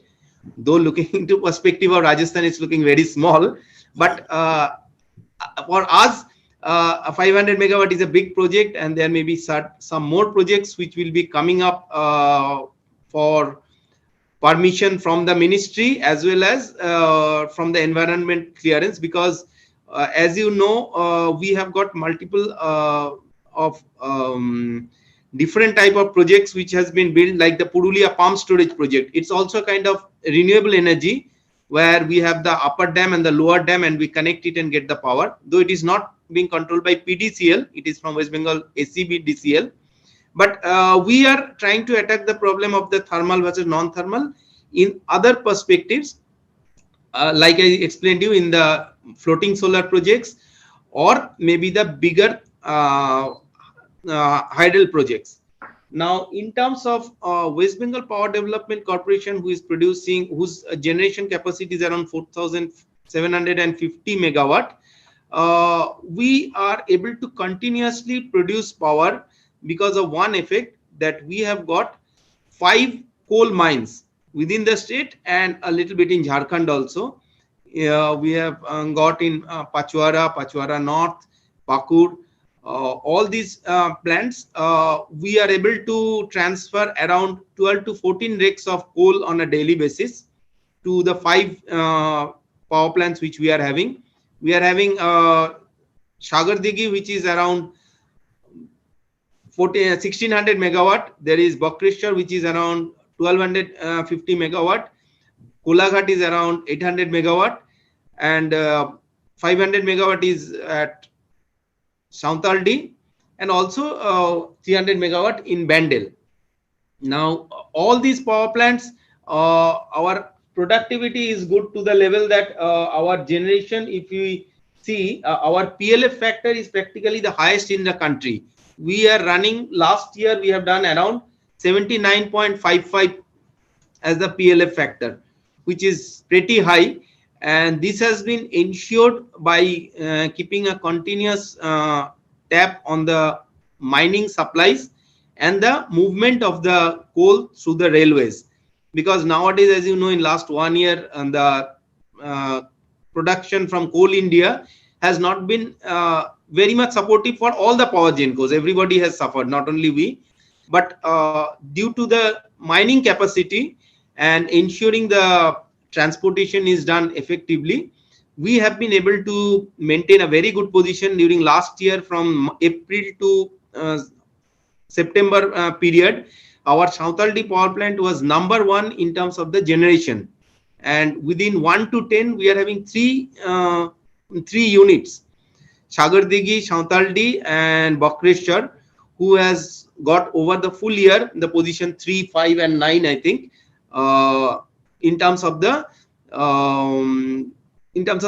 PLF, and that shows that effectively we are able to utilize the plants. Now, going forward in terms of the renewable energy, we already have installed in all the power plants rooftop solar, land-based solar, as well as the floating solar. And we are trying to make the PAF also, power availability factor also, as greater than 80. We expect by next year presently our internal coal consumption out of the kitty of the total generation is nearly 75%, and next year we expect that we should be able to utilize at least 90% plus in terms of our kitty for the power generation through internal coal movement. I think that is in short of our capability in terms of WBPDCL. And overall, within the state, as I told you, generation from us is helping us in profit also, because from 2016 to 2019, our profitability was in the range of around 18 to 20 crores. And 2021, our profit was around 240 crores, and 21-22, our profit will be more than 500 crores. So this profitability we have achieved in terms of the efficient operation from mining, as well as the efficient operation for the plant itself, wherein the power, whatever the CA has fixed up the power rate, we could manage well within the cost, and also keep the cost of the generation lower by controlling the O&M cost for the plant. And that has helped as an organization, as a power genco. I think our profitability is nearly the highest in the country in terms of operational efficiency. Excellent, excellent. I think that's a great job that you have done. We very well understand West Bengal is not that sun-rich, but it is a water-rich area where you have almost 3 to 4 months of rain. So naturally, it is difficult to exploit the solar. But of course, you can exploit more of tidal power in your hilly area. Anyhow, but you have a tremendous... We know around 2000 megawatt of various projects are in the drawing board. Today itself, Asian Development Bank is meeting our chief secretary, and there are various propositions which is going on. I cannot divulge that, but we are targeting some 1500 megawatt of various big hydel, as well as around 2000 megawatt of the solar projects, which may be mostly 60% will be on the bigger dams. We have the dams in Bakreshwar, we have the dam in Maurakshi. All these bigger dams we are targeting to make floating solar, such that the land crisis does not come in and we get a better generation, because floating solar, the power loss is less, as you know, compared to the land. I know your floating idea is an excellent, innovative idea. I think that's really worth appreciating. That's fantastic. I think that's a great job that has been done. As well as Thank you very much, sir. You really exploited the pit heads where really exploiting the proximity of coal. I think that's an excellent job done. I'm very, very happy.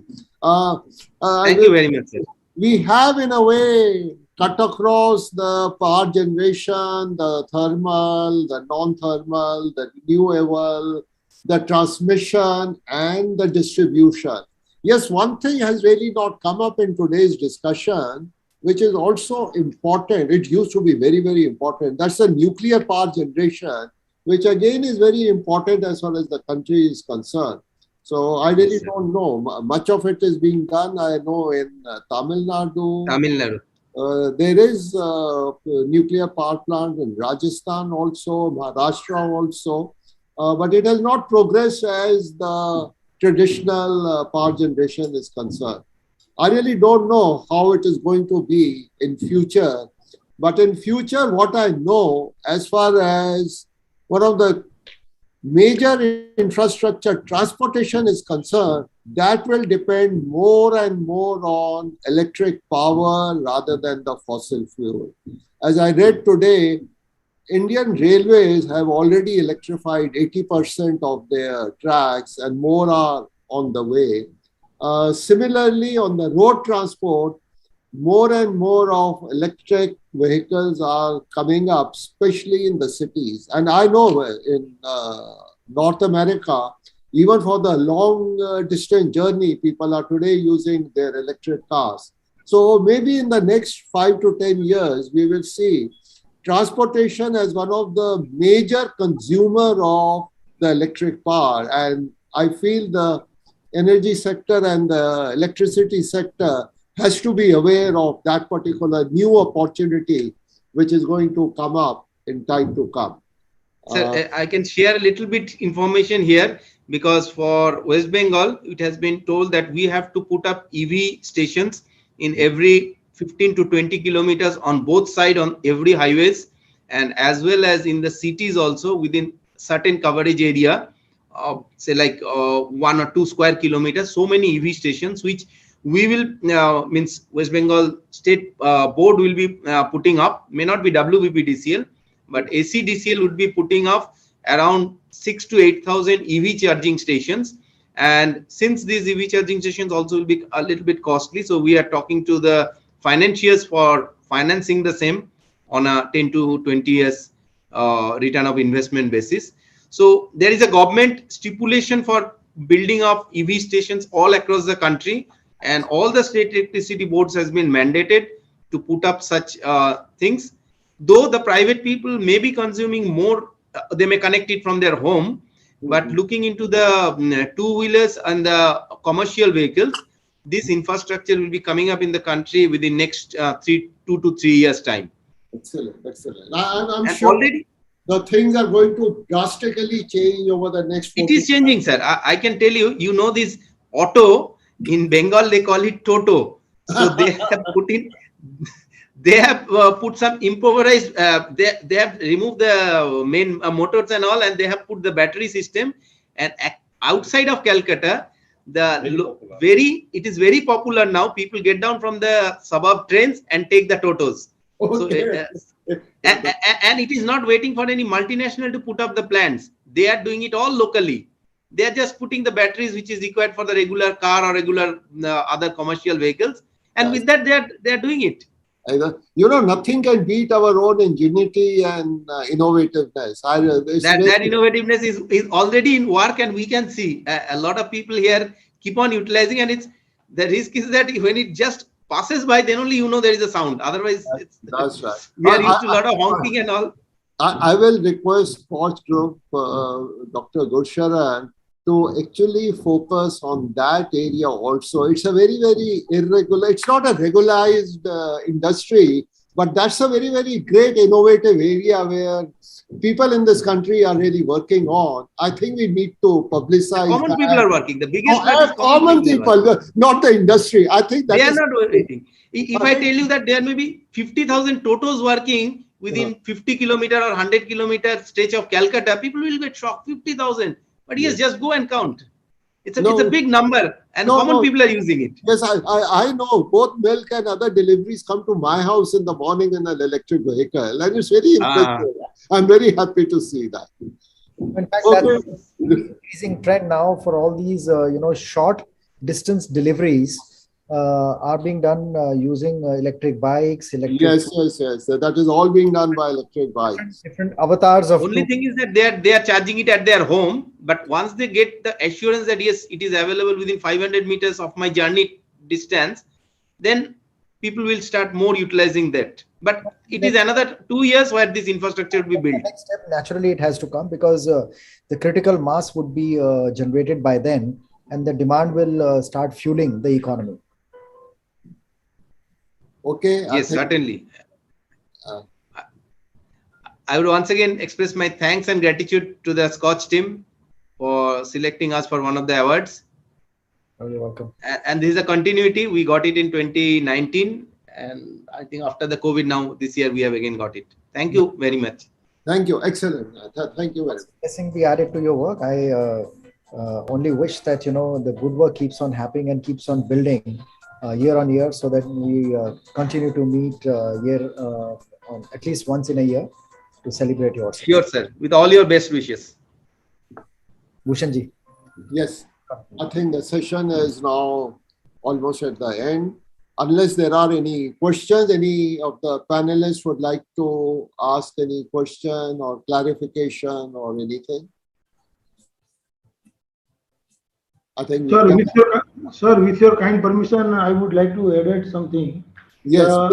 In our India, we are focusing on the battery storage also. Solar with battery storage, BESS.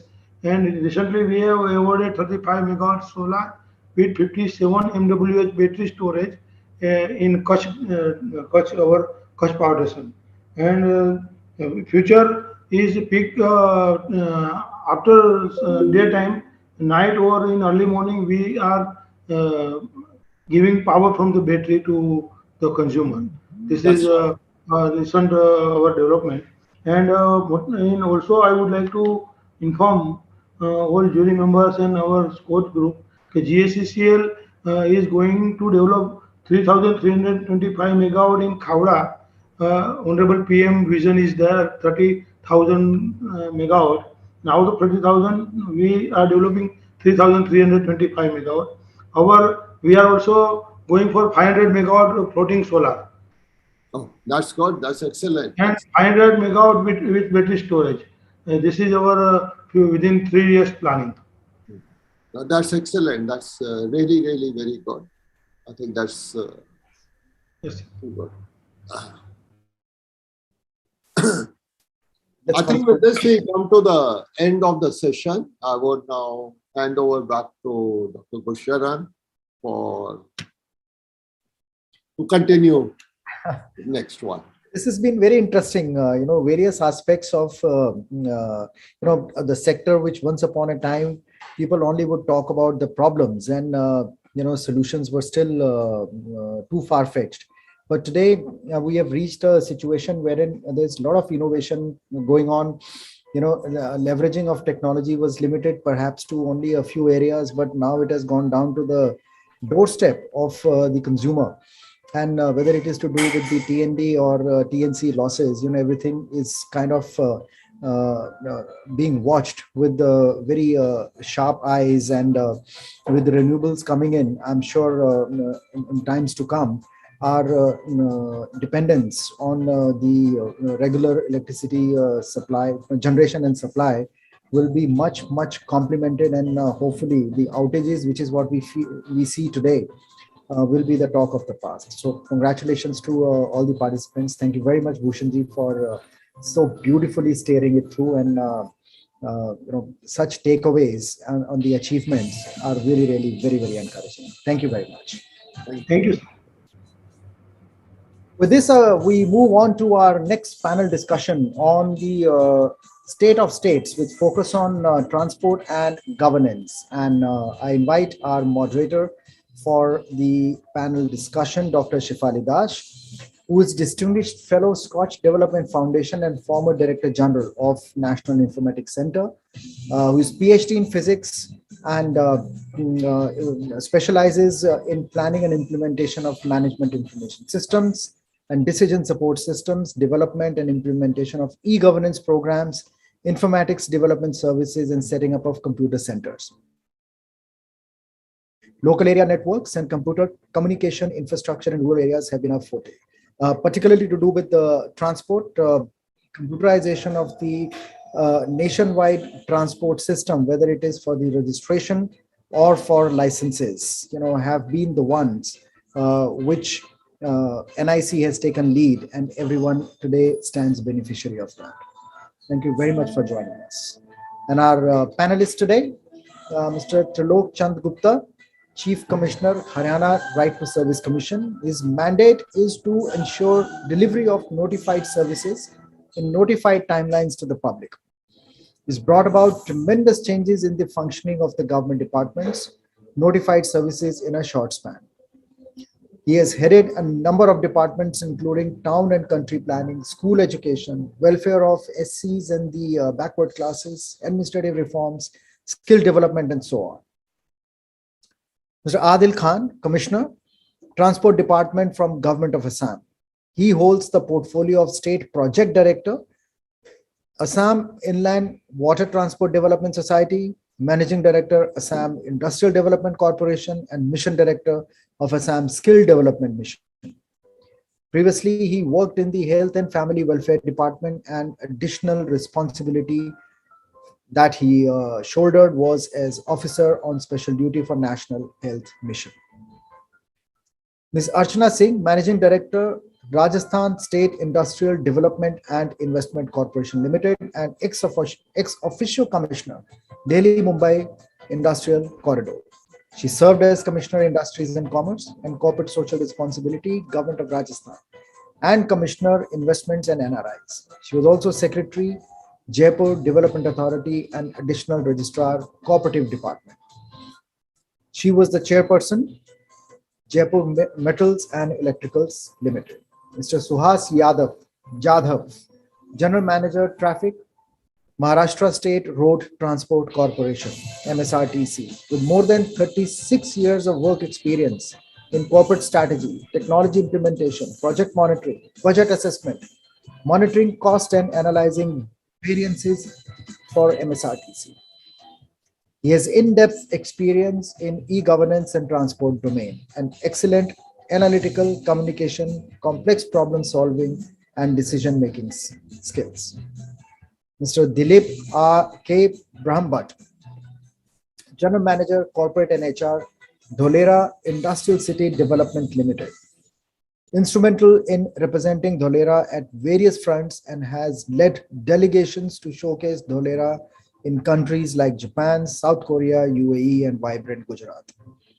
He earlier served as Senior Manager, DMIC Coordination for a period of 10 years, where he was involved in coordination between various stakeholders associated with DMIC, including state government, central government, PSUs, and so on. Ladies and gentlemen, I welcome you all once again to this panel discussion and hand over to Dr. Shefali Raj. Thank you, Dr. Gusharan, for the introductions. And I must say, SKOCH summits are always very interesting, and probably one of the most popular platforms where the experts as well as other stakeholders can share their views and talk to each other, come for discussion, and finally the SKOCH group comes up with a good paper, white paper, which gives details all the problems, issues, and the solutions and best practices. So this is always a very informative and gainful experience for me, at least whenever I participate here. Now with this, this particular session is focusing on state of governance as well and transport. When we talk about governance, delivery of public service and transport are the most important factors, which are expectations of citizens. And it is very heartening to see that many states have strengthened their transport sector in the last few years, including introducing multimodal transport systems, streamlining their traffic system in the cities, etc. And also, we see that public service delivery has also taken a front seat now, the driving force for most of the government, and state government have come up with a act, a right to service act. In most of the states have already come up with, and some states have come up with their commissions and regulatory bodies who ensure that these rights and mandates are actually implemented and people do get service. With this brief introduction, I now invite Mr. Trilok Chand Gupta, Chief Commissioner, Haryana Right to Service Commission. So what I suggest is the panelists may make a short opening comments, and then we can have a after all the 5 panelists complete their presentation, we can have a discussion, all-round discussion with everybody. So please keep your statements little short so that we get more time for discussion. Good afternoon, and thank you, Dr. Sefali Das. Thank you, Dr. Gulsharan. As Dr. Sefali rightly mentioned, this is a very SKOCH Awards is a very useful platform where, am I audible? Yeah. Please carry. So it's a very useful platform where a lot of useful deliberations takes place, and after that some white paper is published, which is useful to the citizens as well as to the policymakers. I'll straight come to the point, that is the governance. Now, many improvements have been made over the years, but still you see a lot of people are dissatisfied. I have served in the administrative service for more than 34 years, and still I am not satisfied with the kind of governance or kind of service delivery which is there to the citizens in the states, different states. And as you rightly said, there are certain states where this Right to Service Act has been enacted. In fact, let me put it, most of the states have already enacted it. 25 states have already enacted it. In some states, there are commissions to oversee whether these services are being delivered in time or not. And in some states, there is no commission. For example, UP, there is no commission. In case of Haryana, there is a commission. Punjab, there is a commission. Maharashtra, there is a commission. So there are some states, but Madhya Pradesh, there is no commission. There are some designated officers who are looking after these things. But why this need for these commissions and these kind of acts? Because people are not getting the services. Now the aspirations of the public, it has now increased manifold, and we have not been able to keep pace with that. That is why the kind of, if you see the social media, if you see the newspapers, it is full of complaints from the general public, citizens. Now, why this is happening? Because the clear-cut process flow, requirement of documents and the forms which the citizen is required to fill up, that is not there. That kind of information is not available. If that information is available in a transparent manner, in that case, a lot of problems of the citizens that can be obviated. Now, that is number one. Number two is that there are no defined timelines. There are so much of discretion is vested in the lower level officials or the senior persons that they reject the cases at the drop of the hat. If a particular, for example, if I say, if he is applying for a approval of building plan, if some affidavit is missing, in that case, he will reject it. If he's applying for some kind of a benefit under his benefit scheme, the cancelled check is not available, even though the bank account details are available, he'll reject the application. So these kind of things, a lot of discretion is there. There is no defined instructions. What are the instructions which have to be followed by the different officials? There is a lack of that. And thirdly, the commission itself, wherever there are commissions, in some cases, I may admit for Haryana, the commission is there right since 2015. The act is 2014. The commission was constituted in 2015. The commissions, they have become safe haven, safe places for the retired bureaucrats like me. And generally, they have not been performing their role. There are only, I can say, Maharashtra is doing well, Haryana is doing well, but there are some other commissions where the work has to be done. Now, in case of Haryana, for example, what is there? There are 572 services which are notified. And you think of a service, it is there. If you think of if there is a solid waste lying in your street, there is a service available, it has to be cleaned in 2 days. If the power goes, in that case, it has to be set right in 4 hours. If the transformer is burnt, it has to be replaced in 24 hours. If you apply for a birth certificate, it has to be given in 14 days.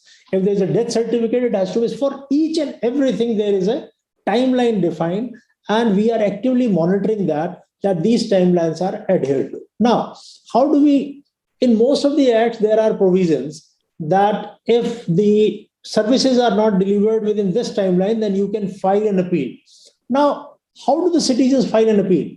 There is no mechanism which is available. The online system is not available. So in that case, people are at a loss to understand where and how they have to file an appeal, whether they will need the services of an advocate, whether they have to file some kind of a fees for filing the appeal. So what we have done in Haryana is, that is a historic step which we have taken, and it has been taken cognizance of by Government of India also, that all online delivery platforms, they have linked to a particular portal. We have developed a portal which is called AAS, Auto Appeal System. AAS in Hindi also means hope. So it has been linked there, and as soon as the notified timeline is over, the software files an appeal on behalf of the citizen with the first appellate authority. The citizen is not doing anything. Now, in 7 years from 2015 till 2021, only 7 appeals had been filed in 7 years in the entire state of Haryana. And now, in a short span of 4 months, the number of appeals as of now, more than 60,000. 60,000. So this is, we are getting approximately 7 to lakh applications for services, for notified services every month. Now, with the implementation of AAS, it will be ensured that either all these services will be delivered in time, or an appeal will be filed for which responsibility will be fixed. And generally, the officials in the state are scared of this AAS. And that's why the performance, on-time performance of various departments has increased to 99%. And we are imposing penalty. In one case today also, we have imposed a maximum penalty on a sanitary inspector who failed to clean the road in time. We have imposed penalty on SHOs also who have failed to verify the application for a gun license in time, building approvals, occupation certificates, whatnot. So we are monitoring it very closely, and we are at the forefront in the entire state in ensuring that the benefits to the citizens, they accrue in time. So this is a brief statement which I wanted to make in the beginning. As you have rightly said, we'll keep it to very brief, and I'll be very happy to answer any questions in this regard later on. Fantastic presentation, Mr. Gupta, and I must congratulate you for actually understanding the details of the problem faced by the people. And you rightly pointed out the well-defined procedures are actually not laid out. Even if we do have acts and time, SLAs and everything defined, but then how to do it, who to do it, and if not done, what to do. Very rightly, these 3 points are very nicely brought out by you. And your excellent work done in automating the system with who, where if the timeline is crossed, automatically the complaint is filed. So may I suggest you that why don't you bring it up as a case study, because this is what needed by everybody, every state will require it. So if you can just have a case study, nicely bring out the details in a case study and publicize it, maybe through the DAPRG, who anyway right to information and service delivery also they can do, or maybe SKOCH group. And this is a very good platform because all the practitioners of governance, they somehow or other come to this platform. So this will be a very nice way to distribute your knowledge and experience among others. Thank you very much, Mr. Gupta. We'll come back to later. Let me add here, Dr. Sifali, thanks for your suggestion. In fact, we had nominated this particular project in the SKOCH, which has got this Order of Merit Award. That's number 1. Number 2, whenever Chief Minister mentioned it to Honorable Prime Minister, then the Secretary Government of India called me, and I had made a presentation regarding that to him on 14th of December 2021 in the Delhi. Then he asked me to make a presentation in the national conference, which was National Conference on E-Governance, which was held in Hyderabad on 7th and 8th January 2022. So there I had made the presentation about us. So, and later on in a Government of India meeting, we have made this presentation in a group of, small group of 7 states also. So we are carrying it forward. The thing is, in Haryana, people are very happy in the sense now people are scared of us and people are scared of the RTS Commission, and we are getting 1 or 2 thank you and happy mails every day from the harassed citizens. Yeah, great. You got so many participated in so many awards and all that. Why don't you go to apply for the CSI also, because that is also another platform for electronic governance. Right. Thank you. So you can think about that also. Right. Now, okay. Now I invite Mr. Adil Khan, Commissioner Transport Department, Government of Assam.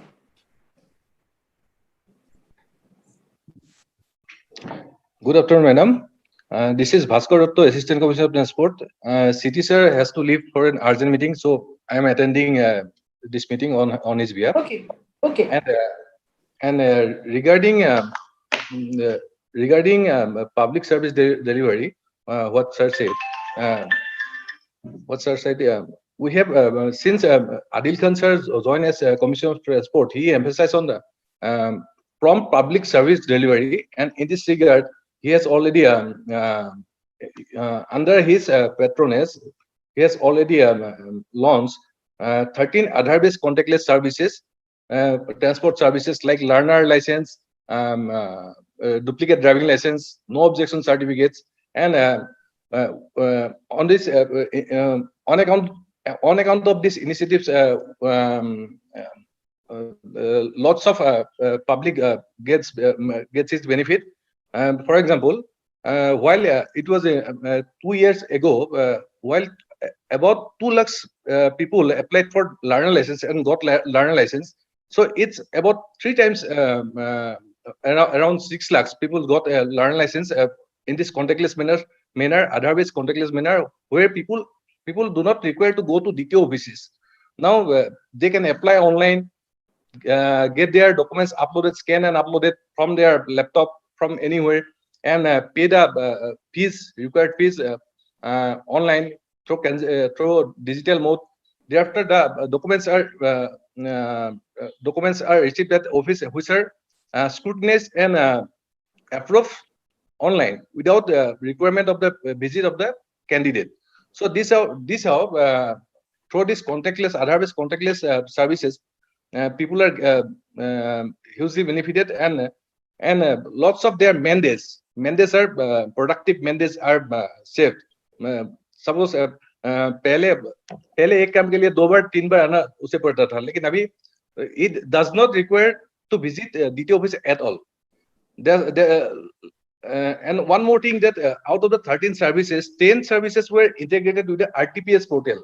That is Right to Public Service Act, what sir said, and these are notified services now, and people's public service delivery is ensured with a specified time limit, and we are also monitoring this, and thanks to our initiatives, that almost 90% of the applications which are received through RTPS portal, Right to Public Service portal, has been disposed within time.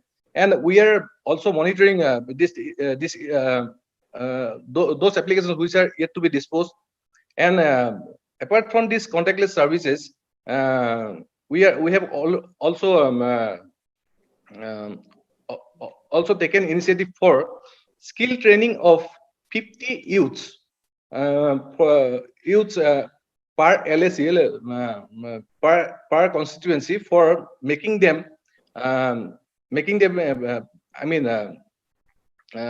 expert as a driver, to take driving take driving professionally, and get themselves engaged in their livelihood.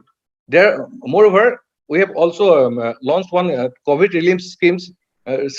During the COVID period, most of the public transportation vehicles were not in flying condition, and the transport workers suffered a lot. That's why the government of Assam has initiated one COVID relief scheme for almost 200 numbers of driver, handyman, and conductors, and they were already given 10,000 rupees per beneficiary for their sustenance. And these are the initiatives done from our end. Okay, so I think this is good work done by you and your department, especially during the COVID times. And I'm sure your contactless learner license really helped during COVID times. Otherwise, people wouldn't have got them. Those who wanted to have it. And Madam, integrating the services to the right to public service portal is another good stroke, because then at one place people can really see and the services are ensured that the service has been delivered. I think you have done very good work. So keep it up with your good work. Okay, thank you. Anything else you wanted to add? And not just learner license, we have already launched 13 contactless services otherwise. No, that I know. You told that 13 server, but I just hinted at learner license because learners are the ones who go for the first time. Others would have gone before. So they know the system. But learners are the ones who are hesitating, and the first time they are going, they don't know. So that is much more comfortable for them to do from home. Yeah, good job. Good job. Okay, thank you. Now, thank you. We'll come back to you again. Now I invite Ms. Archana Singh, Managing Director, Rajasthan State Industrial Development and Investment Corporation. Very good afternoon to all. I am Managing Director, Rajasthan Industrial Investment Development Corporation, RICO. This is a company which was established in 1969 and has been a pioneer in development of industrial infrastructure in Rajasthan. Right now, we have over 389 industrial areas at various locations in the state. As everybody is aware that Rajasthan is a landlocked state which has scarcity of water. It had been considered as a Bimaru state till some time back, so the level of education is also low. However, due to the efforts of RICO, massive changes have happened in the past, and RICO is looked upon as one of the pioneer SIDCs across the country as of now. I would like to very briefly focus on some of the interventions that we took in the last 3-4 years.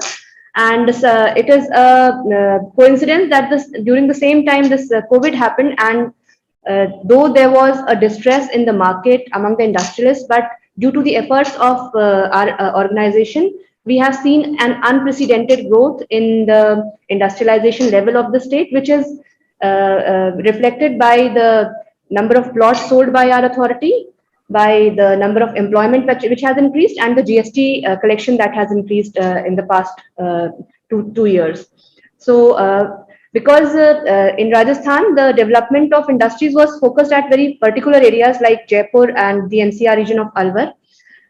We focused on development of MSME industrial areas for inclusive and equitable growth across the state. So there was a decision that was taken that we should have one small industrial areas for MSMEs at each subdivision, and we are progressing in that direction. Till now, we have included those industrial areas in our budget announcement, and we have developed over 35 industrial areas in the past 2 years in the subdivision level industrial areas.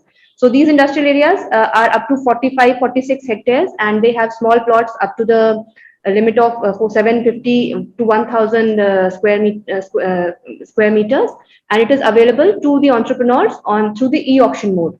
So the process of e-auction is also a very recent one. Till now, there was a process of first come first serve basis, wherein anybody who was aware of the functioning of the organization could come up and ask for a plot. But with the e-auction in place and with the kind of air that we have created through our social networks, the e-auction has been popularized greatly, and it is a very simple process. We put in the 360-degree photograph on the portal as well as the Google location on the portal, and somebody can see their location, the plot that they want, where it stands in the broad geography, where it stands in the master plan, where it stands in the concerned layout. So it is easy for somebody who's sitting even in Kolkata or Chennai to see if they have a plot of their requirement, and they can come on an e-bid. Even if somebody wants a plot that we have not put on e-auction, if they suggest that you have some plot and I would like to buy that, so we put that plot on e-auction so that it is available for them to purchase. So this is a very transparent procedure, and with this, intervention, we have been able to increase our sale of plots from 200 to 50 in the last, maybe in 17, 18, 18, 19 to 2,500 and 2,800 in the last 2 years. So that is one drastic jump which has happened. And uh, like on one side, we are focusing on development of MSMEs and small plots. Government has also been very cooperative and very sensitive about the needs of the industry, and we have come up with an MSME Act, which provides that no state clearances are to be required for an MSME to establish itself, and for a period of 3 years. And recently, in the last budget announcement, that period has been increased to 5 years. So for 5 years, one can start construction of their factory without undertaking any state level clearances. And we have a very good loaning scheme of MLUPY, Mukhyamantri Laghu Udyog Protsahan Yojana, which is considered to be the best in the country. So apart from these interventions, we are also focusing on large-scale infrastructure projects, like you must have heard about the PCPIR project, which is coming in Pachpadra. So RICO is anchoring that project also, which will become the fourth project in the country after Dahej and Visakhapatnam and Paradip. So and also we are in the last 2-3 years, we have also put an impetus on the DMIC projects, which were not so working so well in the country for in the state for the last 7-8 years. In the last 2 years, we have put a push on that also. We are also developing very high scale with a very high level of infrastructure project, which is called as the FinTech Park, which is in the heart of the city, and it is expected to provide high-grade infrastructure as well as high-scale employment to the residents of Jaipur. So these are some of the interventions that we have taken. I'm also happy to inform that RICO has recently been awarded as the best SIDC in the Costly Sai Award. And in the IPRS 2.0 survey of DPIIT, 25 industrial areas out of 69 were from RICO from Rajasthan, and they were given the leaders category. So we have a very diverse presence as well as very high level infrastructure, and we are focusing on small scale industries as well as large scale industries. So this is all from my side. Thank you very much. Yeah, congratulations for bagging so many awards and your great achievements. Especially during COVID, you have been able to increase your GST collection, and that's something really praiseworthy. And your interventions has not only increased the industrial output, but also has helped the people, especially when you are focusing on the small and medium sector, medium scale industries. I think great work done. Please keep it up so that you can do even better. Thank you so much. So now I invite Mr. Suhas Jadhav, General Manager Traffic, Maharashtra State Road Transport. Mr. Jadhav.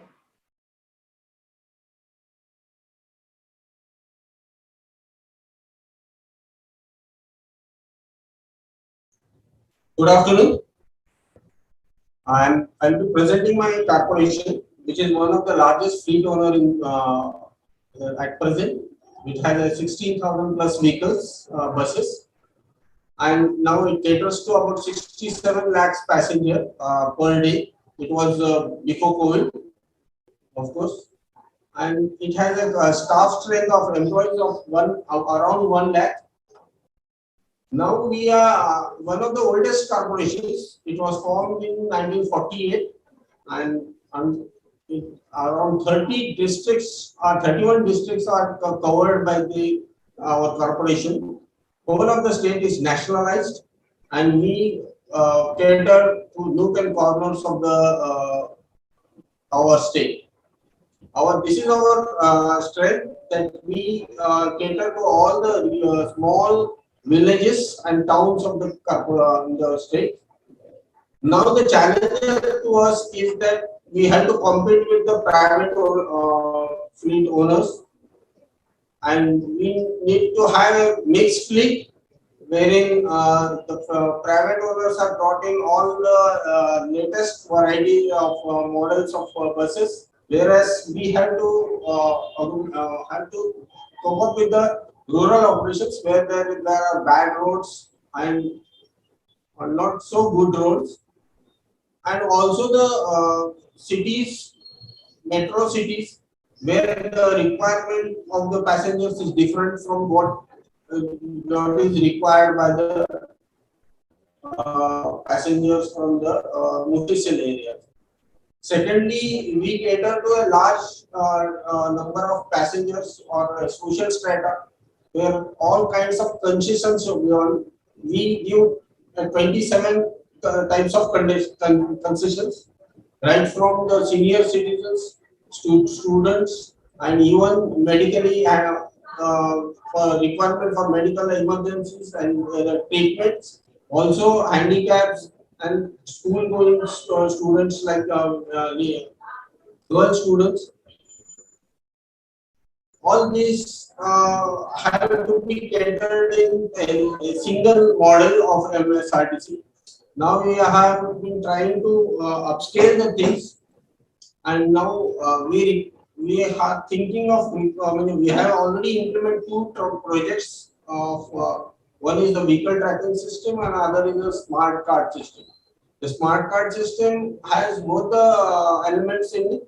The one is the concession, and the other is the regular passengers can have tickets, e-tickets without having to pay any cash to the conductor.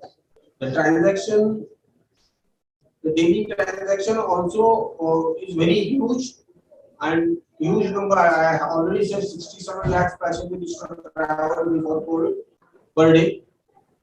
Now, by bringing in this smart card, we have distributed 40 lakh cards to all different kinds of passengers, and these have been working very good, beautifully. Just because of COVID, we are not able to utilize this system fully.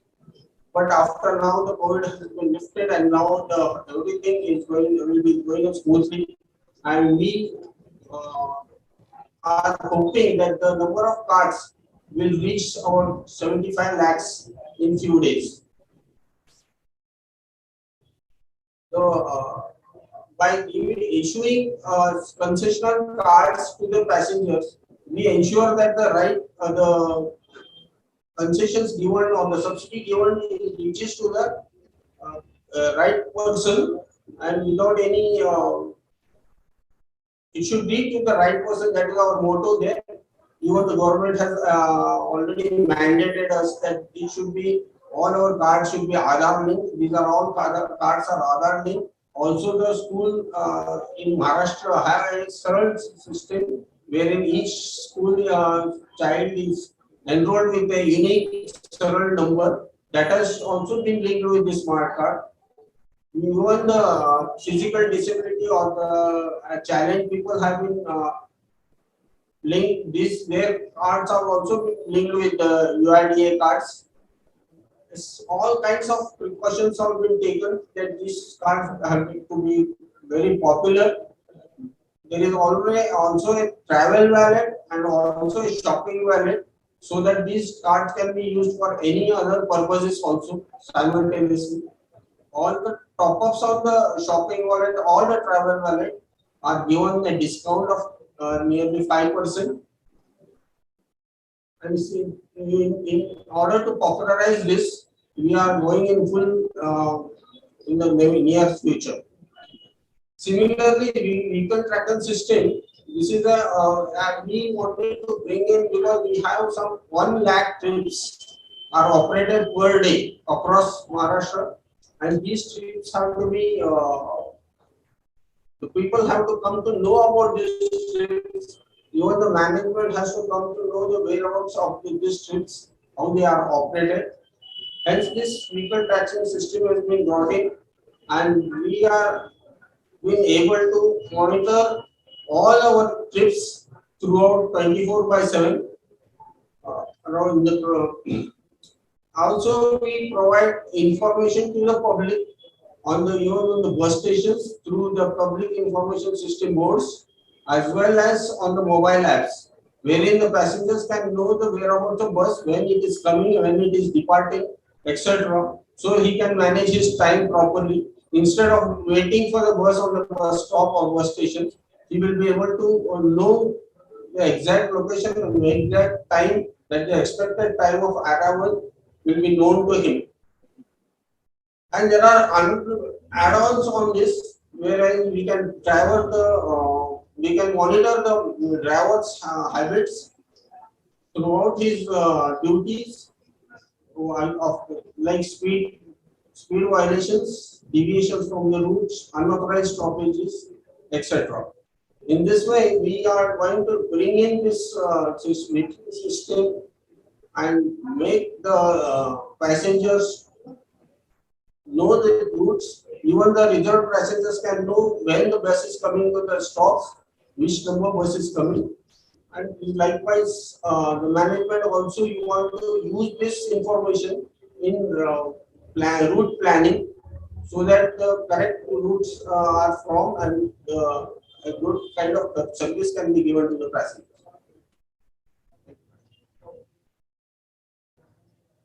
Yeah, I think you have done an excellent job, especially when you rightly pointed out the requirements are different, because the urban passengers, rural passengers, their requirements are different. Long distance passengers, short distance passengers are different, and you have to cater to all kind of requirements.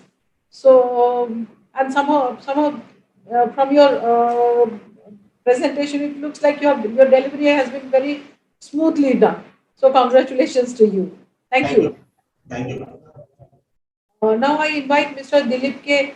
Brahmbhatt, General Manager, Corporate and HR, Dholera Industrial City Development Limited.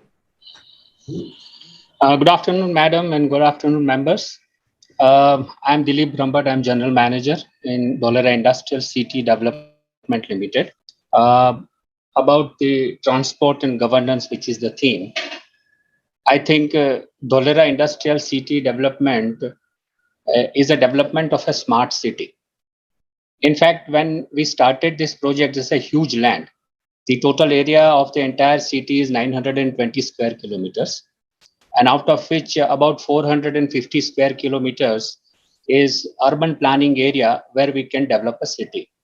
Right now, we are working on a small nucleus of 22.5 square kilometer, where we are creating state-of-the-art infrastructure, and simultaneously our efforts are there that we attract the investors there to come there to start their factories, to do the work there, and finally it generates employment for the people around there.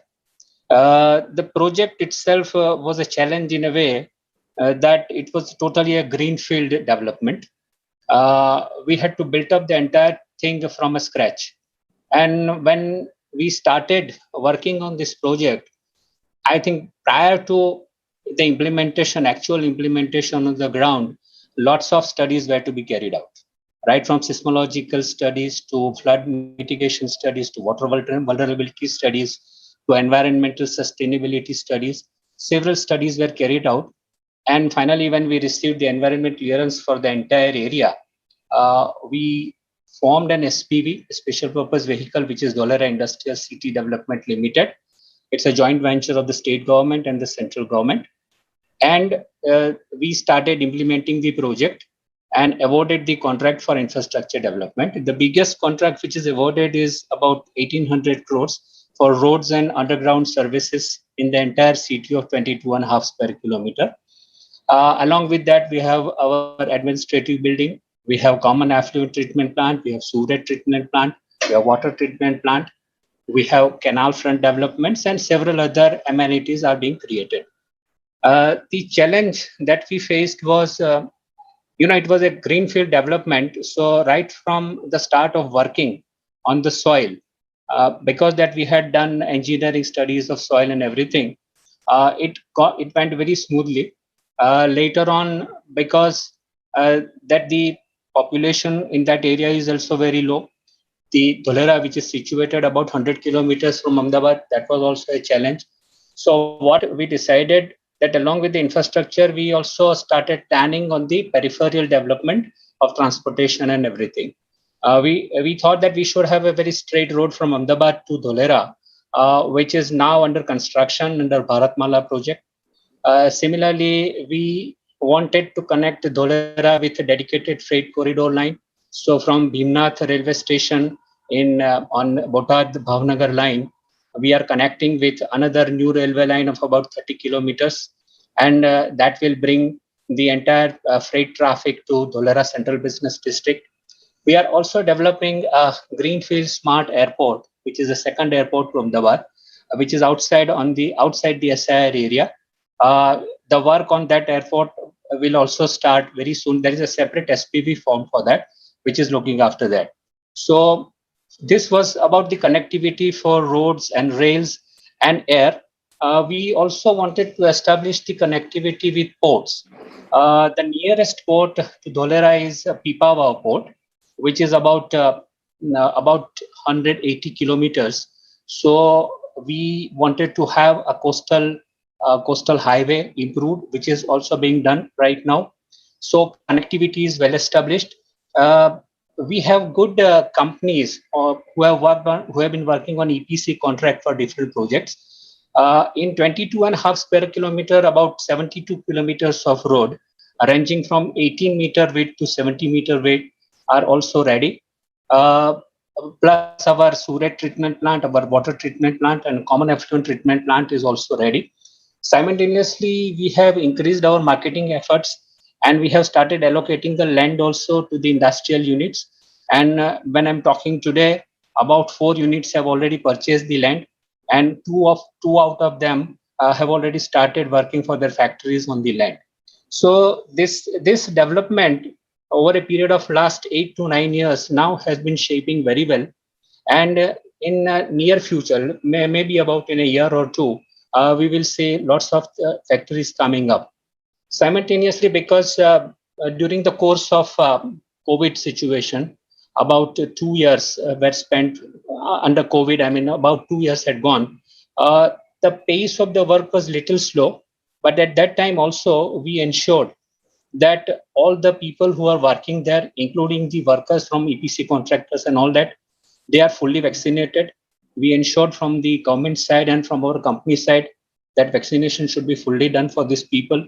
We also ensured our contractors and all that those who want to stay here, we can make arrangements also for them. So that is how we worked for those people also. At the same time, we were also concentrating on corporate social responsibility aspect, because other activities are in a slow mode. So corporate social responsibility also, we started working on that front, and we started improving the education facilities in the 22 villages of Dholera SIR area. We are also providing certain water and other facilities, certain other sanitation facilities in that area, which is being done at the instance of the Dholera Industrial City development. Finally, what we aim is that the people in Dholera, around Dholera, and perhaps in the distance of 50 to 60 kilometers get good employment. So employment generation activity should also be done. Simultaneously, we have been working on skill development centers in consultation with the government department. A separate skill development center is also being arranged. So perhaps in a year or two, we'll be getting a skilled labor force also. So as I said, the entire area was a challenge. We learned a lot of things. And as earlier, madam, you mentioned that we should have a case study. And we are definitely preparing one case study on Dholera as to how you develop a greenfield city, how you build up a city from scratch.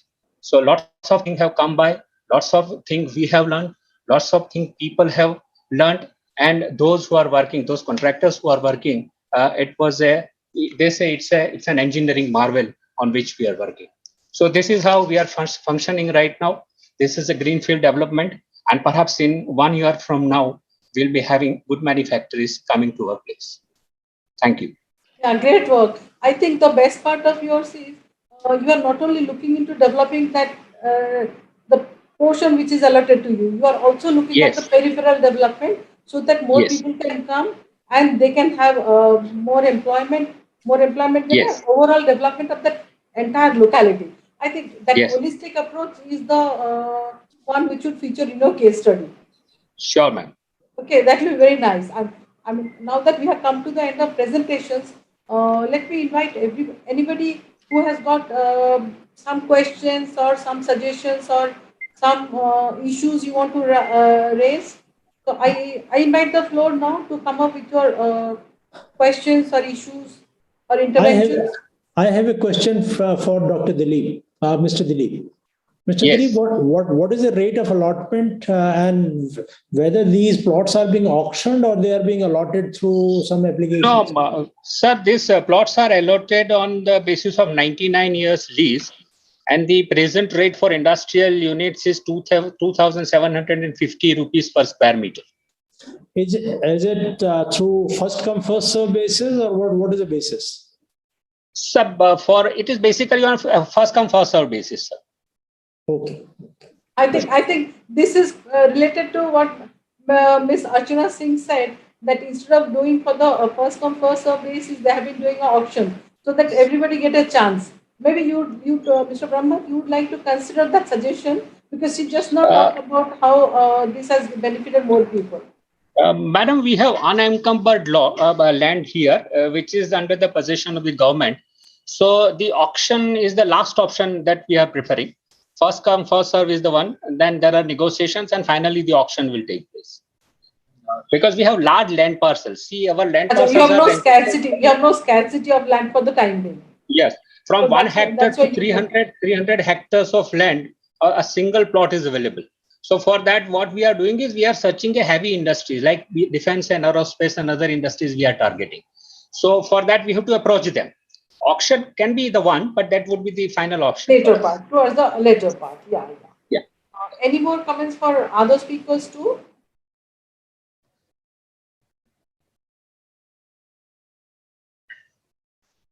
Well, that means everybody has they have explained their project so well.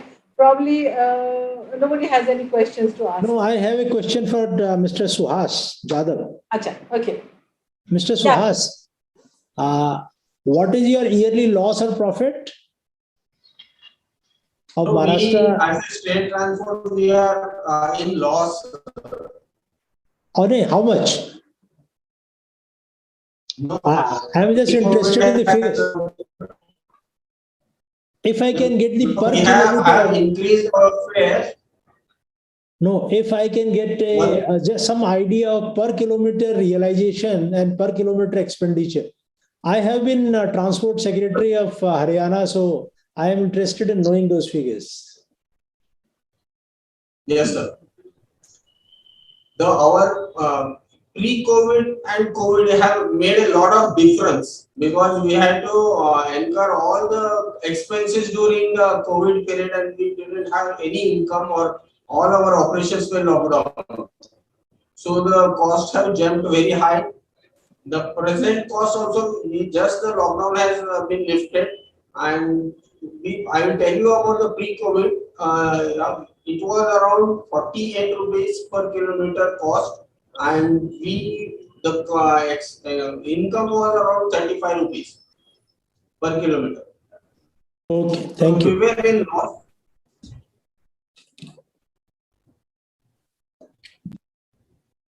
So as I said, this is a very good learning platform also. You can exchange your ideas and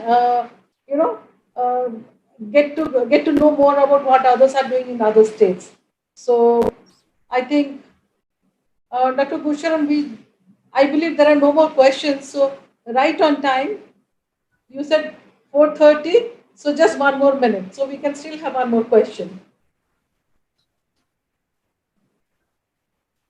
I don't think any more questions coming up. So, Shefali ji, you can So summarize. I must thank all the panelists and congratulate them for the good work. And I can only wish them better performance in future. They're already doing very good work. So, but then there is nothing like last word that this is the end of it. We can always improve. So I wish you all the success, and please carry on what you are doing so well. Thank you very much. Thank you, Bhusharan. Thank you all the panelists. Thank you for your contribution. Thank you. Well, thank you all very much for this very live. And as Shefali ji said, keep up the good work, and we would like to see you again in the near future with much more that you may have achieved.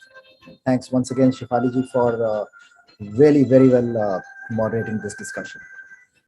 Ladies and gentlemen, this makes me move to the announcement of the last round of Scotch Order of Merit semi-finalists. I invite Bangalore Metropolitan Transport Corporation, Mr. Anbu Kumar V, Managing Director for Self-Defense Training to Women Employees.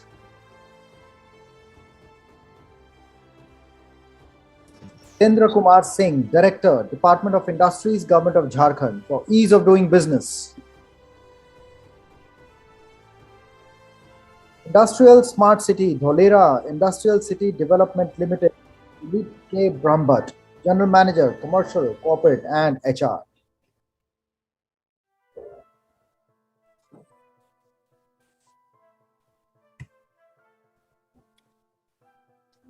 I can see Mr. Sanjay Kumar Sahu from Department of Industry. Yes, good afternoon, sir.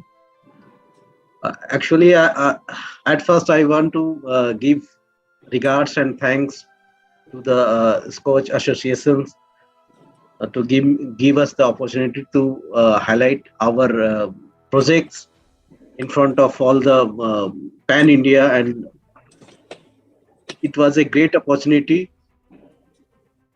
It was a model which supported our industry too much, and due to this ease of doing business initiative, we were able to speed up our industrial growth, and we make our ourselves as industry friendly state. So thank you very much. Thank you. Congratulations. I invite Mr. Anbu Kumar V, Managing Director, Bangalore Metropolitan Transport Corporation, for self-defense training to women employees. Namaste, sir. Namaskar. Hello. Yes, we can hear you. Go ahead, please. Sir, namaste. I'm Sunita, PRO from BMTC. I'm representing the BMTC Corporation from Bangalore. First of all, I would like to thank Scotch Association for giving this opportunity to represent us in front of the Scotch Award event. And we were organizing a self-defense program for our all the lady employees who are working in BMTC. The training is still going on. We have a plan to train all the 3,000 employees of BMTC. And it is a very beautiful training. Like we have hired an agency to give the self-defense technique and this and health related issues, everything to address to our lady employees, sir. So on this category, this time we have participated in this event of self-defense training to our corporation ladies employees, sir. Congratulations. Thank you, sir. Thank you so much. Mr. Dilip K. Brahmbhatt, General Manager, Commercial, Corporate and HR from Dholera Industrial City Development Limited, Industrial Smart City. Sir, we are thankful to the Scotch Award committee for enrolling us for this award. And because that we have been developing a greenfield city, a greenfield smart city, and because that we have learned a lot of things and a lot of challenges we have faced, this is a good platform that we have so that we can talk to the people can understand how the cities are developed. So this is a very good platform provided by Scotch Award. We are very much thankful to you. We are thankful to the Scotch Award committee. Thank you very much. Seva. Well, congratulations. District Administration, Aravali. Mr. Narendra Kumar Meena, Collector and District Magistrate, for developing Anganwadi with child-centered and safety-oriented approach.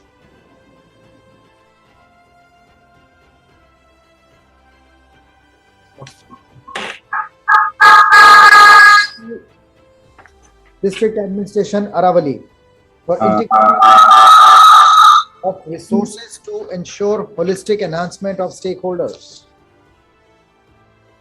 Yeah, good afternoon. Good afternoon, sir. Good afternoon. Sir, I am audible? You're audible, but you got two devices logged in. That's why they Just a minute.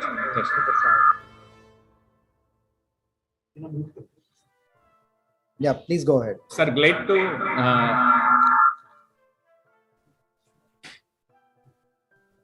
to represent Aravalli district.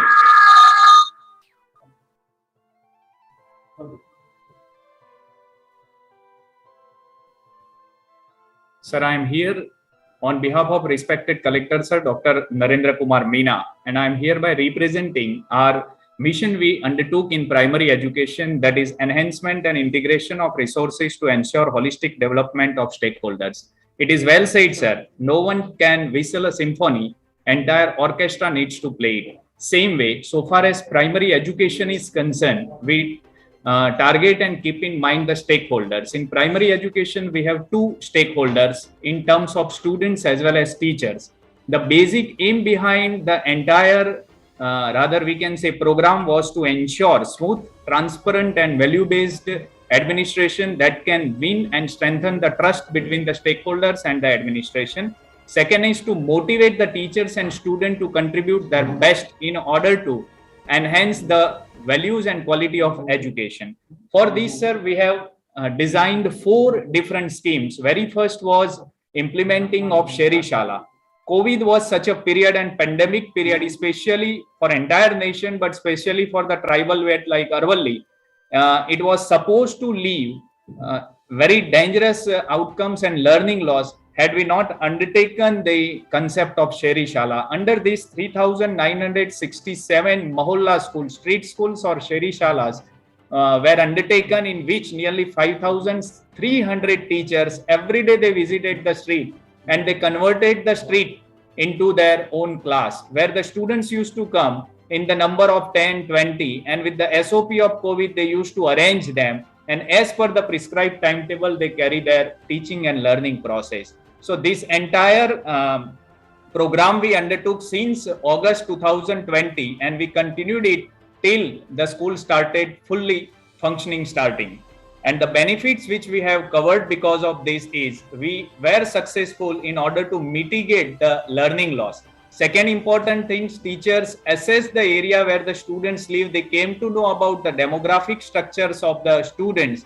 And because of that, the rapport between teachers and students strengthened. Though it was out of our aiming objectives, but it came so blissful to us, sir. So this was our first project, organizing Sheri Shala during pandemic period in terms of 3,967 Sheri Shalas, covering nearly 60,000 students for 1.5 years. Second project that we have undertook, sir, that was the establishment or inception of government primary English medium school in each taluka. As per the resolution passed by government of Gujarat, each taluka was supposed to get the English medium school, primary government English medium schools. We began it in 2018 to 2021. We started 6 government primary English medium schools in our all 6 taluka, including 2 tribal belt taluka. In this, we started in 2018 with 30 students. At present, we have 737 students learning in these 6 schools. And this could be more than 5,000 in the days to come, as the enrollment ratio would be more than 40% every year, sir. So this is our second, rather we can say ambitious project that turned to be so blissful for Aravalli. Third, for teachers, as there was a shortage of the staff in administrative offices, and rather we can say the human resource was so high. 5,300 teachers are working. So every year and every semester, and the number of teachers who are retiring, that number was so high. And our human resources were lacking in order to combat it. So we started helpline desk for such teachers, which can guide them. On each first and third Saturday, we made our 2 head teachers who were expert in doing this to sit at the helpline desk. Teachers who were supposed to retire in next 24 months, they visited or they visit this helpline desk and get their pension case ready. So this helped us in order to mitigate the impact that was due to the shortage of or the crisis of the human resources that which we were facing. And second important things, the trust of the teachers upon our office or administration that was strengthened. So this was the third rather we can say the flagship program we undertook, that was the establishment of helpline desk for pension case preparation for teachers. And every semester end, we were supposed to prepare nearly 48 to 50 cases of teachers in this. Thank you so much. Fourth important flagship program we undertook in order to enhance the human District resources. Administration Aravalli, this is a great achievement and we congratulate you for this. So thank you very much for being with us and congratulations to the entire team. Thank you, sir. Collector and District Magistrate, Mr. Meena. Thank you.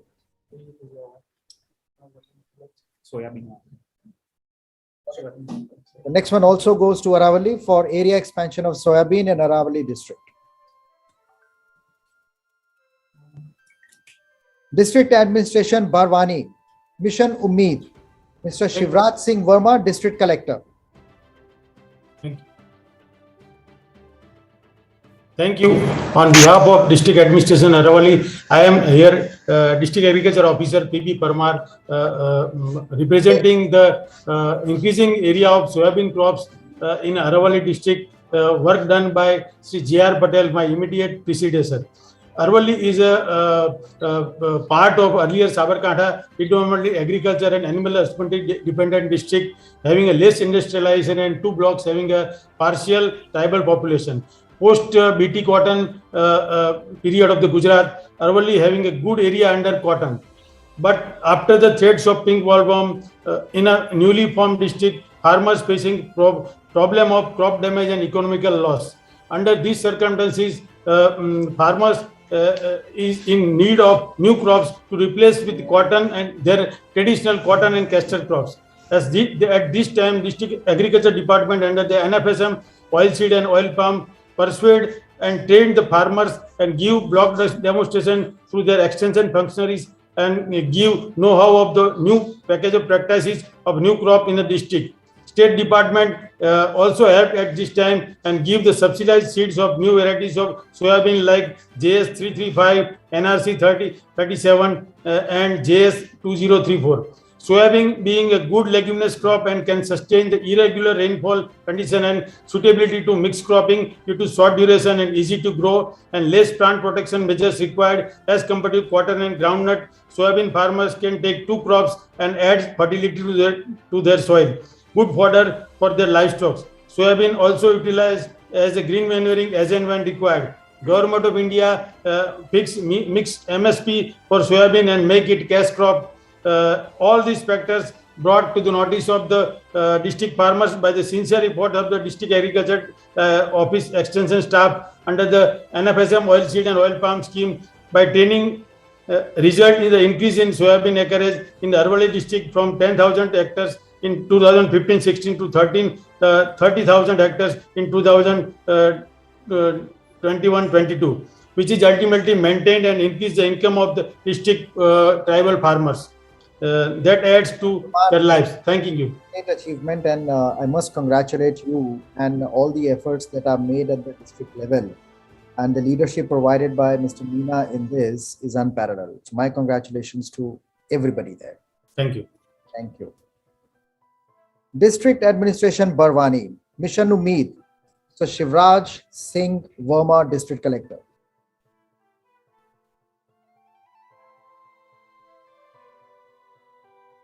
District Administration Chota Udaipur, Smart School. Stuti Charan, District Collector. Good evening, this is Stuti Charan, Collector Chota Udaipur. On behalf of Team Chota Udaipur and especially the Health and Education Department, we thank SKOCH Group for providing this platform. And as both the district in tribal belt, we ensured that digitalization of health services and education is given as unparalleled and as compared to the private schools. So we are hopeful that in future also we will expand the smart schools and smart integrated health and wellness sector. Once again, I thank you for giving us this opportunity. Thank you so much. Congratulations to you. Thank you. The next one also goes to District Administration Chota Udaipur for Smart Integrated Health and Wellness Center. Thank you so much, sir. Thank you so much. Congratulations again. District Administration, Hamirpur. Ms. Debasweta Banik, Deputy Commissioner for Design and Development of Motorized Trolley for carrying oxygen cylinders in hospitals and COVID care centers.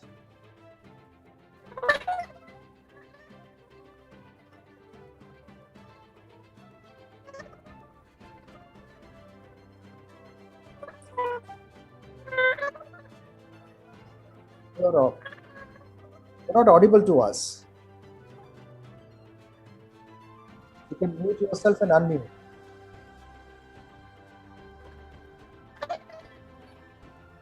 So I think there is some problem in your speaker. Hello? Voice.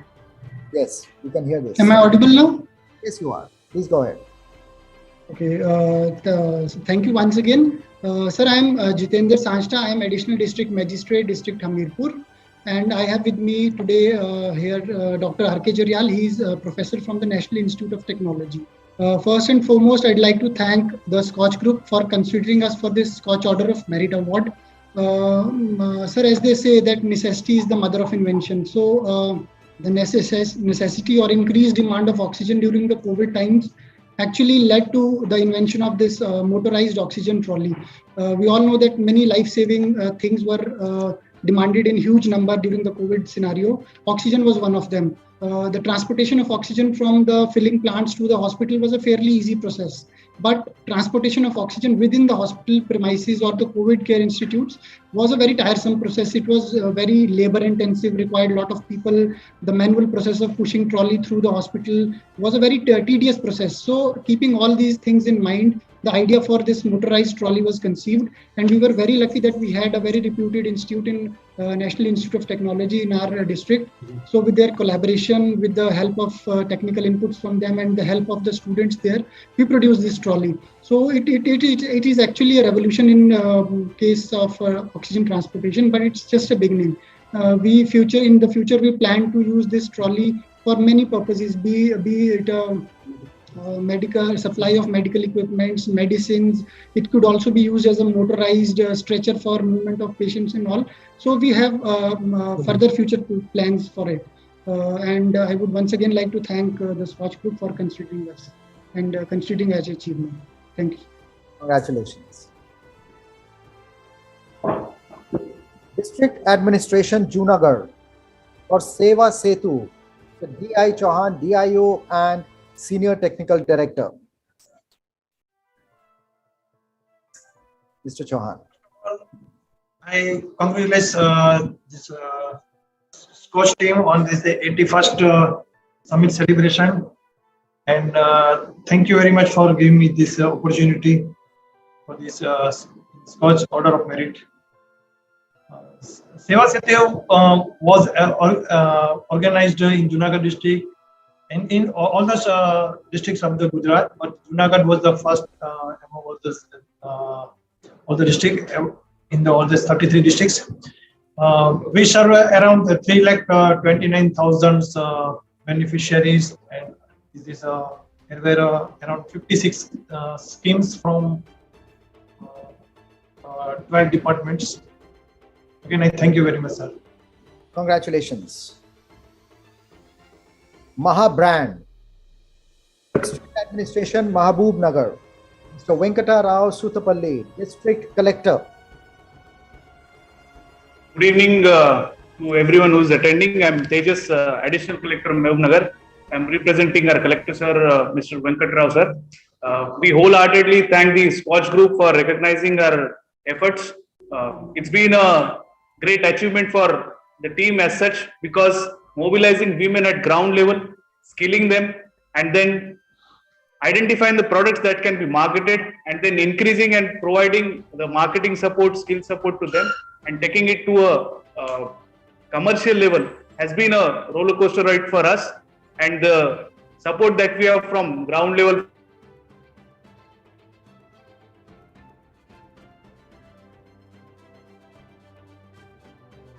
from the SHG members, SHG groups, the Malekar and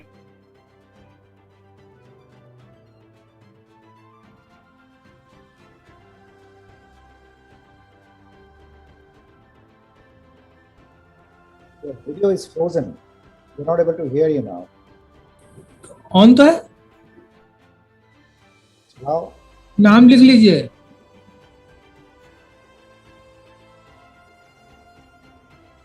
SKOCH team, can you connect with Mr. Sutapalli, District Collector?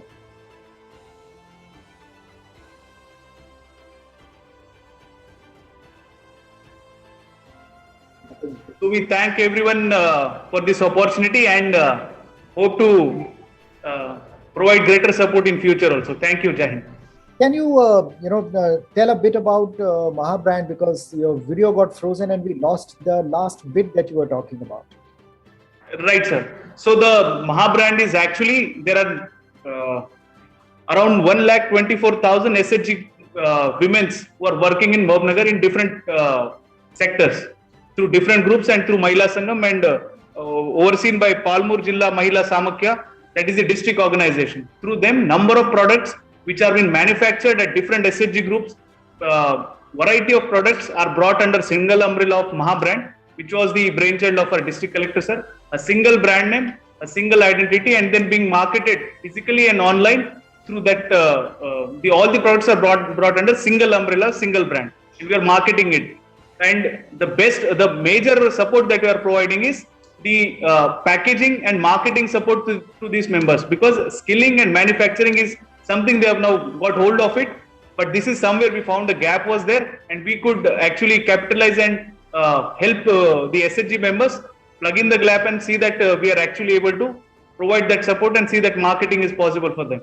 And we are hoping that the numbers that are there, we are hoping that these numbers will increase, and the products, number of products as well as quantum of the turnover will increase for these people, and the women empowerment agenda that we are trying to further will be supported by everyone. Thank you, Jai Hind. So their earnings have improved from what level to which level today? In terms of physical, we have a number of shops that are set up at district level and mandal level. There are some of the vehicles which actually go around in terms of mobile marketing. We also have online sales to the tune of almost 2 crores that we have done through different portals, and around different products, be it agri products, non-agri products, toilet consumption equipments, and different equipments. There are actually a number of products that we are actually marketing right now, and all these products are sold through different means, and we are getting a lot of orders. It is actually possible. We had some technical support from experts also who are actually in commercial marketing and engaged in Hyderabad. These people come down to Mahabnagar and help us skill and provide all the technical know-hows for the support also. Very good. Excellent. Great achievement. And my congratulations to you and the entire team. Thank you so much. Thank you so much, sir. Collector, Mr. Sutapalli. Thank you. I now invite Gujarat State Road Transport Corporation for Command and Control Center, Mr. M.A. Gandhi, Vice Chairman and Managing Director.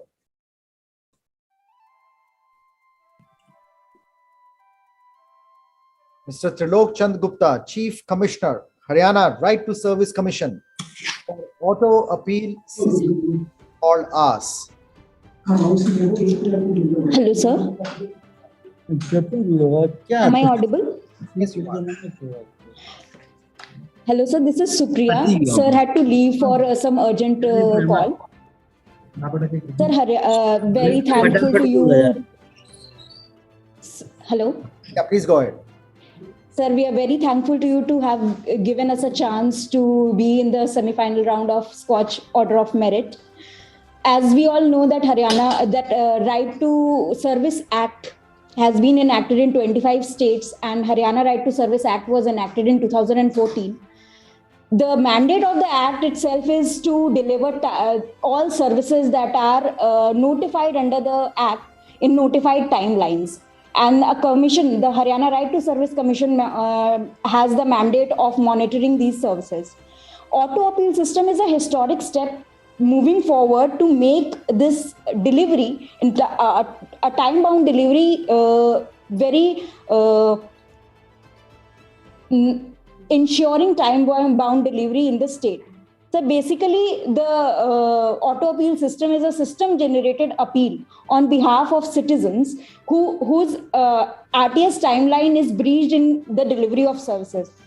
So as soon as the RTS timeline of a service is breached, an auto appeal is generated, and then it is escalated to the first grievance redressal authority and the second grievance redressal authority. So currently more than 70,000 appeals we have received.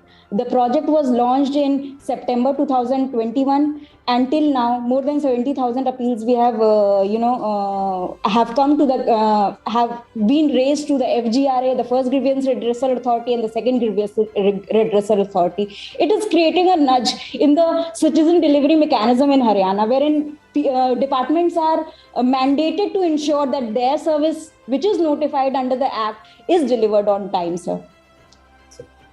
Congratulations. Thank you, sir.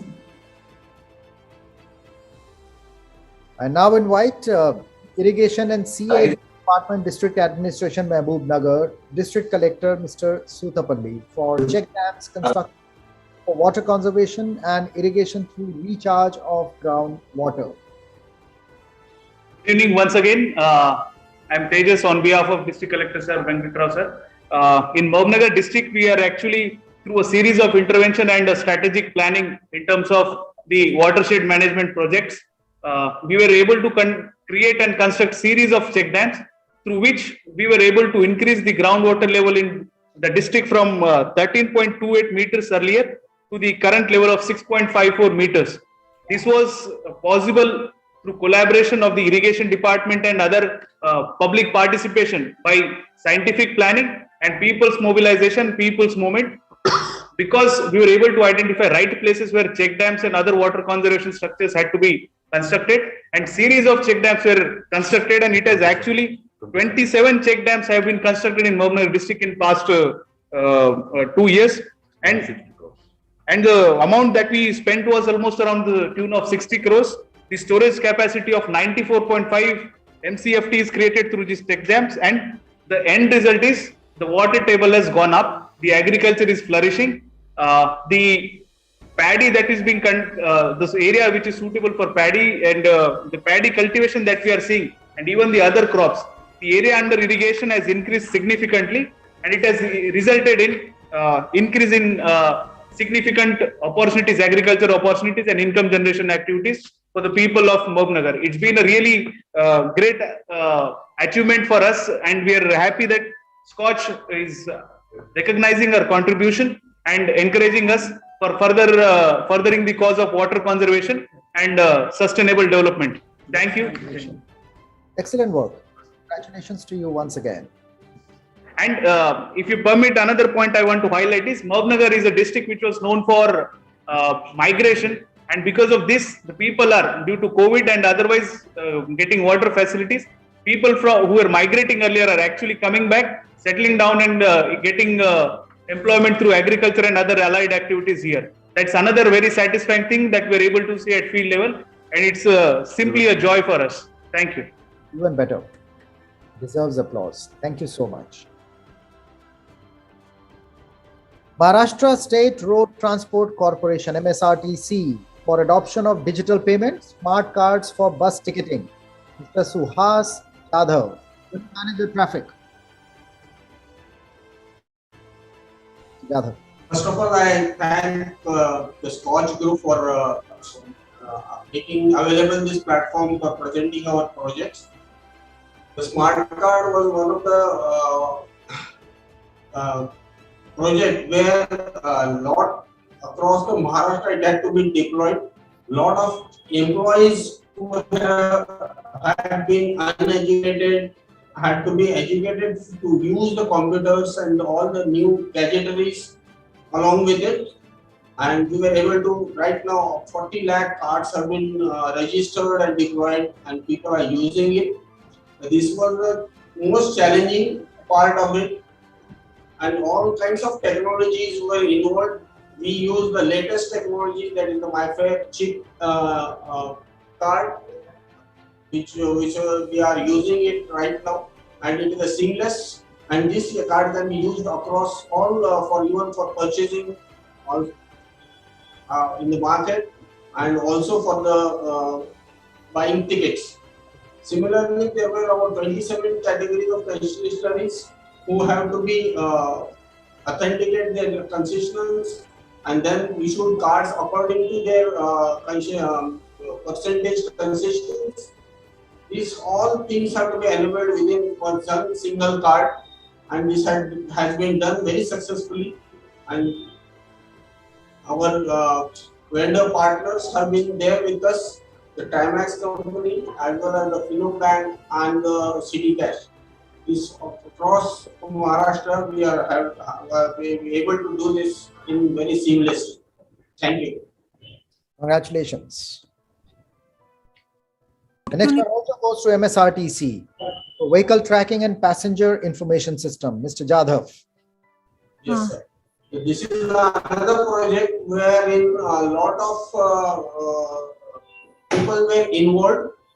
The first time was the real tracking of the buses, 18,000 buses, and which were doing 1 lakh of trips during a day, had to be tracked. And another challenge was that across Maharashtra there are more than 1 lakh stops that had to be geocoded physically, and we have been able to do it very successfully, and we have been able to digital map of inter and interest 20,000 intra and interstate routes across Maharashtra and also neighboring states. This has been the project itself had to be customized in such a way that all the people presently working with MSRTC from very lower ranks was able to use this system, and we were very successful in doing so. Our vendor company, Mr. Rohit Malta, have been from New Delhi, has been very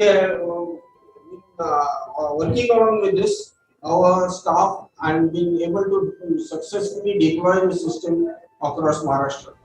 Thank you. Congratulations once again. Rajasthan State Industrial Development and Investment Corporation Limited for Archana Singh, Managing Director.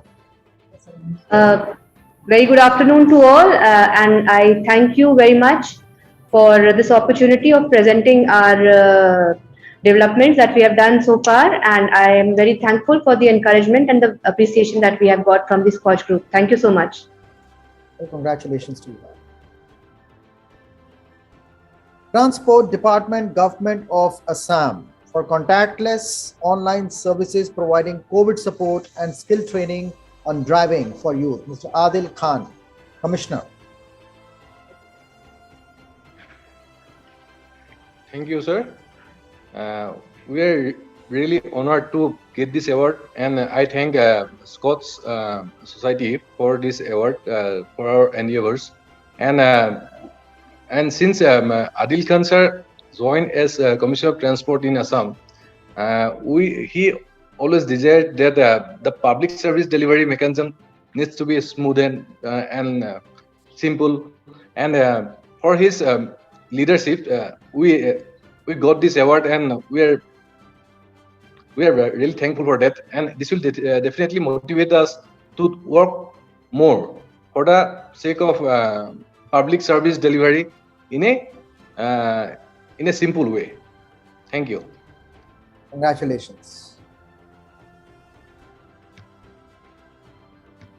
Uttarakhand Transport Corporation, Mr. Deepak Jain, General Manager for onboard cashless ticketing, integration of dynamic QR code in Android-based electronic bus certification.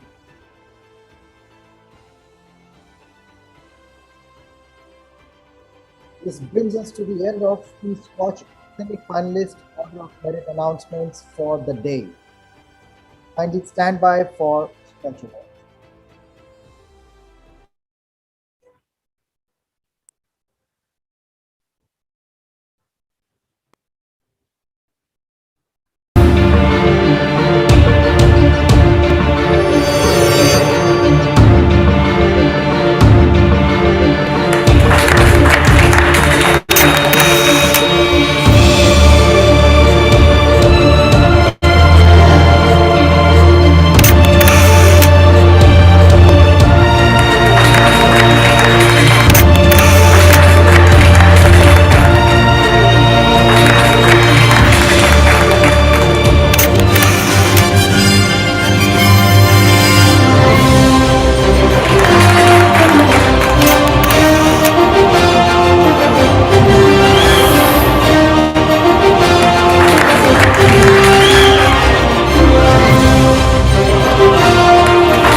Ladies and gentlemen, time for the announcement of SKOCH Awards. And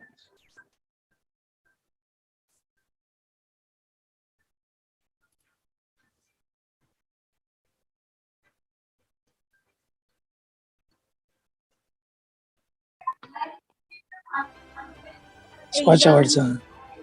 time for the SKOCH Awards. And ladies and gentlemen, please join me in welcoming the founder, chairman, author of Modinomics and Reform Historian, Mr. Samir Kochar.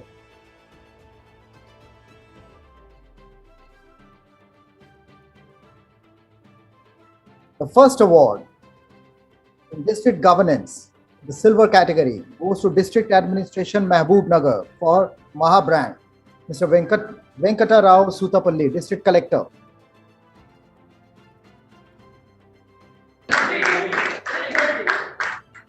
Good evening to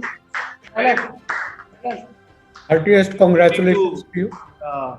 everyone. We are very thankful to SKOCH Award for recognizing our effort and honoring with the award. We are very grateful and it's a great encouragement for us, and we'll continue our effort in this endeavor in furthering women empowerment and seeing that the initiative that we have started regarding Maha brand, bringing all the Mahila group products under one single umbrella and marketing it and providing skill training and other support to the Mahila groups.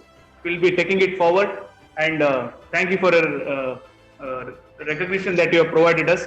We are honored. Thank you very much. Jai Hind. Congratulations to you. Silver in district governance goes to District Administration Chota Udaipur for Smart School. Wow. Thank you. Congratulations to you. Thank you. Thank you.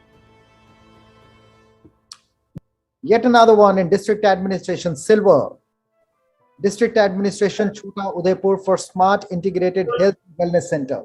Thank you so much. Thank you so much. Congratulations once again. Thank you. Mr. Venkata Rao Sutapalli, District Collector, check dams construction for water conservation and irrigation through recharge and groundwater, gold in district governance, to Irrigation and CAD Department, District Administration, Mehboob Nagar. Sir, we are really honored that our second award, the Irrigation Department and the intervention through check dams for increasing groundwater for our district. We are really happy for honoring our effort. We thank you, and we promise you that we continue our efforts towards water conservation and help majority of people who are actually migrating to other parts of the country. Will encourage them and provide other benefits also, so that the facilities that we are providing through increasing water facilities through our 27 check dams, increasing the groundwater level from 13.4 meter to 6 meters, and we are really honored to have honored us and considered our efforts and found us worthy. We thank you for your support and encouragement. Thank you, sir. Jai Hind. Congratulations.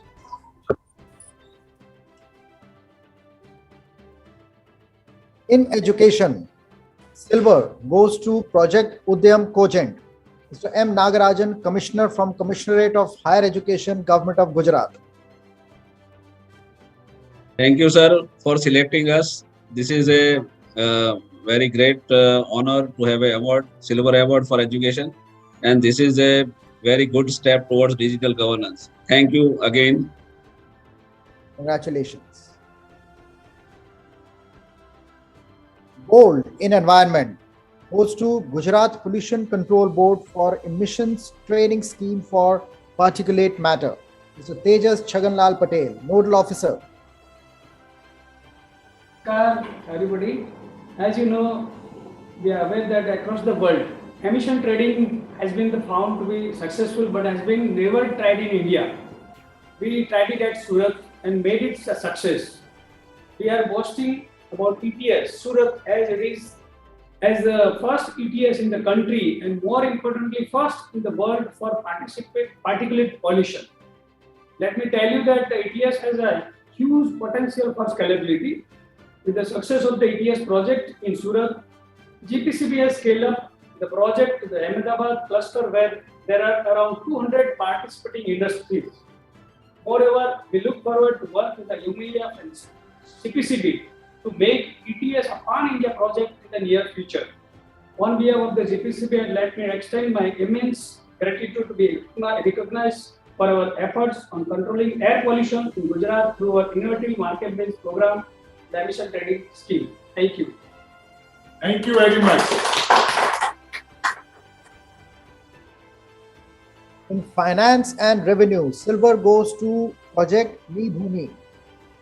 Chief Commissioner of Land Administration, Revenue Department, Government of Andhra Pradesh, Mr. Meerab Kumar Prasad. Chief Commissioner, Land Administration, Special Chief Secretary.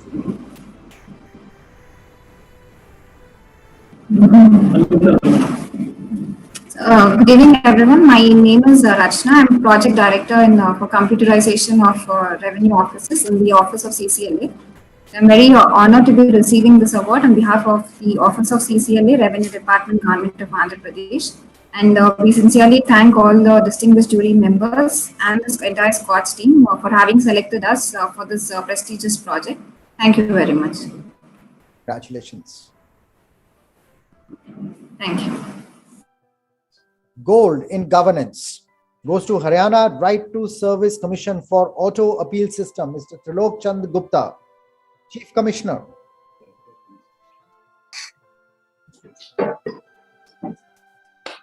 Thank you, sir, for this giving us this opportunity. I'm sure sir would have been very happy, but he had to leave for some personal commitment. An auto appeal system will definitely bring a change in public service delivery of services in notified timeline and in a transparent time-bound manner in Haryana. Thank you, sir. Congratulations to you. Next gold in governance goes to the Ministry of Panchayati Raj for E-Gram Swaraj. Alok Prem Nagar, Joint Secretary. Thank you very much for selecting us for gold. And this ministry is really grateful and feeling honored in receiving the gold prize. And this ministry has been constantly endeavoring in transparency and accountability in good governance for the panchayats. And we will looking forward for such endeavors in future. Also, thank you very much again. Congratulations. The next gold in governance goes to Center for Health Informatics, Ministry of Health and Family Welfare for COVID-19 India Portal, Mr. Ankit Tripad, Additional Director. Thank you, sir. On behalf of the this COVID-19 India Portal, myself, Gaurav Sharma, Deputy Director from the CHI, thank you, and it's an honor to be selected for this Gold Award. Once again, thank you, sir. Congratulations. Thank you, sir. Next gold goes to West Bengal Development and Trading Corporation Limited and Industries, Commerce and Enterprises Department, Government of West Bengal for Sand Supply Chain Management System. Ms. Vandana Yadav, Secretary. Good evening. On behalf of Secretary Madam, I am Raju Mishra, Joint Secretary, Industries, Commerce and Enterprises Department. I would like to thank SKOCH Group for presenting this award. And I would like to thank you for this opportunity where we could showcase our project. Thank you. Thank you once again. Congratulations. Silver in Health goes to project providing quality services under maternal health. Padma Kunja, Ketan J. Pipalia, Superintendent. Thank you very much, sir, for consider and providing this prestigious award to Padma Korba Hospital. We would like to thank you on behalf of Padma Korba Hospital as well as Family and Health Department of Gujarat. Thank you so much, sir. Congratulations. Thank you, sir.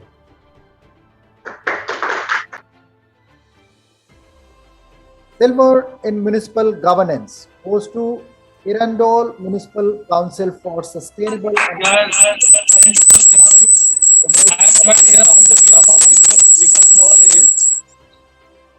Hello. Yes, Hello. we can hear you. Sir. Am I audible? You're audible, but Hello? you're listening from two devices. Hello. I am joined here on the behalf of Mr. Vikas Nawaleji, Chief Officer of Municipal Council Erondol, District Jalgaon. We are very thankful for giving us opportunity to represent our environment conservation work and get honored as semi-finalist and final. We are very thankful whole SKOCH award team. Thank you, sir. Congrats. Silver in Rural Development goes to Jammu and Kashmir Rural Livelihoods Mission for Project Saath. Ms. Saeed Sehrish Asgar, Mission Director.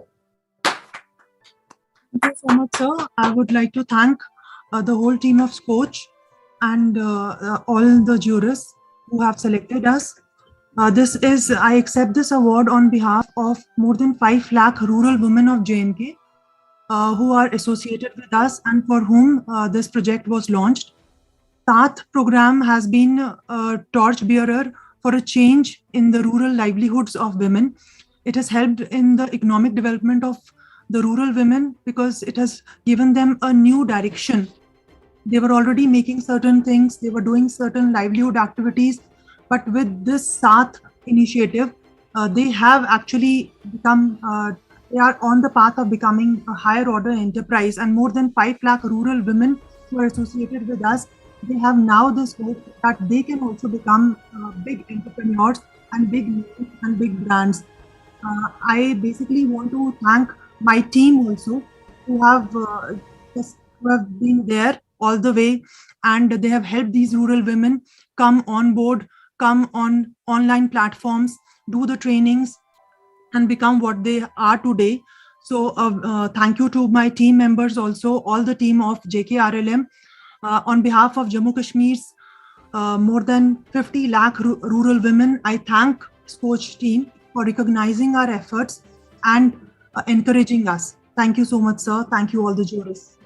Congratulations to you and the entire team. State-owned enterprises. Silver goes to Madhya Pradesh Paschim Kshetra Vidyut Vitran Company Limited for deployment of smart metering.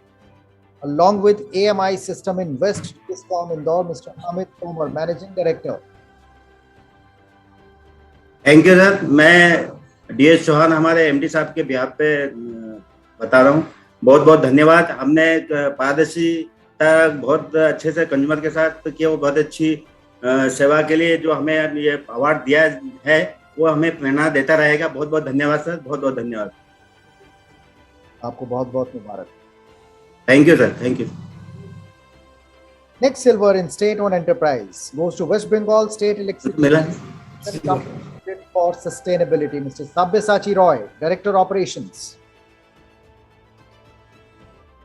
Good afternoon, everyone. Myself, Shobik Banerjee. Our director, sir, Sabyasachi Roy, sir, is in a meeting. So here I am the additional chief engineer from the company. I am thankful to the SKOCH Award organizers on behalf of WBACTCL family.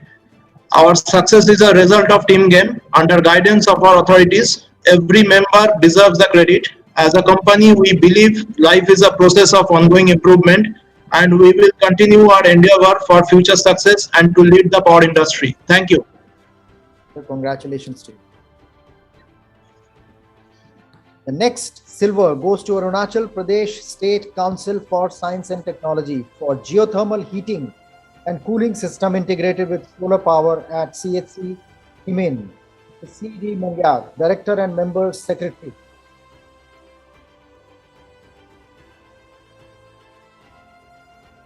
This is Subodh Agarwal, Chairman and Managing Director, Rajasthan Renewable Energy Corporation Limited for maximum solar commissioned capacity in India. Silver.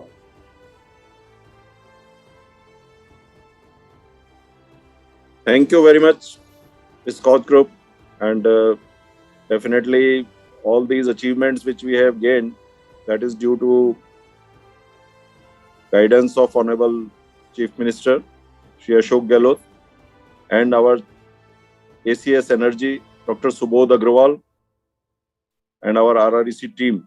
So very much thankful to Scotch Group. And next time also we will be, I think, getting much more capacity addition. Thank you very much. Congratulations. Mr. Sanjay Kaul, Chairman and Managing Director from Kerala Financial Corporation, for Chief Minister's Entrepreneurship Development Program, Silver.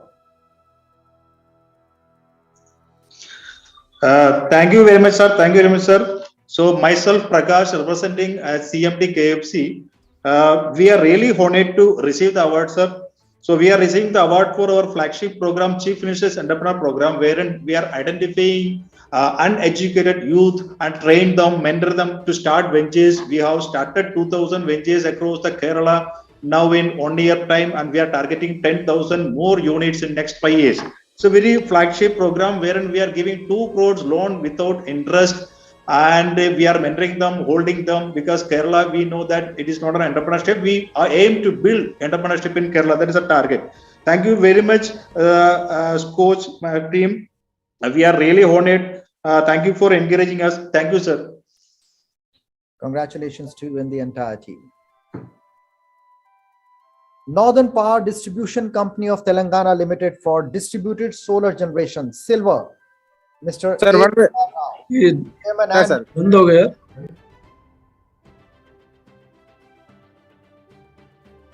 Do we have Mr. Gopal Rao with us?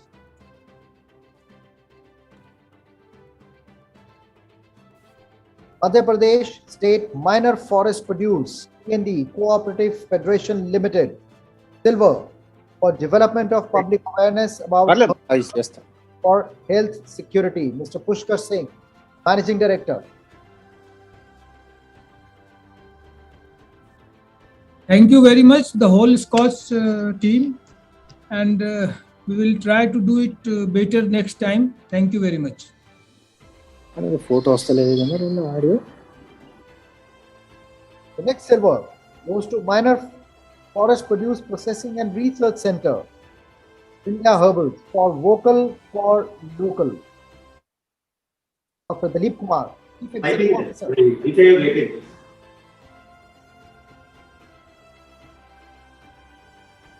We have Dr. Dilip Kumar. Again, I'm thanking you all SKOCH team for giving us this award. We are really very honored, and in this we are trying to increase our trade up to 50 crore, and we will do it better next time. And we are really encouraged by this award. Thank you. Congratulations. Mr. Kailash Pagare, Managing Director, Maharashtra Film Stage and Cultural Development Corporation Limited, for Maharashtra Film Cell Single Window System, Silver. Good evening all. On behalf of Mr. Kailash Pagare, our Managing Director, I would like to thank SKOCH Committee and the jury members who have chosen us for this award. And I would like to highlight one point, that through this single window system of filming in Maharashtra, now we have come up with a amended government regulation where we are trying to expand our footprints to the entire India. And I would like to again thank the SKOCH Committee. Thank you. Thank you again. Congrats. Dr. Malsar G, Vice Chairman and Managing Director from Telangana State Mineral Development Corporation Limited. Good evening all. This is Prashanti from TSMC.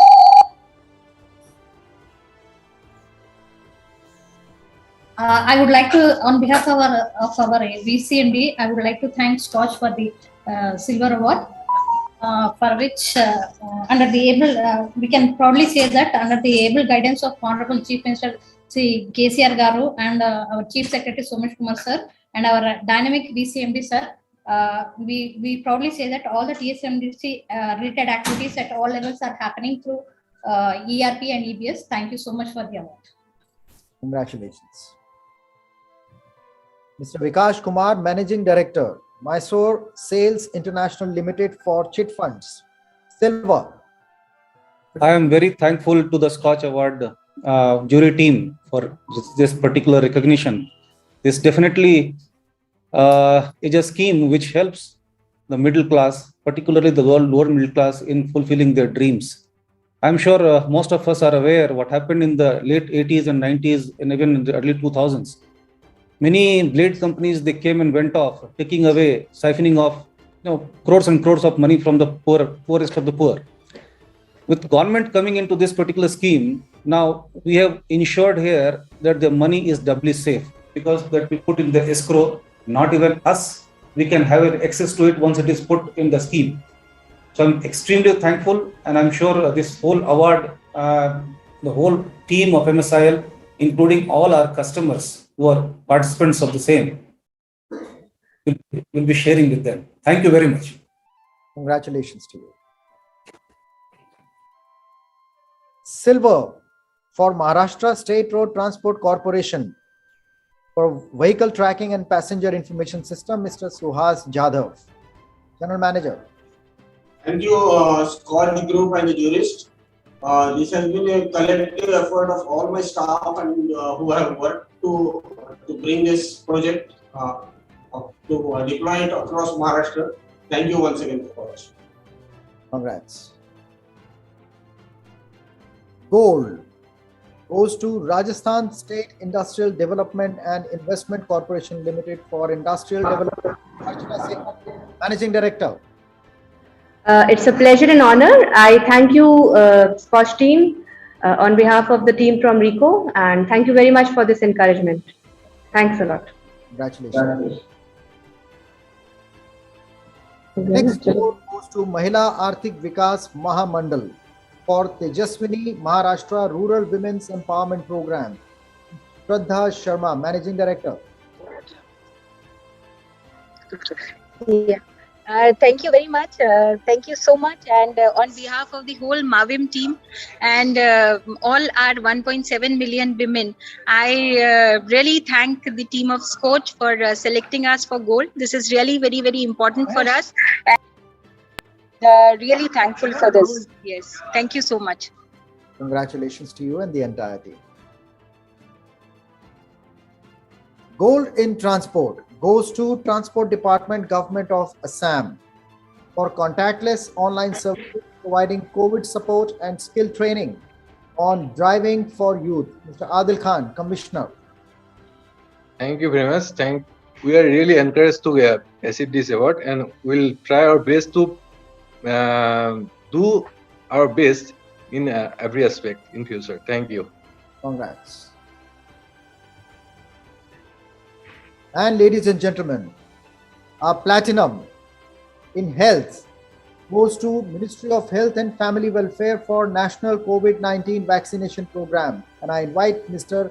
Rajesh Bhushan, Secretary, to receive the award.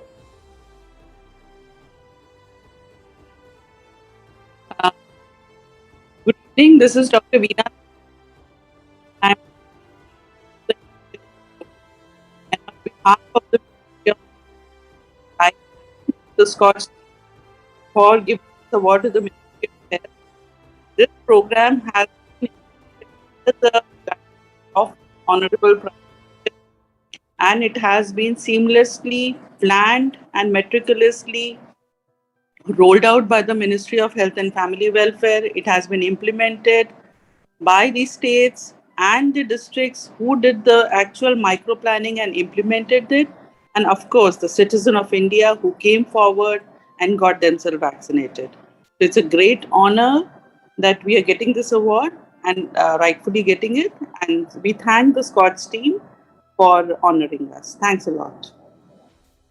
Well, congratulations to you and the entire team. This has been one of the most successful programs rolled nationwide and reached a critical mass in such a short time. Need of the hour, but yes, we put all our might behind it to make it successful. And hats off to all the efforts made by all the health workers, particularly dedicated and all the leadership which was provided by the Government of India, led by Ministry of Health and Family Welfare. Congratulations. Thank you. So this brings us to the end of the announcement of the SKOCH Award for the 81st edition. Can I request everyone to kindly switch on your videos? And I thank Chairman Mr. Samir Kocher for having been with us on the occasion, and his presence, the award ceremony was concluded.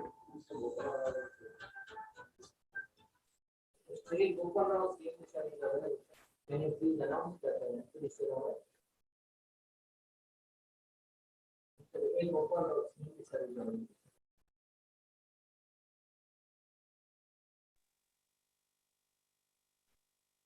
Can you switch on the videos? Everybody, I request kindly switch on the videos so that we can take a group photograph of all the awardees as well as. Excuse me, sir. A Gopal Rao CMD sir is available, sir.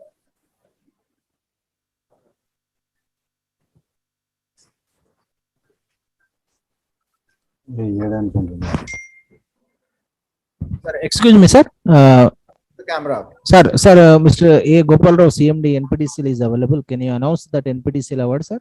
Okay, just give me a moment.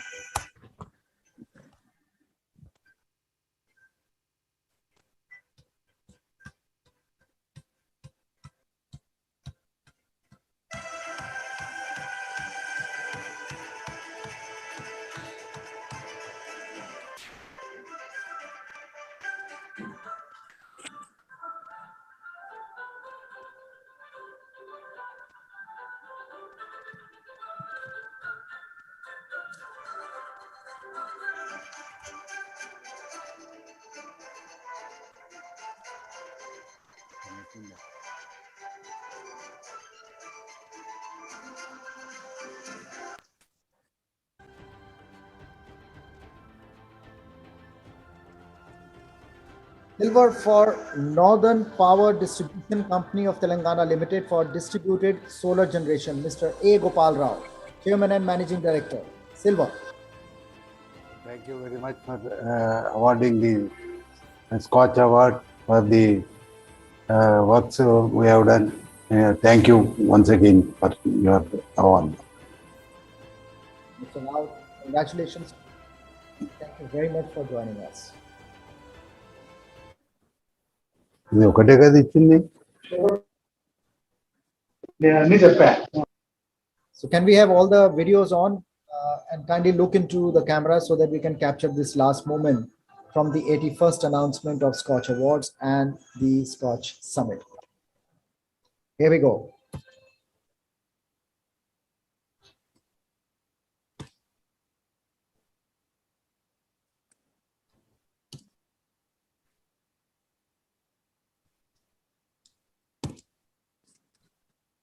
Well, thank you very much for joining us today. And I look forward to seeing you once again in the near future with your new achievements and your newer projects, which is what you introduce. And we would love to celebrate, love to hear from you. And this is a process, which is what we encourage, which while by way of coming onto the platform, gets recognized, but also gets the other stakeholders also get to know about your achievements so that there could be a mutual learning and sharing process, and your achievements could be emulated and replicated elsewhere in the country. So everyone becomes a beneficiary of your work. Thank you very much once again for joining us. Namaskar.